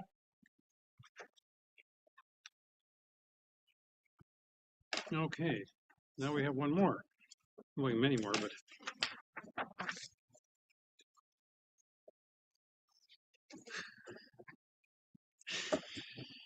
pronunciation guy. All right, our next topic is surety bonds as development securities. And this is Ms. Radigan who will talk to us about this, please. Thank you, Mayor Kutsier, and through you to members of council. The purpose of this report is to seek council direction with regards to the acceptance of surety bonds to be used to secure municipal obligations and insurances. Currently, the township accepts 2 forms of financial securities, and that includes letters of credit and cash securities, which are truly just certified checks. These funds are held by the township until certain milestones under the development agreement are met. Both cash securities and letters of credit are the most secure forms of payment and provide the greatest level of protection to the township as a whole. Through Bill 09, the minister introduced and is prescribing surety bonds as a form of financial securities, although this regulation is not yet in force. Surety bonds are being accepted by more and more municipalities, especially larger municipalities. And the township staff have recently been approached by a developer with regard to the acceptance of a surety bond as a form of a financial security. Surety bonds provide a benefit to the developer as they don't tie up capital for the developer, and they allow them to work on several development projects at once. However, surety bonds may impose a greater risk to the township. It may be more difficult to draw on funds, and or if the developer defaults, we would be potentially required to provide proof of default in order to draw on those funds, as opposed to a letter of credit where it is backed by a bank and there is no questions asked. As a result, staff are recommending to not accept surety bonds as a form of financial security at this point in time. Thank you. I'd be happy for any comments or questions. Well, thank you very much. Appreciate that report. Councillor Graziano, please. Thank you, Your Worship, and through you, Ms. Radigan, is there a way to essentially enter into a bit of a quid pro quo with the developer whereby we offer them a surety bond freeing up capital, but get assurances that they're going to be shovel ready and break ground within a very certain short period of time frame? Through you, Mayor Kutsier, to Councillor Graziano. The point of the purpose of a surety bond is to potentially use those funds in case the developer defaults, not necessarily to provide sureties that there will be shovels in the ground. And we can definitely create any type of agreement. However, we don't currently even have a policy in place for surety bonds, and that would be my suggestion, is to start with a policy prior to accepting any. In light of that, and yes, I'm aware, of course, of the intent of the surety bond and its purpose. I was just more so concerned if they're going to look at this as a means of which to free up capital and not have to put cash down, that we in return receive something in lieu of that benefit to them, which is hurry up and build. With that said, I'm inclined to option number 2. Thank you. Thank you. Councillor Jarvis, please. I'm going to admit that sometimes I read through these pretty quickly, and I catch some of the details and not the other of the details. And when you said that your recommendation is that we not accept them, I sort of woke up. And because my thinking was there doesn't seem to be enough firm information in hand to accept surety bonds at this time. So basically, I'm just mimicking what you just said. So what you're suggesting is we got to wait for the province to come up with proper legislation in order for us to be more confident in the security of a surety bond. I've got that? Okay. Then I appreciate what you've done on this.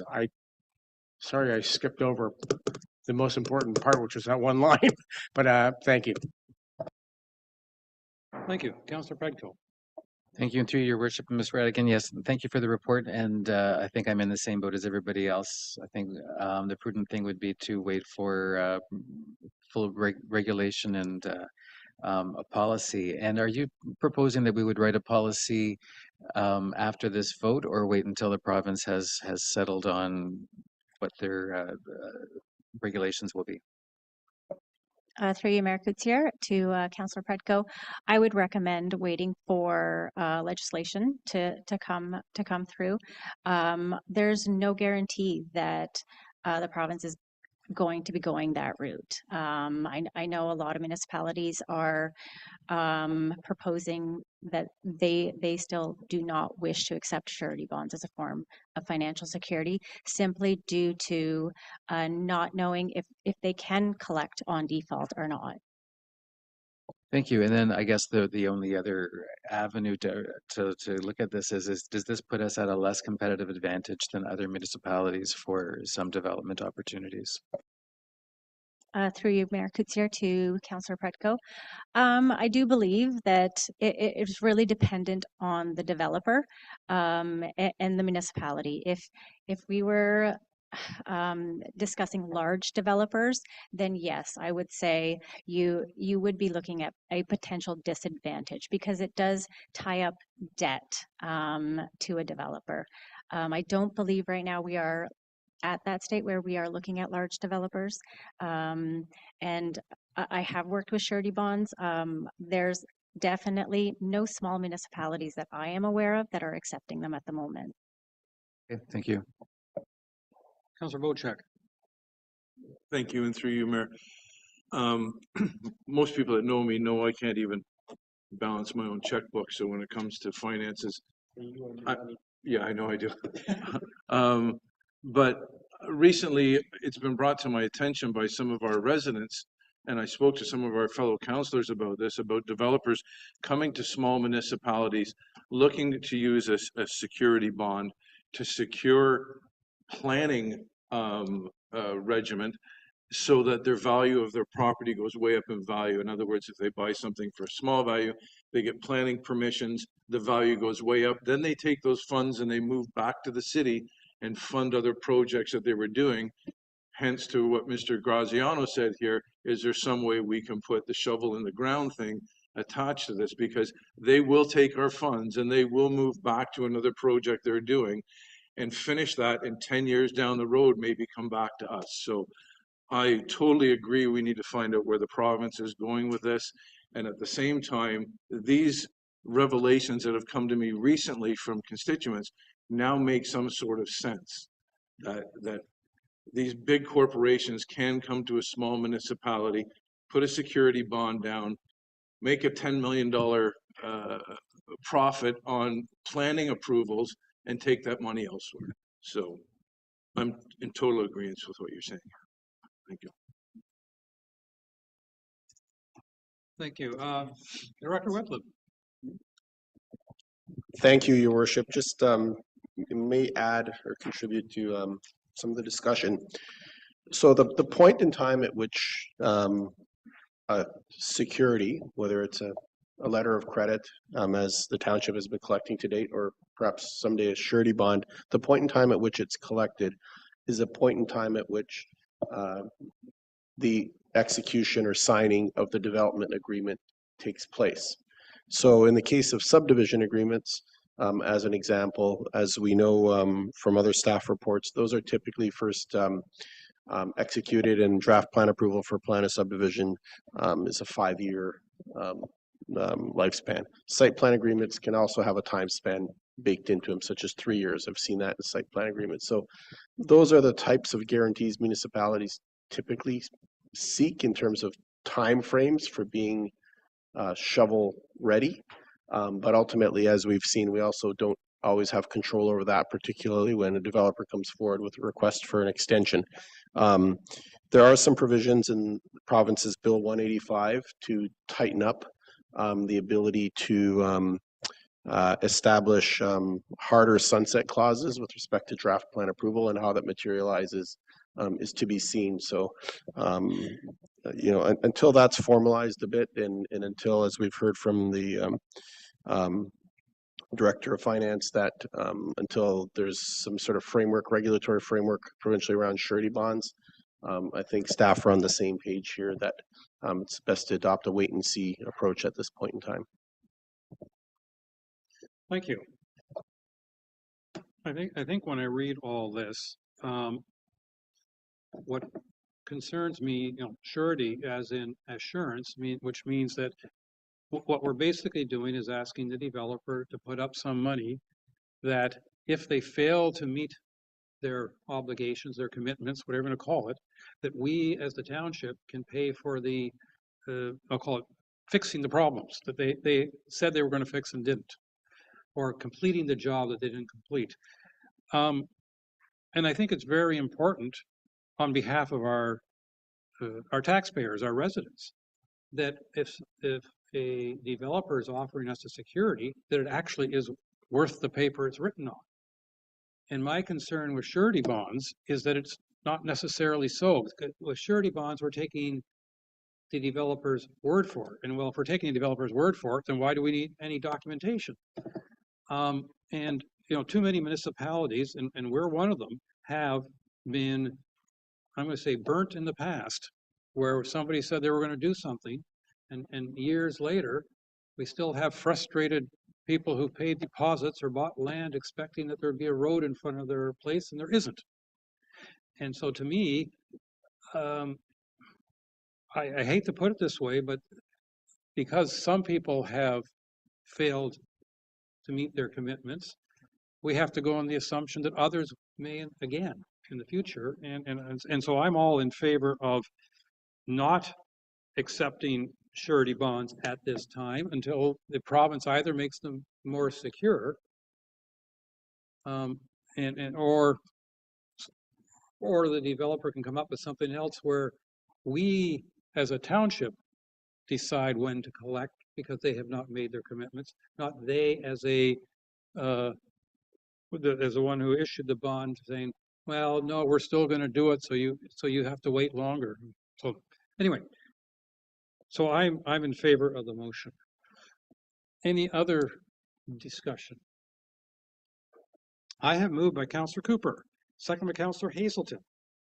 Be it resolved that Council received a report regarding surety bonds as development securities, and that Council does not accept surety bonds as development securities until such regulation has been proclaimed. All those in favor? 1, 2, 3, 4, 5, 6 out of 7 have voted in favor, so that is carried.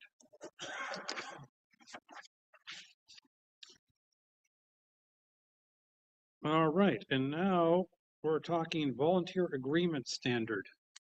Ms. Schneier, back to you.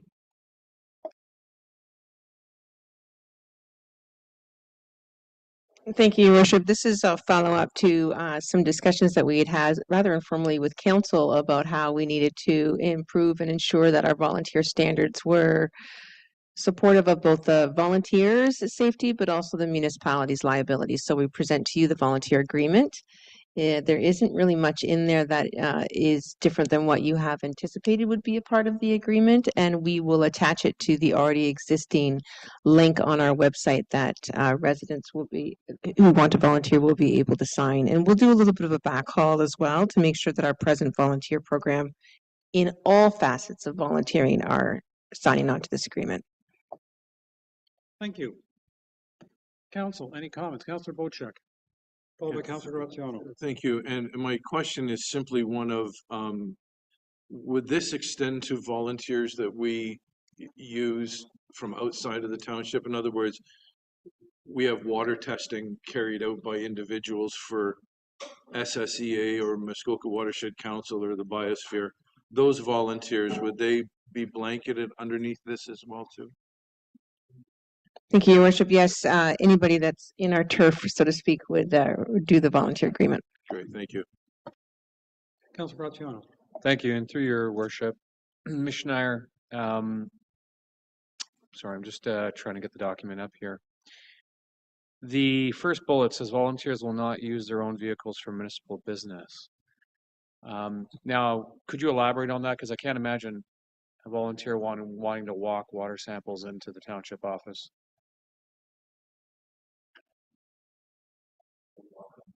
Or walk on water to get there.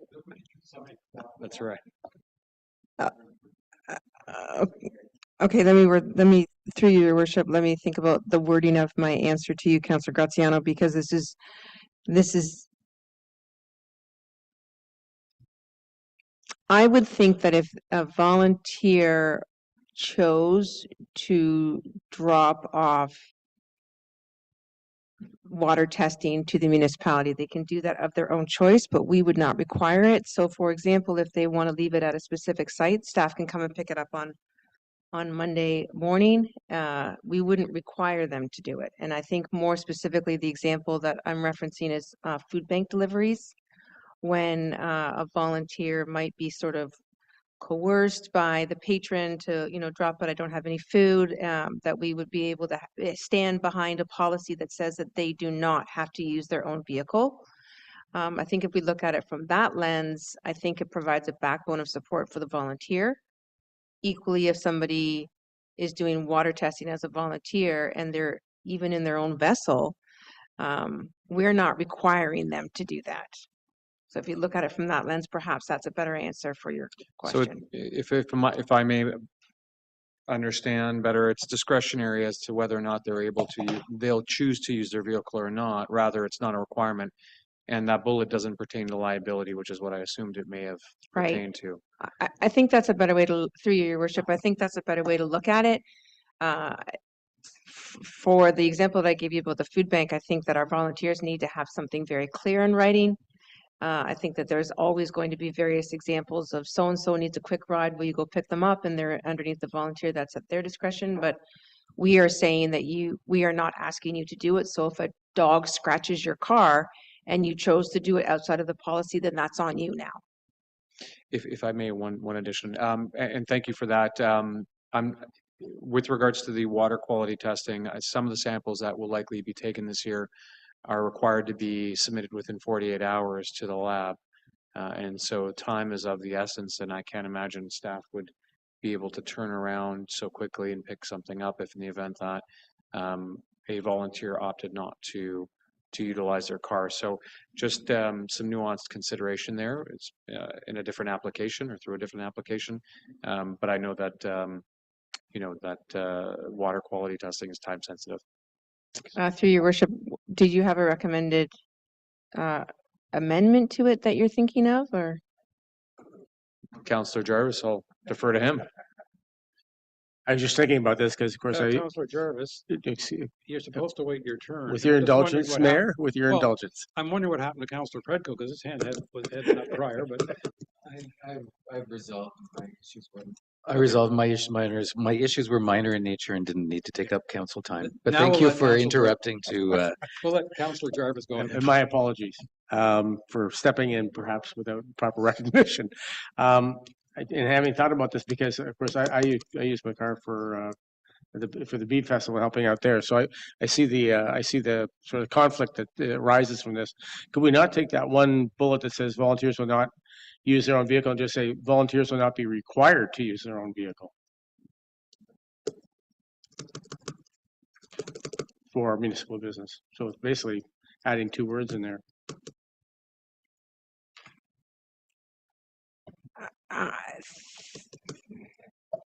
Through you, Your Worship, I'm just going into the minutia of the agreement where I'm happy to word it that way if this is the will of council. What I don't want to do is have this deferred because this is very relevant for as we head into the summer months. So, Councillor Hazelton. Unless I'm missing something, in the sentence that people are referring to is part of the report, and I can't find it in the actual agreement. It's right there, first bullet. I know this is in the report. It's not in the actual agreement. When you scroll down and you read the agreement that has been submitted, I don't believe it's. I can't find it either. And it says in here that they're responsible for their own travel and accommodation expenses. So I think the agreement as it sits covers what we want. Although the report may have some other words in it, we're going to vote on the agreement that has been post-printed, and I think that's covers what we want. Thank you.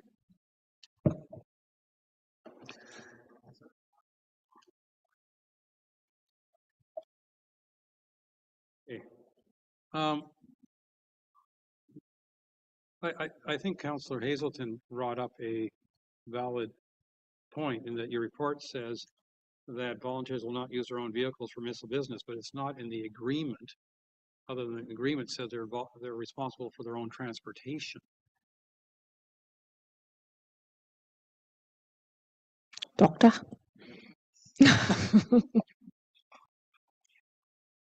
I think there's a happy medium because I think in the report, the first bullet says volunteers will not use their own vehicles for municipal business.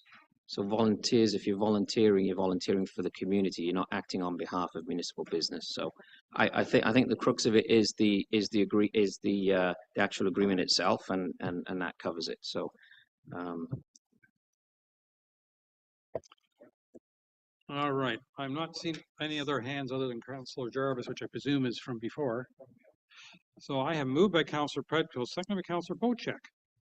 Be it resolved that Council adopt the Township of Georgian Bay Volunteer Agreement as presented for the purpose of providing support and safe practices to persons who volunteer in any capacity at the Township of Georgian Bay. All those in favor? And that passed unanimously. Thank you. License of occupation policy. The Clerk's Department. Thank you, Your Worship. As you're all aware, in March, Committee of the Whole reviewed and accepted the license of occupation policy that was presented, and the policy was then brought forward in April to Council for adoption. It was at that time that Council directed staff to amend the policy to have considerations for Indigenous community members. So following that, staff reached out to Moose Deer Point First Nation, and there was a couple of key points that staff learned through those conversations. The first being the claims to land due to Indigenous heritage needs to be tied to that specific parcel of land, meaning their direct ancestors used that land for hunting or living or other significant use. That it would be nice, although not necessary, to have a clause included in the policy. So on page 3, we do have an option for a paragraph that could be included under our general terms within the policy, and that has been vetted as well by our Indigenous neighbors. And lastly, that the township should have an overarching policy regarding the township's role and responsibility to have Indigenous consultation and engagement. So we've kind of, the recommendation is that we adopt the policy as presented, but also that we have another policy implemented as well. You, Councillor Graziano. Thank you, Your Worship. And based on my understanding of what I just heard, I'm assuming that a subsequent policy will come out of this for the Indigenous community. Is that correct? Through your worship, that's the intent, yes. And that would also apply to the LOO? If I may, for future consideration of the future report, bylaw, whatever staff returns back with, aside from the Haudenosaunee community or the Mohawks, specifically our Wada and Worcester Point, I would like to see something pertaining to Métis as well in there, and all of the Indigenous community members that we have, not just specific to the two reserves. If I may respond to that, so what we did learn is that they only consult and provide guidance when it's specific to their lands and their community. Mhm. So for example, they wouldn't provide feedback to something that's happening in the GTA. They wouldn't provide feedback to something happening in Northern Ontario, et cetera. So we wouldn't be obligated to have that consultation piece either. If I may, one follow-up. And my second question is, if that is the case, and it's good to hear that we will come out with a secondary policy. My question is, would we not want to point to a future policy in the LOO saying that should the applicant be of Indigenous background, that the policy would apply to them, or the future policy would apply to them? That wouldn't be necessary within the policy, no, because then the new policy would stipulate that. Okay, understood. I'll defer to our clerk on that. Thank you. Thank you. Councillor Wojcik, please. Through you, Mr. Mayor, further to Councillor Graziano's comments, this would include other nations within our township, in other words, the Beausoleil Island First Nations and folks like that. Okay, thank you. All right. Moved by Councillor Jarvis, second by Councillor Cooper. Be it resolved, the council approve the license of occupation. Let me try that again. Be it resolved, the council approve the license of occupation policy as presented, and that staff be directed to draft a policy on Indigenous engagement and consultation. All those in favor? And that is passed unanimously. Thank you. Indemnification for council and employees. Ms. Way.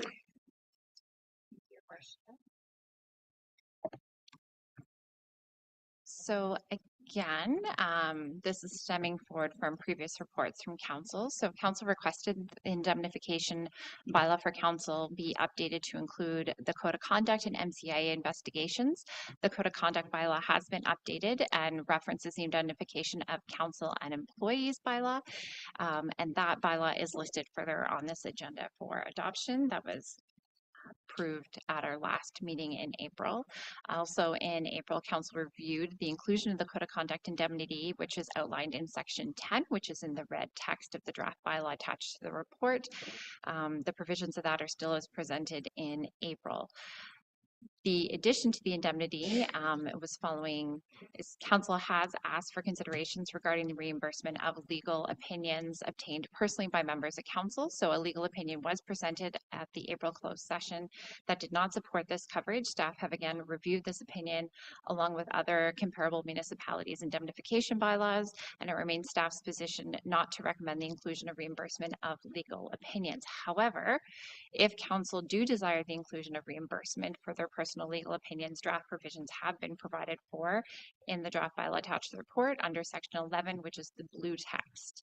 So neither the code of conduct indemnity nor the reimbursement of legal opinions are included within the 2024 budget. So it is also recommended that a reserve be established to allocate funds, and staff are proposing the amount of $56,000 be budgeted in 2025. Okay, so I just want to make sure I understand this because I have a draft motion in front of me that has a couple of blanks in here. And I just want to make sure I understand how these blanks are to be filled in or not filled in. So the blanks, so the inclusion, the first part of the motion speaks to the specific inclusion of the bylaw section, so section 10, which is the code of conduct portion, and section 11, which is the reimbursement of legal opinions. So if you want one or both, you would need to put 10 and or 11. Okay. And then the same again for the reserve amounts, which is the second provision in the motion. Okay, thank you very much. And with that, I'm going to go over to Councillor Graziano, followed by Councillor Bocek. Thank you, Worship. Just, Madam Clerk, two small requested changes that I think were discussed in last month's council. 10.4 of the proposed change in red. I believe I had originally recommended that rather than the township's solicitor choosing a solicitor or an independent solicitor to make a determination of whether it was in good faith or not, that the township solicitor, along with the councillor solicitor, should the councillor have one, both approve the suggestion. So the township solicitor could make the recommendation, but it should be approved by the councillor solicitor as well, to ensure that both parties feel that the solicitor making that determination is impartial and not focused or biased towards one particular perspective. That's right. My memory isn't quite the same. Not saying it didn't happen, just saying my memory is not quite the same. I do remember us discussing that particular clause, and myself clarifying that it wasn't the township solicitor who would be making the determination, but a separate independent solicitor. If it is council's wish to have that be a two-part approval, or have the township solicitor or have the councillor be a part of that approval process, because not all councillors may not have their own legal representation, I think that's a fair amendment to 10.4. Yes, I personally would recommend it, only because I think it would show fairness. It does state here that the township solicitor shall obtain the advice of an assistant of and assistance of a qualified independent solicitor. The concern that I guess I would have is, and it's not to say that our municipality would ever, but who's to say that a solicitor doesn't attempt to find someone that might be, biased towards one position or the other, one party or the other. So that's where I think that concern comes in. And if you're prepared to make that amendment, I think that'd be great. If I may carry on just very quickly, for 10.7, we also discussed a provision in here that precluded the MCIA here, because in the last month's council, I specifically made mention that right now, as it stands, it would only indemnify us for $8,000 for the MCIA issues, as well as integrity commissioner complaints. And I want to make sure that 10.7 says that it's the $8,000 is only towards integrity commissioner, not MCIA issues, because MCIA issues could be in the 50s of thousands. And if we're not indemnified for anything beyond 8,000, that could be a problem.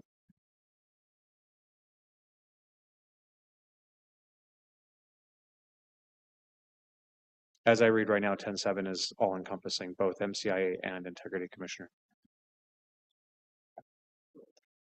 Through your worship, I don't recall that being part of the conversation, because that would have been a very different amount of consideration from the budget. So most, not all, some municipalities do have coverage in the indemnification bylaw for the MCIA. Are you asking that the MCIA not be treated the same as the code of conduct and the MCIA complaints be covered in totality?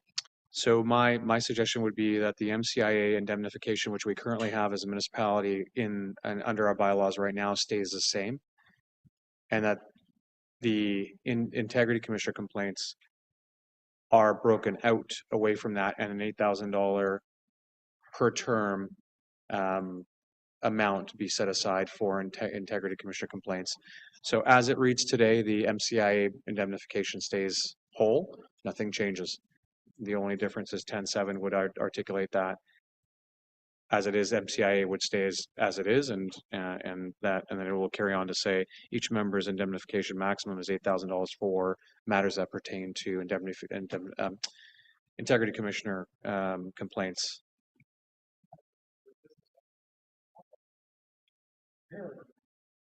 Yes, but if you read 10.1, I believe it says it pertains to municipal conflicts of interest as well. Mm-hmm. And so the concern that I have is we're conflating two separate indemnifications here into one, and then we're giving a total amount of $8,000 per term. And as some members of council who've undergone that process they've come to learn that that cost for an MCIA complaint without merit has run up to $50,000 to $60,000 per counselor.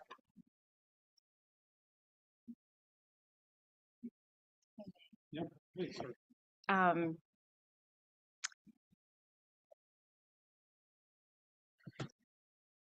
That's not how this has been approached previously. That's not the direction or the understanding of staff previously. It was to have coverage for the code of conduct and MCAA collectively together, which has been the approach for all of the reports that have come forward on this matter this year.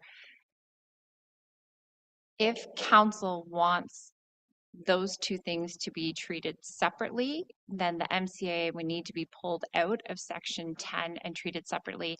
I do believe that would cause that would make it more difficult in order to amend the bylaw. I'm just trying to think out loud on how I could do that, just because the MCAA is about the behavior and conduct of a member of council and their actions. The code of conduct is also about the specific actions, and it's not them as their duties tied directly to them conducting their regular business, which was the initial intent of the indemnification bylaw and the intention of the current indemnification bylaw. So that's why those two were put into one section. If council wants them to have a different amount, so I believe what you are saying is basically you want the provisions to be the same for the MCIA, but not the total amount. My concern is I understand that's what maybe your understanding was, but that wasn't my understanding. So now I don't know what the direction of council would be on that matter. If they want that amount completely separate or. Yes, thank you. The original intent of my motion was strictly focused and it was narrow to the Integrity Commissioner complaints, not the MCIA. How we I guess conflated the two, I'm not sure. There was a portion of time there where I wasn't able to speak on the issue. But at the end of the day, the MCIA should, in my opinion, stay as it is. Nothing changes, and we focus strictly on the Integrity Commissioner, which would offer the $8,000 per term per council member. Thank you. As of this moment, there is no coverage for MCIA for members of council in the indemnification bylaw. Pretty sure there was.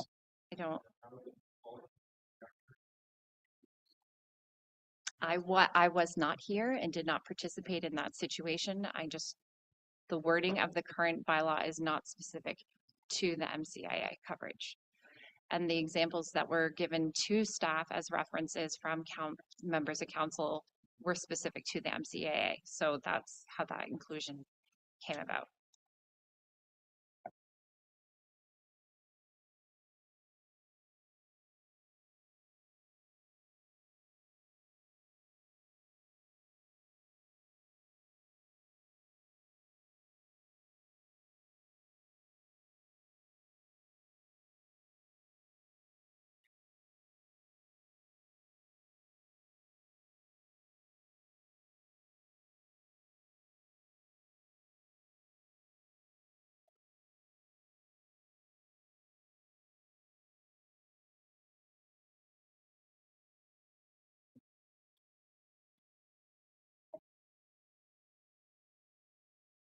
Don't need to wait on me. I mean, Yeah, I'm we thinking, can continue the conversation, but I'll find it. But just before we leave you, Councillor Graziano, if we were to strike the words Municipal Conflict of Interest Act out of paragraph 10, Code of Conduct, would that would suit your intent fine if we make some other reference to Municipal Code of Interest somewhere else? 10.3 is specific to the Okay, yeah, all right, that's the one, okay. All right, while we're doing that, I'm going to go to Councillor Bocek to see what you would like to add to the conversation. Well, a couple of different things now, since it's been brought to our attention. But my original thought was, when I read the report, while I was opposed to this indemnification in the beginning, educated myself a little bit on it and see where there's a possible need for it. But then I read that this is not about council anymore. This is to include staff. And that was not part of the original request was to bring a report back for indemnification to councillors, and now it's included staff in there. And I think if we're going to look at indemnification for staff members, that should be separated and brought to council in a different resolution and not be included in this one. Ms. White. Through your worship to Councillor Bochak, the direction to staff was to include code of conduct coverage for members of council in the indemnification bylaw. The indemnification bylaw has always been for council and employees.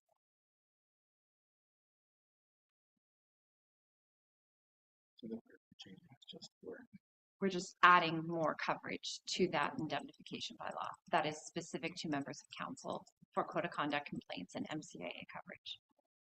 Okay, that makes a little more sense to me now, but with what's been brought up today, you weren't here previously, but previously there was this exact thing happen, and I believe 3 of the councillors were indemnified, and 1 was not because that councillor was found to be guilty of inadvertence, I believe was the word that was used.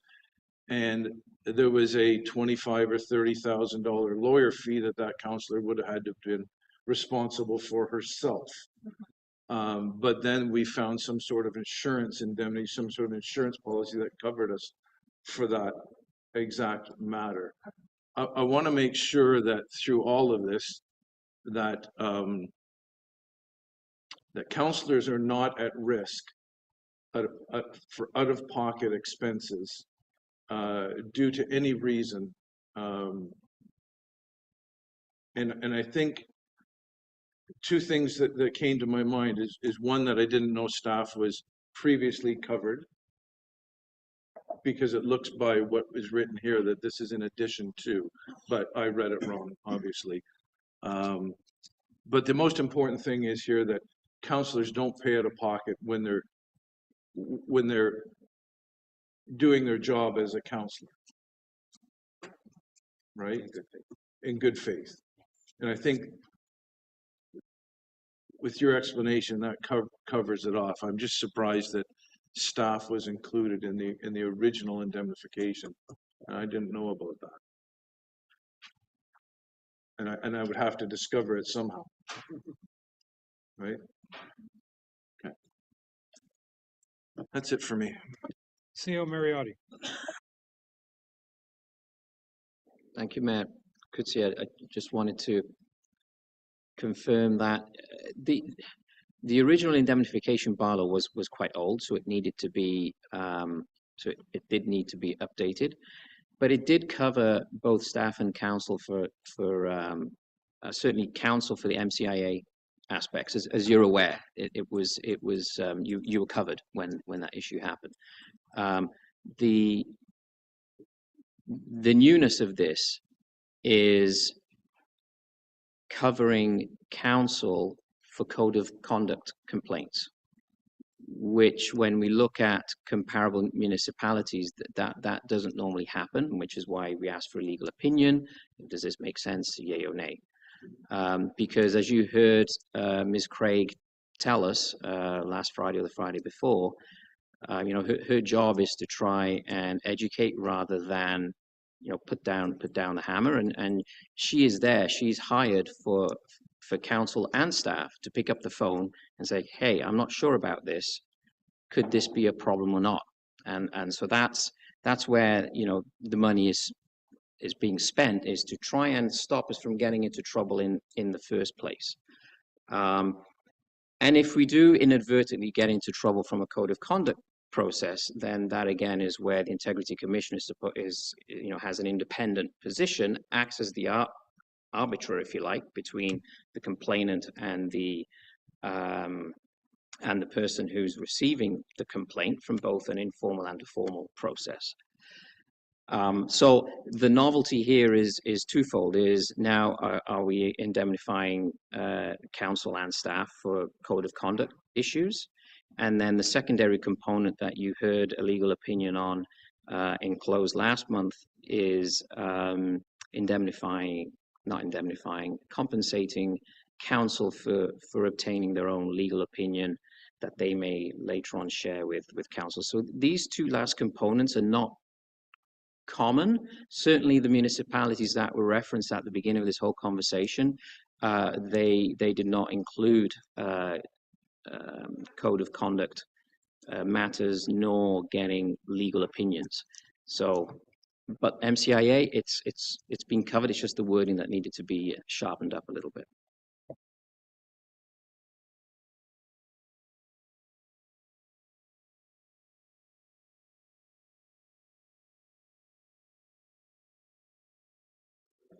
Yeah, I have a couple of the comments, but I'd like to draw our, first of all, this is a huge undertaking, and I certainly appreciate the challenge of call it getting it to where we want it to be. And it seems that every time we look at it, we discover other threads that we need to look at. But let me first point out that in our code of conduct, item 18, it says that complaints outside the integrity commissioner's jurisdiction, and that is MCIA. So if we have anything that violates the Municipal Act in 55152, Municipal Conflict of Interest Act, then that's outside of the integrity commissioner's jurisdiction, and so we don't want to indemnify a member when they're dealing with an MCIA, because that's already covered. It must be covered under the indemnification language elsewhere in the document, because it's already been exercised in the past and we've seen it. So, so what we've been trying to focus on here is where we have a code of conduct challenge and we are seeking ways in which we can defend ourselves. That's where this whole thing has come from. And so I think 10.1, I think probably needs to come out of there altogether. But I wanted to, I'm going to switch gears a little bit here. And I'm going to go back to page 7 of 11. I want to, first of all, thank you for striking out on 7.1, notwithstanding any other provisions in this bylaw to the contrary. And so one of the things that caused me concern the last time we talked about this, and still causes me concern, is that there's all kinds of language in this indemnification bylaw, but there needs to be some language somewhere that explicitly states that nothing else in this bylaw applies to the code of conduct violation. And so it's either a notwithstanding clause, as in 7.1, or in 5.1, a lovely statement. This bylaw does not apply to, and it lists things in there. And I think we need in 10.0, the first statement is this section applies only to code of conduct violations, and notwithstanding any other language in this bylaw, only this 10 and maybe 11 apply to these matters, because if I were a lawyer, I would have a heyday with all the other language in this document that could be pulled forward. So I think that we're close, but we need a couple of statements in there that, I mean, Councillor Bocek said we should put this in another document. Well, that's what I was thinking originally as well. But if we have to stick it in one document, we have to be really, really clear that we are not allowing confusion to take place. And I'm very uncomfortable with not having some statement in 10.0 that explicitly excludes all the other language in this bylaw from a code of conduct thing. And then further to further support Councillor Graziano's comment, in 10.4 we have that the township's solicitor shall obtain device with an independent third party. I think Councillor Graziano's suggestion of pulling in the member's lawyer so that that lawyer and the township lawyer can collectively come up with somebody that truly is independent. I think that's a very powerful and important thing. I guess one other, this is not an opinion, but a question. In 10.3, we say here, the township shall indemnify and save harmless the integrity commissioner appointed by the township. And I'm wondering, given that we and our entire focus here has been focused on members and the challenge of dealing with the integrity commissioner and a code of conduct violation, is there not other language in this indemnification bylaw that covers consultants like the integrity commissioner? And do we need that 10.3 in this section? Because I mean, it doesn't make sense that that kind of indemnification wouldn't exist already, given that an integrity commissioner is needed all over in every township. So presumably everybody's indemnification bylaw has this kind of language in it. And we are trying to craft a unique section 10 that deals with what we've been trying to bring forward here of member related issues. I'll pause. Thank you. Clerk White. For the majority of the examples that do include code of conduct coverage, they also have a clause very similar to 10.3 that indemnifies the integrity commissioner specifically.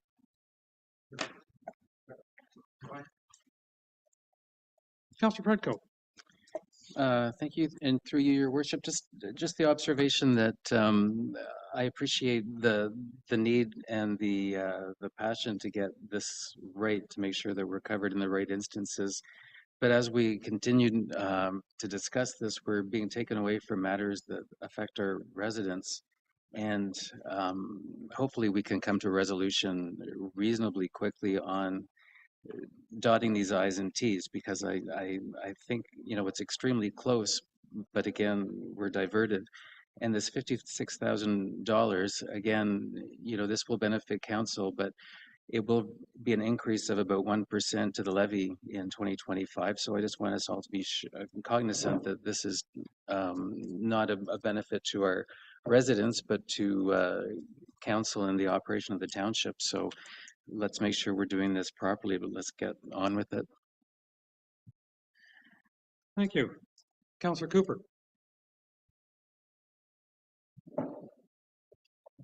I don't have an awful lot to say about the code of conduct, but we were also, as I understood it, talking about some of the language moving back and forth between the MCIA and the code of conduct. And my comment is that while when we're talking about the MCIA, I think we want to indemnify our councillors. On the other hand, where's the deterrent?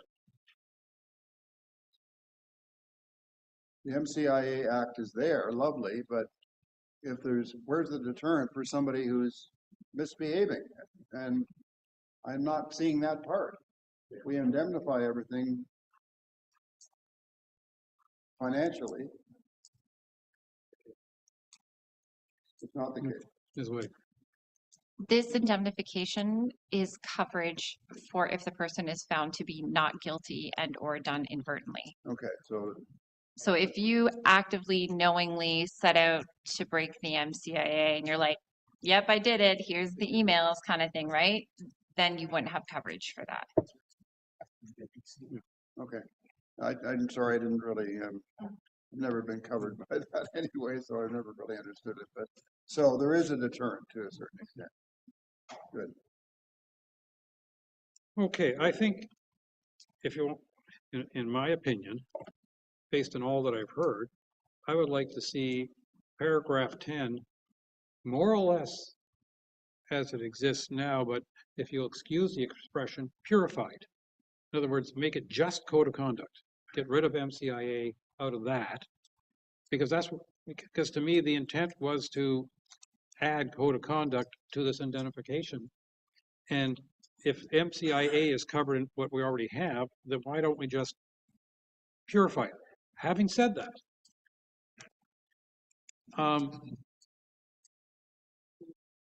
if we do that, what we're saying and let's assume, because we haven't done it yet, so allow me for argument's sake, in paragraph 10, we allow each member up to $8,000 per term to, I'll call it in defense costs, if I may, for any costs they incur in trying to defend themselves against a code of conduct, successfully, shall we say, defending themselves in a code of conduct. And that would be completely separate and apart from whatever costs may be incurred if they have to defend themselves against an MCIA claim of which they were found innocent. Because we, as you say, we are aware of examples in the past where that has happened. And I'm wondering, and I'm saying this to council, I'm wondering if we, and I hope my phrase isn't too confusing, but if we purify section 10 to just apply to code of conduct, would that satisfy council? This is before we even talk about section 11. That's to me a separate discussion. So I'm talking right now just section 10. Councillor Graziano. Thank you, through your worship. I think either we, to your point, use the term purified, or B, we can simply just make it that much easier and amend 10.7 by adding that per section 10 of this bylaw, each member's code of conduct indemnification maximum is $8,000.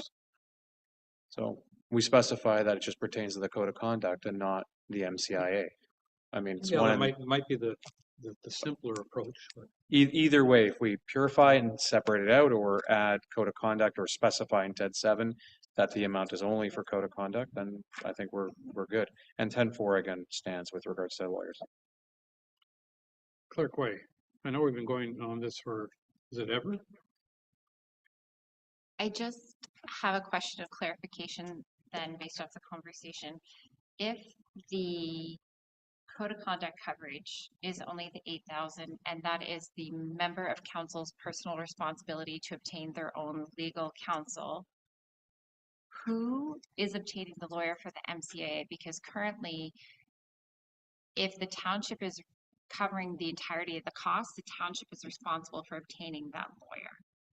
Are we permitting members of council to pick their own lawyer to have full indemnity?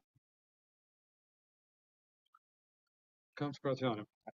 Thank you. My understanding, Madam Clerk, is that in an MCIA matter, the councillor chooses their lawyer.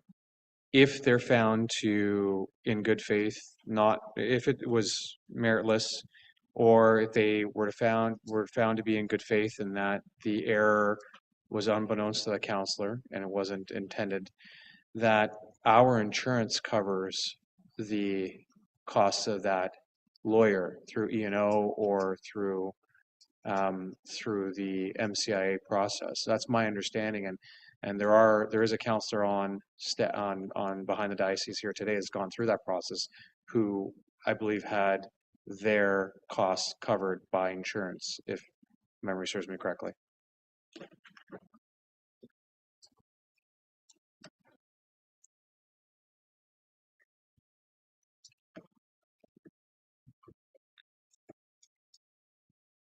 My concern, and I'm not sure it's legit, but my concern is that typically if an insurance company is going to potentially cover costs, they like to be involved at the beginning, you know, recommending or shortlisting lawyers or providing their own lawyer. Just like they like to tell you where to take your car to get repaired if it's been schmucked up for any reason. And so I think that would be one thing that we'd have to, you know, if such a situation were to come up. To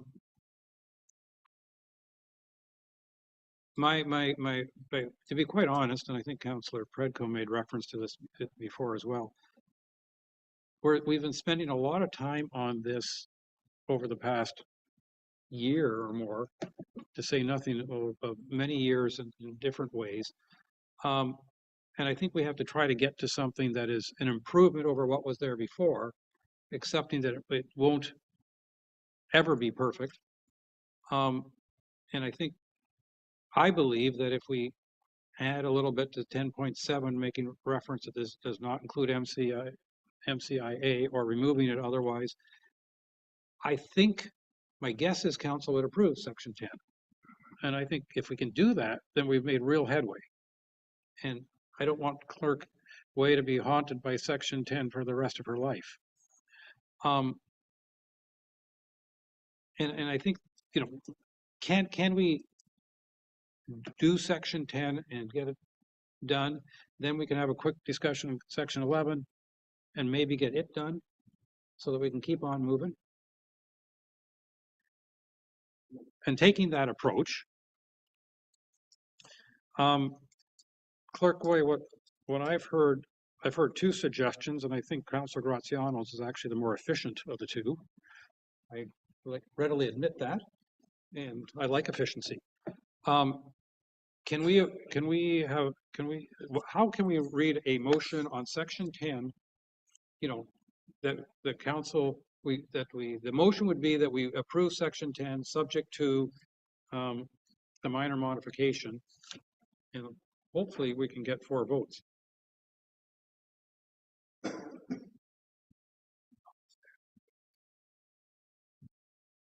Notwithstanding language in any other section. In other words, there has to be something that tells the reader that nothing in this bylaw applies to code of conduct except section 10. That'd be a 10.0. That's yeah. That's absolutely correct because there's so much language in there. Yeah, and then we're going to have to pay for lawyers' heyday, yes, regardless. So make it simple. No, this is law. It's never simple. You should know that.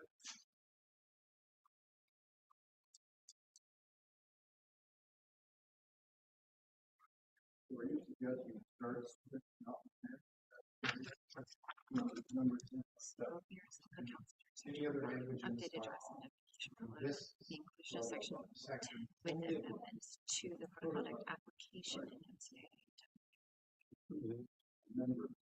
Sorry, Michael. Amendments to code of conduct application in MCA. Okay, well, does that include the notwithstanding? Okay, so let's try this.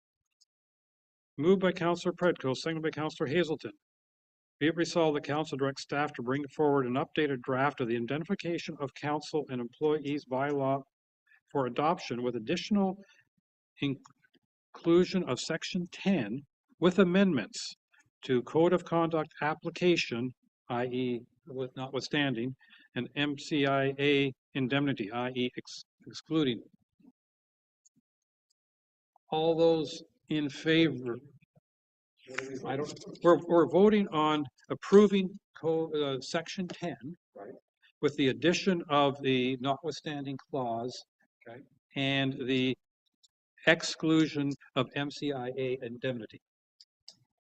Okay. Yeah, they're going to bring back an the only one piece we're missing, if I may, Your Worship, is 10.4, which is the balance between the township solicitor and the councillor solicitor approving. Okay. With indemnity and legal representation. Okay, well, I'll try it again.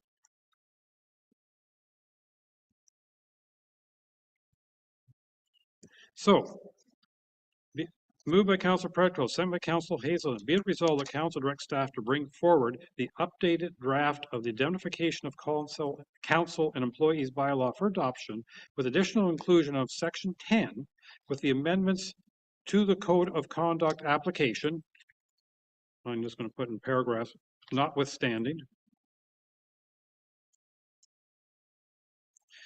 And the MCIA indemnity exclusion.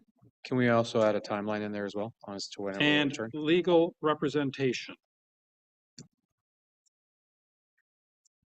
I don't. Councillor Hazelton. No, that's the loose section. We're not talking about that yet. We're trying to get 10 behind us. But we're gonna revisit next month anyway. Well, because the updated draft will be in front of us next month. Hopefully. It's getting tiresome to keep doing it. That's why I'm saying that. Okay, Can we include a returning back to next month? I'm sure, I'd rather not make it that. I'm hopeful, but let's not, let's not force it depending upon how, I mean, next month is 4 weeks, is early. Yes. Maybe. Hopefully. All those in favor of an amended section 10 being included, and that has passed unanimously. Can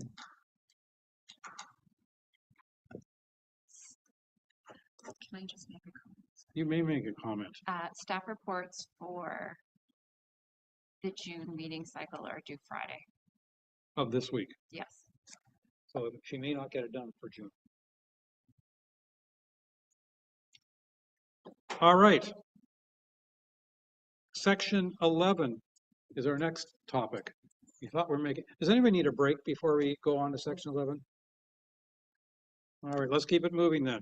Section 11, reimbursement of legal opinions.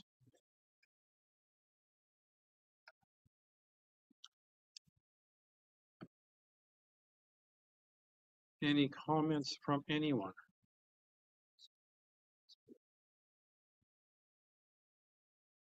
Councilor Graziano. The only question that I have is with regards to 11.4, the amount of coverage shall be dependent on allocation per the annual budget. I didn't quite understand that. If it's the will of council that they obtain this information, then and the reimbursement would go back to the councillor. Suffice it that the councillor can provide the relevant documentation, i.e. an invoice or something. 11.4 is a little bit, it just doesn't make sense to me, but perhaps Madam Clerk can give me some clarity on that. Madam Clerk. Section 11.4 was just included so that there was some tie back to the budget, similar to what 10.7 was. Obviously, that has now changed, but that was kind of the intention because I don't have an amount. I have no precedent to set an amount off of. Are we, having a reserve that's a separate amount? Are we including it as part of council's legal budget? I have no direction on that. So that was kind of what that was about. If I may, Your Worship, as a follow-up. Yeah, Madam Clerk, on 11.4, I would assume that it would just come out of the legal budget for the year. Council's legal. Yes, council's legal budget, correct.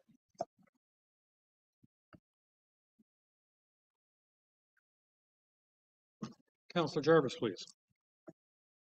Just to follow up there on comments made by Councilor Graziano. I mean, this is incumbent on council in the end anyway.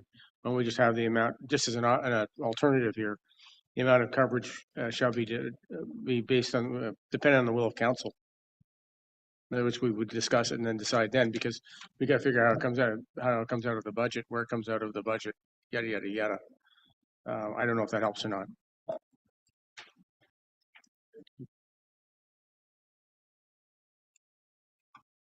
Yeah, my concern with this is I'm going to call it borderline meaningless. And the reason I say that is we're saying reimbursement of legal opinions, but we're saying it has to be requested by council and have to have a majority vote.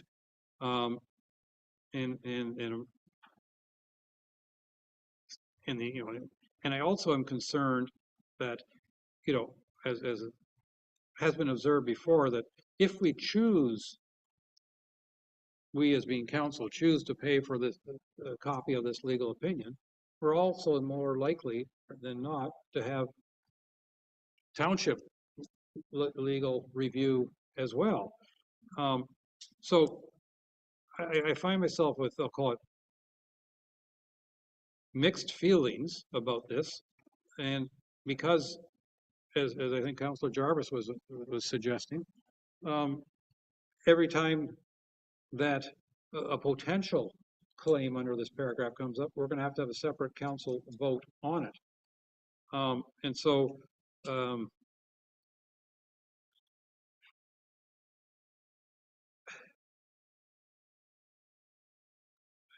I'm glad of that because that gives us a control over it. Because the other concern I have is this: I don't want this to allow a member of council to seek a legal opinion without any prior, let me call it, authority of anyone, get that legal opinion, and then proceed to sell the value of that legal opinion to council to the extent that they agree to pay for it before we get to see it. It could lead to very awkward situations. I mean, I'm imagining a counselor, pick a counselor, any counselor, saying, I talked to my lawyer and she is convinced of this and this, and you got to see this. But oh, by the way, that's not, you won't see it until you give me $30,000 or $5,000, whatever the amount may be. I could see a real awkwardness. Councillor Bochek. You, Mr. Mayor, I'm in agreement with most of this, but this I'm not in agreement with. And there's too many unanswered questions, especially when it comes to budget and reasonable responsibility. I don't even know what happens if we act good. Like if we all behave ourselves and we don't use any of these funds, and then the next year we behave good, and the next term we behave good, and all of a sudden we're building this huge reserve up of money.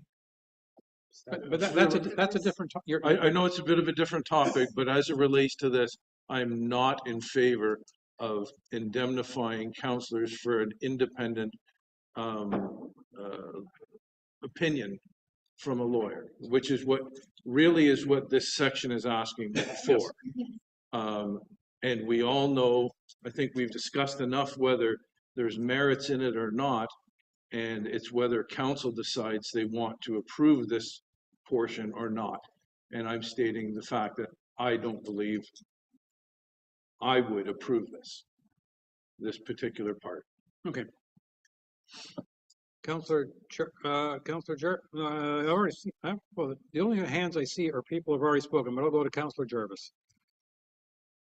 Yeah, I know that in the past, a few of us members have sought a legal opinion independent of council, and the legal opinion was provided without any cost, which was appreciated at the time.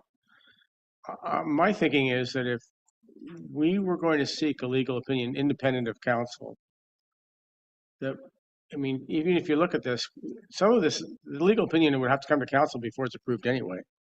The wording of the legal opinion has to be there before any monies are handed over.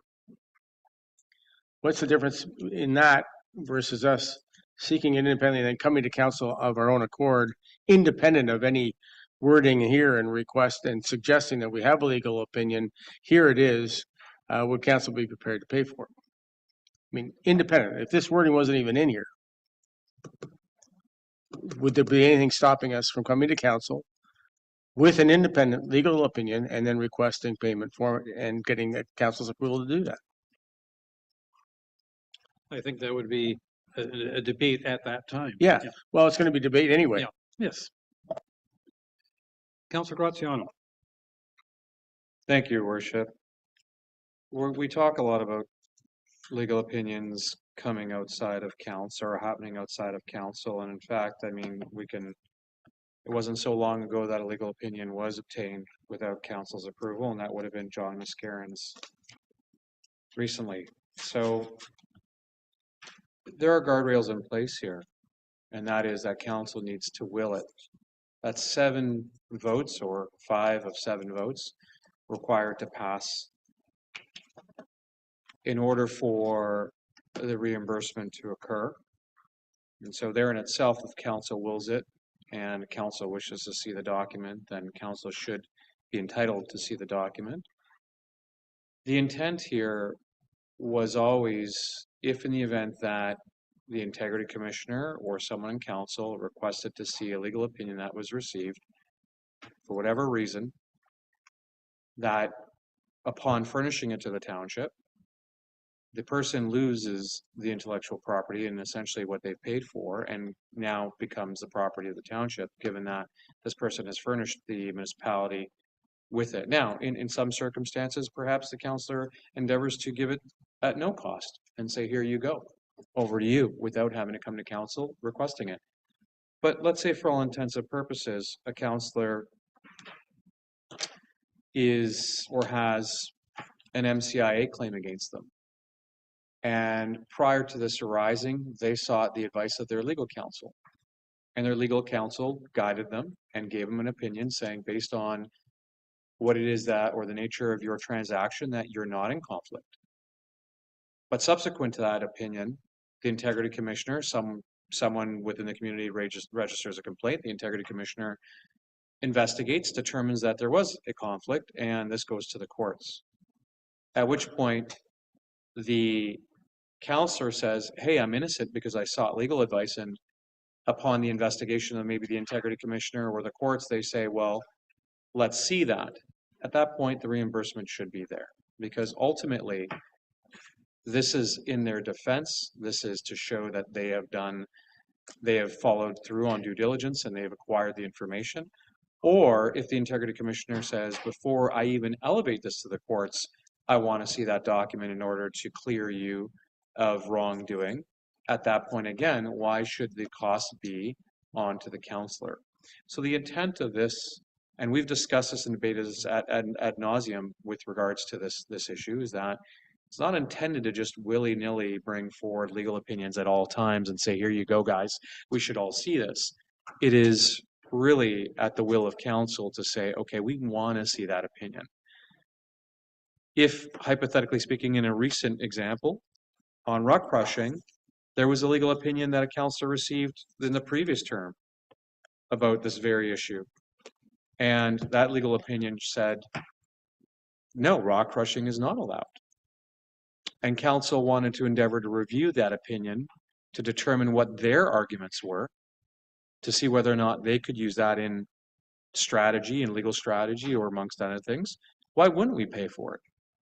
So these are the circumstances in which a provision, a policy such as this, allows the councillor to be reimbursed for what they've out-of-pocketed for themselves, which then later was turned over to the township. So just my 2 cents. I suggested maybe that was a nickel. Councillor Frecknell. Thank you, and through you, Mayor. You know, I'm just walking through the section 11 while Councillor Graziano was speaking, and again, I appreciate where that perspective is coming from, but again, in a situation where we would have a matter brought to council and a vote to ask for it to receive the legal opinion, I don't see that this is adding extra in those circumstances than regular course of council business, other than the timing, and we have such a long lead time on matters. And I don't know through the section 11 how we would bypass regular procedure anyway. We would need a new business motion to vote to request it. So I'm not sure that this simplifies the scenarios that we have before us. But again, maybe I'm missing something else, but I see it as being a repeat of what we generally do through council when we have an issue that needs to be resolved. Thank you. I will admit to a little bit of, we'll call it confusion. When I read section 11, from time to time, member of council may obtain an independent legal opinion on matters relating to township business. And then in the event this legal opinion is requested by council, then all sorts of things shall apply. In what I heard from Councillor Graziano a few minutes ago, at points he made reference to the Integrity Commissioner. Well, then it's the Integrity Commissioner asking for the information, not Council, because in all likelihood, at that stage, Council may not even know that an Integrity Commissioner examination is taking place. I also heard about MCIA rather, and the same sort of thing. The Council may or may not be aware at that time. And the third example I heard is, I'm going to call it other. And other I can see applying here, and that is where you have obtained, because you had a personal curiosity about how the law would reply to a certain matter that's in front of council or going to be in front of council, and you talked to your lawyer, and your lawyer gave you all sorts of useful reference material or letter or what have you, an opinion, and you use that to inform your conversation at council or committee of the whole, and or planning council or whatever, one of our meetings, and you pique the curiosity of the rest of us. And at that point, we'd have to go through an exercise, if you as a councillor chose, to determine, to make the decision whether or not we're going to reimburse you for the, I'll call it the research you did in advance with your lawyer. I'm not sure how this paragraph here removes that or encourages that exercise. Because I'm concerned that if this paragraph 11 empowers individual councillors to do more legal research at their cost, then we as a township will and as a council will choose perhaps to pay for that, but at the same time, I would be disappointed if staff didn't involve their legal counsel to review that opinion and or give their own independent opinion as part of their responsibility. So I'm also, if as Councillor Graziano made reference to, this was used as part of a defense in an IC or an MCIA situation, would this section 11 allow a councillor to spend more than $8,000 in defending themselves in a term against IC or MCI? Let's remove MCI, against code of conduct charges, where they said, well, I acted the way I did because my lawyer said it was okay. And then our integrity commissioner said, I'd like to see that opinion. At that point, is that counselor coming to our council and saying, I'm defending myself against an integrity commissioner investigation, and I'd like council to pay for the opinion I obtained? It's getting very awkward, in my opinion, when I think about the various potential applications. And I think as a final comment, regardless of all our policies, these or any others, if at any particular time a counselor or a resident or a staff member wants reimbursement for costs, they can always make an application to council and saying, I incurred such and such costs, and I would really appreciate it if township reimbursed. We had one of those cases in closed session, I want to say a year ago, because I can't remember the time, where a resident wanted some reimbursement.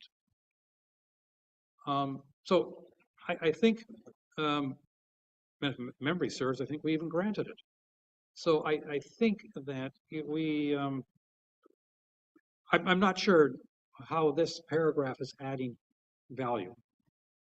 Councillor Graziano.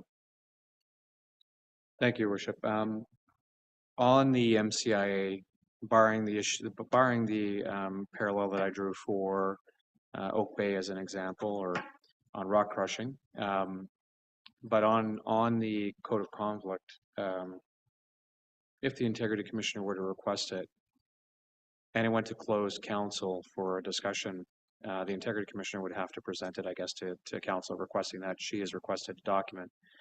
I don't know whether or not that's possible. That's between the integrity commissioner and her approach. However, with that being said, I mean, what is the alternative here? If hypothetically speaking, the integrity commissioner would recommend a penalty based on imperfect information because she did not have the document that the counselor's lawyer had provided or furnished him, or the opinion that the counselor's lawyer had furnished him. And she went on to recommend a penalty which was applied, and that counselor went on to sue. Which would be the cheaper of the two alternatives? It's a question that I have for council here today. Clerk White. I just want to clarify, because I know there's been a few comments made amongst a few of you. When the code of conduct, if there is a complaint that comes forward, an investigation is made, that is completely confidential, and the evidence is also deemed to be confidential. So if that legal opinion was, the golden ticket, so to speak, the get out of jail free cards, I don't know, whatever we want to call it, in that investigation, there is the potential of that coming forward, and the report would never see the light of day at this table because it would deem to be frivolous or not valid, et cetera, because all of the preliminary investigations don't always end up in a report to council because there's clear evidence stating that this isn't worthy of a full investigation, right? There's usually like a preliminary quick, hey, did this happen? Did this not happen? Before it goes on to a full investigation. So if that is your golden ticket, I could do this because, and I have this, you would have likely handed that over imminently. I wouldn't envision a counselor keeping that piece of evidence that shows that they're innocent to themselves in hopes of getting reimbursed, right? So there wouldn't be an opportunity for the integrity commissioner to come forward and say, hey, I need this piece of evidence, but they need to be reimbursed. That process would negate the process we have in place. May I, Your Worship? So to that example, let's say for all intents and purposes I was investigated. I'll use me as the example here. And the integrity commissioner came to me and said, Mr. Graziano, there's a complaint, or Councillor Graziano, there was a complaint against you. And I said to the integrity commissioner that I had a conversation with my legal counsel. My legal counsel advised me otherwise. If she formally requested the opinion, I wouldn't furnish it to her. I would not unless she wanted to pay for it. And if she went and endeavored to go on and accuse me of something of wrongdoing that I otherwise didn't do, that's fine. I'll just sue.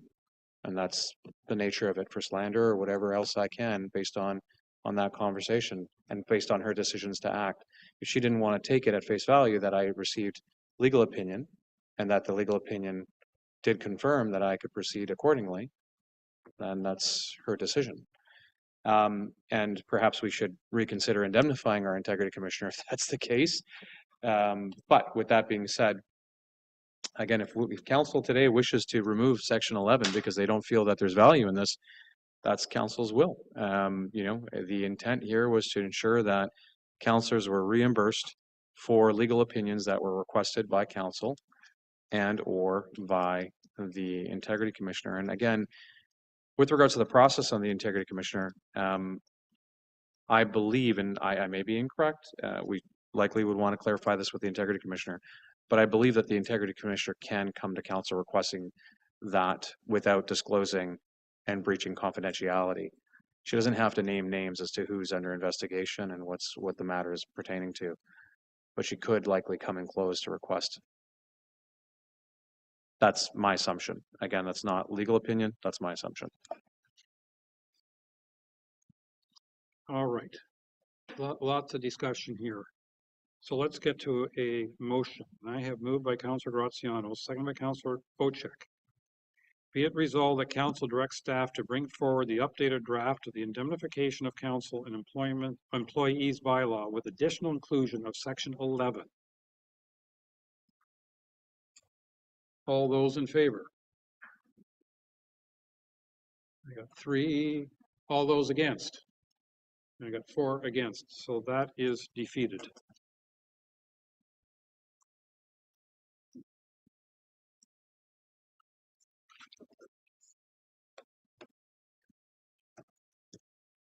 All right, I want a break. So let's take a 10-minute break and then get back onto, it'll be new business and we got bylaws and we got closed to try to get through the balance of the day. Does that kind of make sense to you?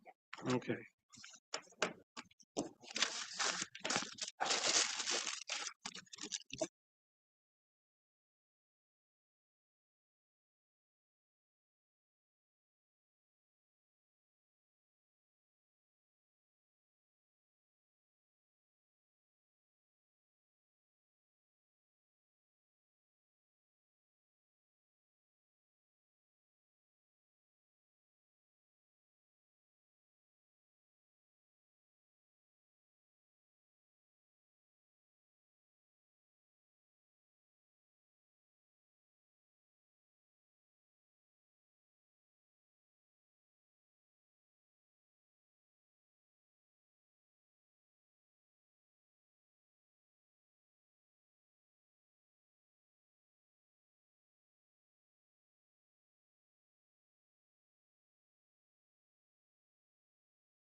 All right, I think we're back at it.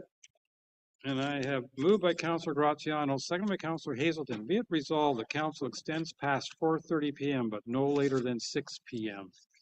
All those in favor? And that is carried by enough people, at least 5 of us, so that is carried. Interesting how the mover and the shaker did not vote.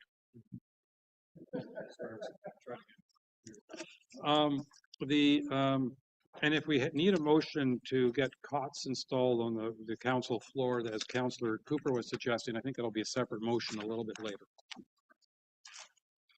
So now we're going into new business, and okay. So, I'll be with you in a moment here. Councillor Jarvis, this item is yours. Do you care to present?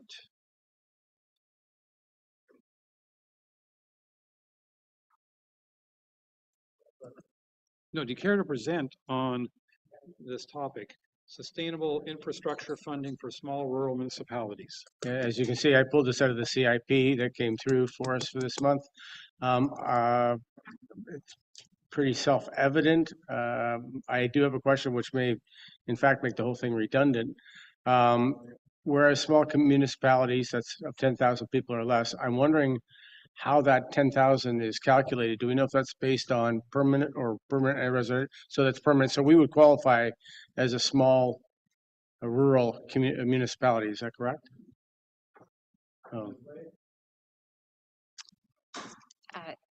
All of the government grants, et cetera, are based off our permanent population. Thank you. I just wanted to make sure that's what I was thinking. That's why I brought it forward. But I don't know if there are any questions, but I think it's very worthwhile for us to support municipality of Hastings in their approach to the government on this. I think it's really important that all rural communities of this size look for further infrastructure funding wherever it's available and however it's available. Councillor Graziano. Thank you, Your Worship. I want to thank Councillor Jarvis for pulling this from the CIP. I absolutely agree with what Hastings is seeking to do here, and I support this fully. I think it's time that the province start helping to pay for all the extra costs that we've incurred and the fact that we are running deficits year over year. Thank you. We're not supposed to be running deficits year over year because against the law for municipalities to budget a deficit. But your point's made. Thank you. All right. I have a lot of reading to do. Moved by Councillor Jarvis, seconded by Councillor Cooper. Whereas the Ontario's small rural municipalities face insurmountable challenges to fund both upfront investments and ongoing maintenance of their capital assets, including roads and bridges and water, wastewater, and municipally owned buildings, including recreational facilities and libraries. And whereas in 2018, the Ontario government mandated all Ontario municipalities to develop capital asset management plans with the stipulation that they be considered in the development of the annual budget.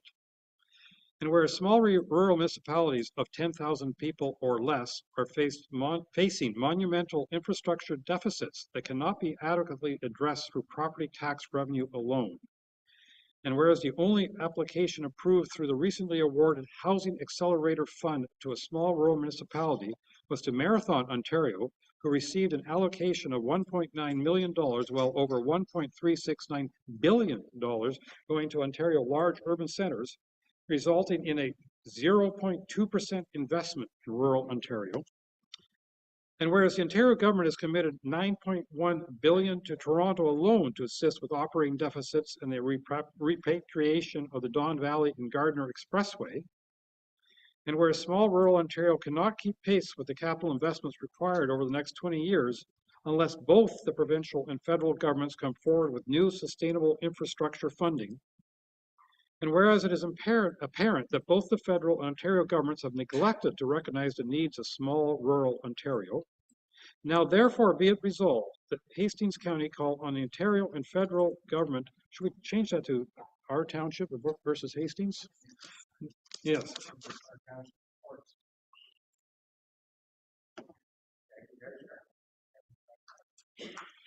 Okay, and now therefore be resolved, the Township of Georgian Bay call on the Ontario and federal government to implement sustainable infrastructure funding for small rural municipalities, and that small rural municipalities are not overlooked and disregarded on future applications for funding, and that both the federal and Ontario governments begin by acknowledging that there is an insurmountable debt facing small rural municipalities, and that both the federal and Ontario government immediately commission a working group that includes a member of the Eastern Ontario Wardens Caucus, amongst others, to develop a plan on how to deal with the impending debt dilemma. And finally, that this resolution be forwarded to the Honourable Justin Trudeau, Prime Minister of Canada, the Honourable Sean Fraser, Minister of Housing, Infrastructure and Communities of Canada, Michael Tremblay, Acting President and CEO, Canada Mortgage and Housing Corporation, the Honourable Doug Ford, Premier of Ontario, the Honourable Kinga Surma, Ontario Minister of Infrastructure, the Honourable Paul Calandra, Ontario Minister of Municipal Affairs and Housing, MP Graydon Smith of Parry Sound, Muskoka, AMO,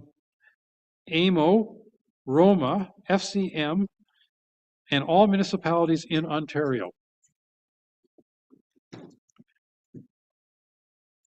Councillor Bocek. Should we add Scott Aitchison to that list? Done. Thank you. All those in favor? And that is carried unanimously. Thank you very much. I don't know if you got all my edits.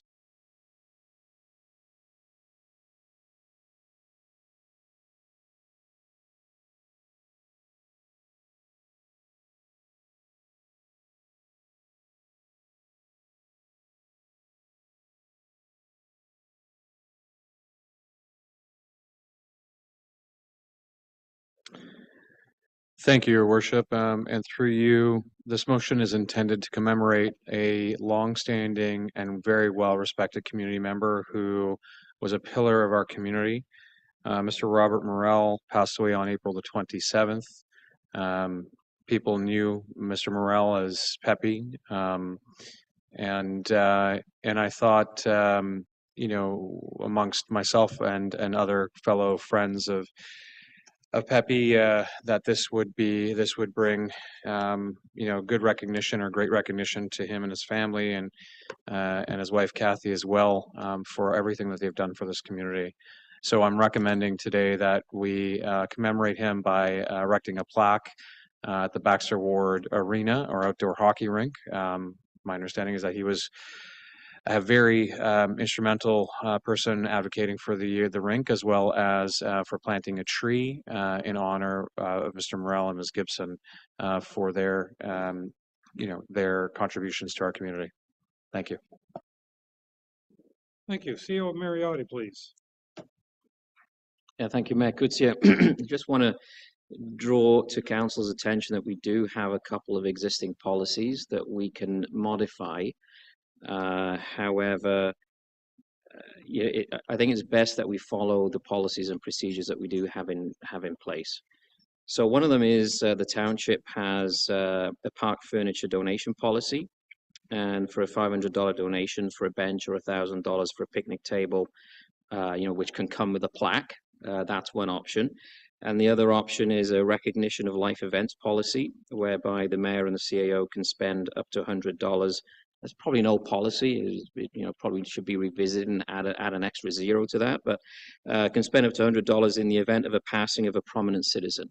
So my suggestion would be to maybe modify what we have in place, just to keep it consistent down the road, because you know there are possibly other pillars of the community that we want to be able to recognize in a consistent manner. Thank you. Councillor Predko.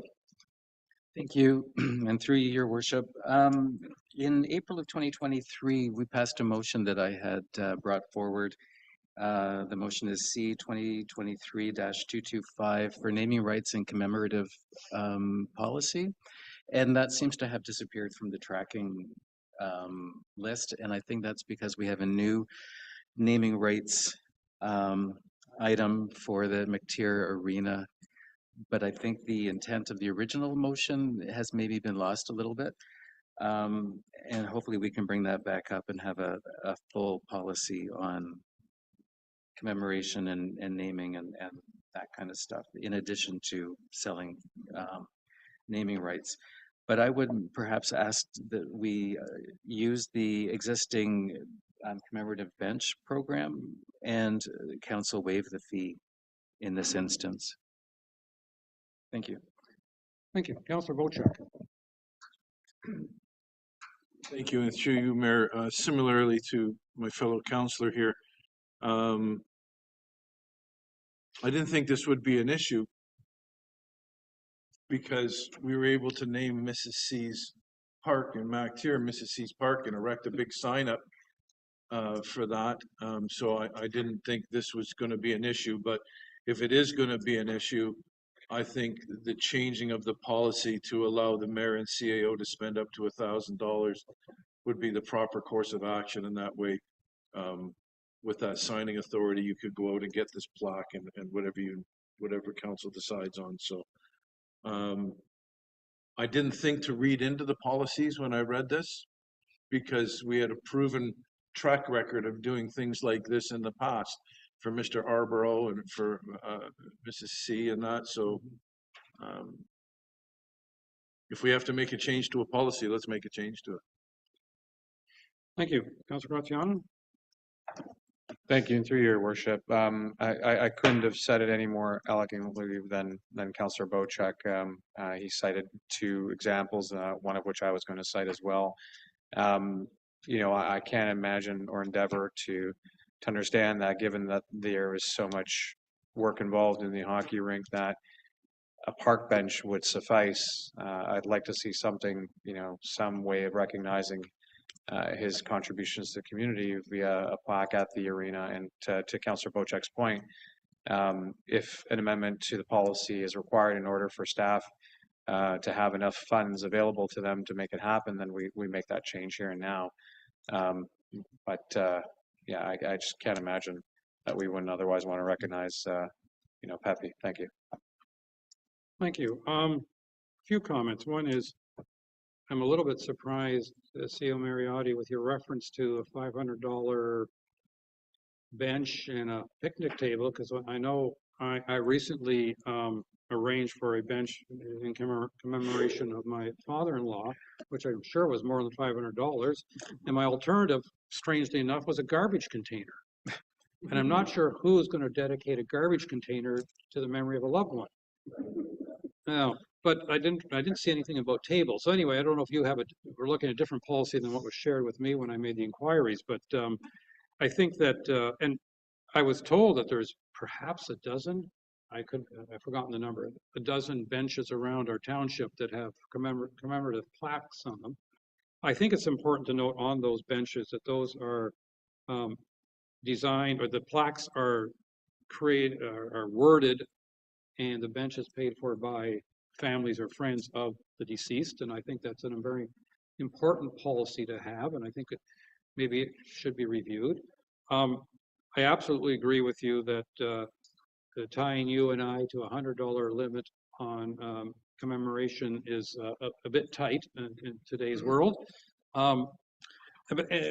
But having said that, I do believe that Pepe, who, I mean, I think I first met him 50 years ago, but I'm sure I'm off by a few years there, and how entertaining he was even back then. And the stories he would tell, you know, when he's coming out for collection and you get a long story. I remember first met him when he was collecting for my parents. Passionate about hockey and rinks in our township, and I think it's I have no issue whatsoever. I mean, I fully approve the idea of doing something in his commemoration. I think there should be some discussion with the family as to if they have any particular wishes. And I also think that we do need to update our policies to make sure that we, you know, unfortunately, this kind of, I shouldn't call it opportunity, but this kind of situation will come up again and again. And I think that I absolutely agree that what they have done, Mr. and Mrs. Pepe, if I can put it that way, have done for this community for many, many years is worthy of some permanent recognition. Now, having said that, right now the suggestion is a plaque somewhere around the hockey rink at the Baxter Ward Community Center. I don't know what, we can, I don't think that we'd have too much hesitation approving this motion, but I don't know what you would require. I'm looking at you, Sao Mariotti, what staff would require that we go forward with some of the suggestions you've heard already.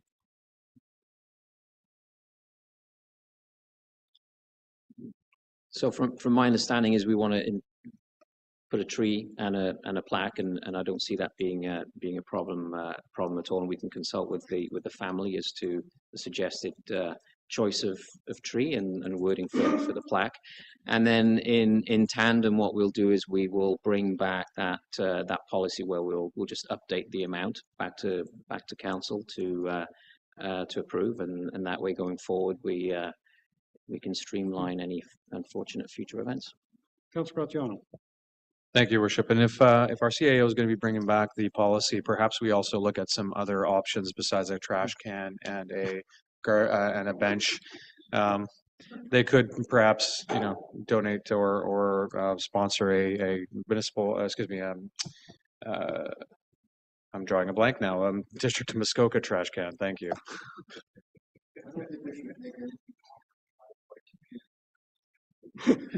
They might charge us for it. Can I suggest, I got blanks here, $1,000 funded from general reserves? Was that due for now?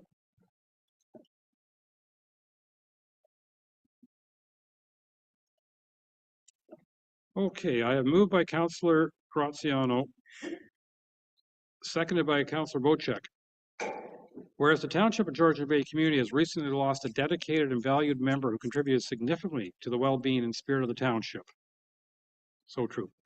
And whereas the community member was a pillar of our community, known for his commitment and efforts towards improving our township, especially the Baxter Ward Community Center outdoor hockey rink.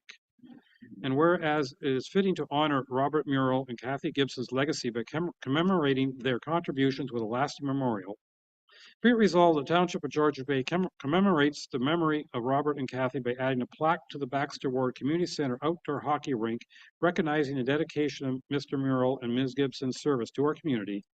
And the Township also planted a tree in honor of Mr. Murrell and Ms. Gibson, with their names displayed prominently as a tribute to their lasting impact on our community, and the amount of up to $1,000 be funded from general reserves. All those in favor? Oh, is that a question, Councilor Bocek? Go ahead, please. Since we're delegating this to staff, could we include in the brackets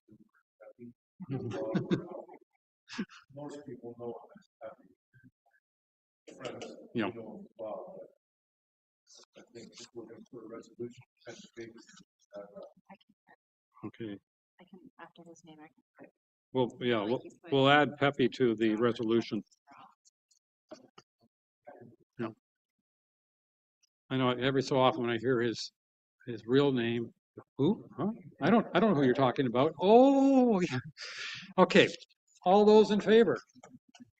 And that is passed unanimously. Thank you. Yeah. Actually, that's not a bad idea at all. Yes. Penalty bench. This penalty bench dedicated to. All right, council. We have a bunch of bylaws. I got moved by Councillor Graziano, seconded by Councillor Predko. Be it resolved that Council enact bylaw 2024-038 Code of Conduct.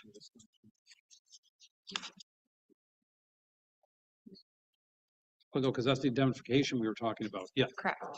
This bylaw references the fact that the indemnification has coverage. Councillor Hazelton.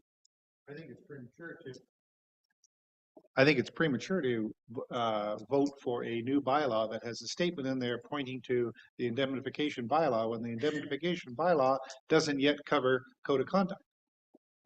So I think we should be pausing on that and bringing it back as a pair with indemnification bylaw, because when we put language in the code of conduct stating that it points to something else that has nothing to do with the code of conduct yet, I think we are creating a challenge from a follow the bouncing ball perspective. So you're not arguing with the content of the code of conduct. You're arguing with the timing. Perfect. Yes. Okay.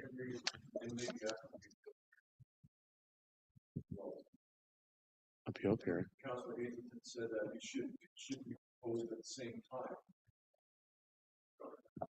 Through you, Chair. Councilor Hazelton said it should go through at the same time as the bylaw, but is there not an appeal process to that bylaw? No. Okay, thank you. But if I may make a, through your worship, Madam Clerk, if in the event that there's something added in future, perhaps I may have missed it in what would have been read. I don't see it in red here. I guess this came in a previous term meeting of council. Was this agreed upon previously, or was changes made to this bylaw? This is the exact wording that was approved by council in April. Got it. Understood. Thank you.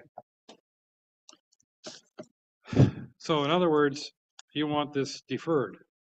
Yes. Oh, sorry? Oh, If you defer it, it has to come back at the Okay. next meeting of council. So maybe it needs to be withdrawn at this point in time. So what do you want to tell me withdrawn? Or referred. That's fine. Okay.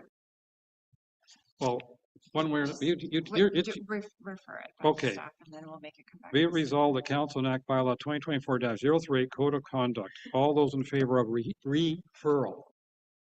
And that is carried unanimously, I believe.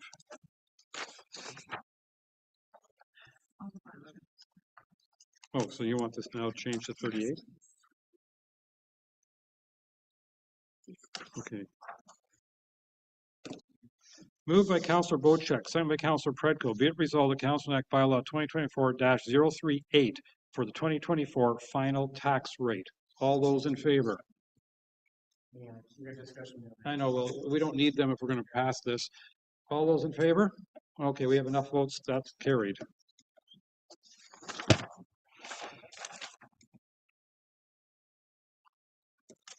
Moved by Councillor Graziano, second by Councillor Hazelton.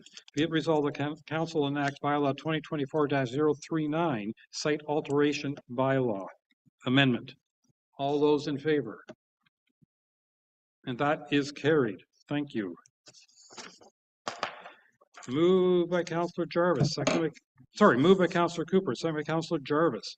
Be it resolved that Council enact bylaw 2024-040 administrative monetary penalty system amendment with regards to site alteration. All those in favor? And that is carried.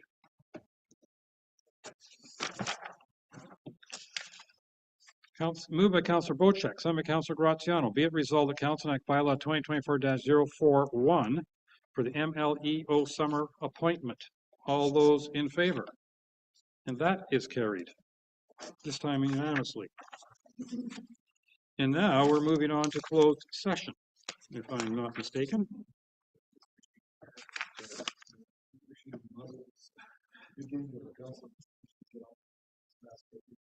You know, interesting you mentioned that. Would you not agree with me? I've been far too tolerant in allowing councillors to speak too long on topics. Not at all. I didn't think so, but the muzzle would affect it significantly. Moved by Councillor Graziano, seconded by Councillor Bocheck. Whereas Section 239(2) of the Municipal Act 2001, as amended, provides authority for councils of municipalities to close a meeting or parts of a meeting to the public if subject matter pertains to a matter identified in Section 239(2). And whereas the Council of the Township of Georgian Bay deems it necessary to close this portion of the meeting in order to address matters under the following sections of 239(2). I think I say that 3 times. Is it necessary? Mm-hmm. Special Council closed development charges minutes of March 28th. Council closed minutes of April 8th, Special Council closed minutes of April 22nd, Committee appointment for Sustainable Communities Advisory Group, and legal files listing.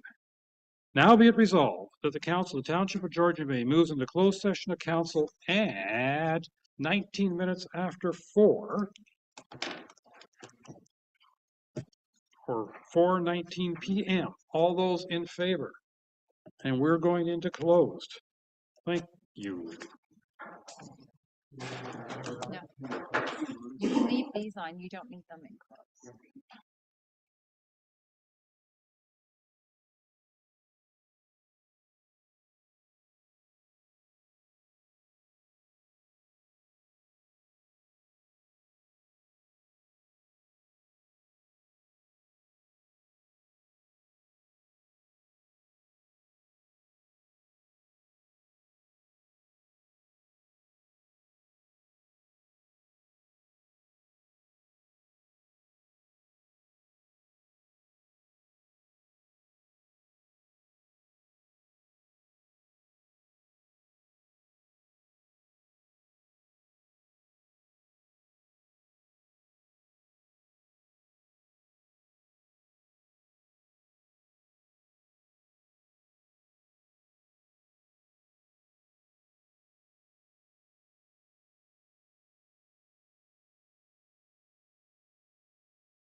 Moved by Councillor Pretko, second by Councillor Jarvis. Be it resolved that the Council of the Township of Georgian Bay rise from closed session at 5:13 p.m.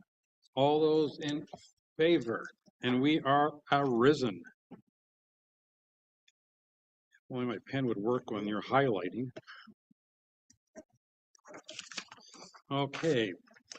Moved by Councillor Cooper, second by Councillor Jarvis. Be it resolved that Council adopts the Special Council closed development charges minutes of March 28th, 2024 as circulated. All those in favor? And that is carried. Be it resolved, moved by Councillor Jarvis, second by Councillor Hazelton. Be it resolved the Council adopts the Council closed minutes of April 8th, 2024 as circulated. All those in favor? And that is carried.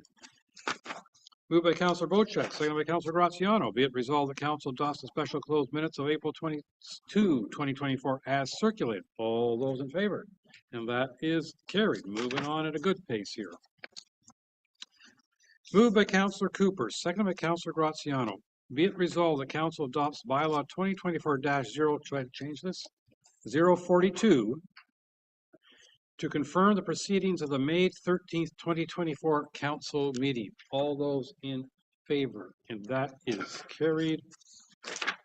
And finally, moved by Councillor Bocek, second by Councillor Cooper.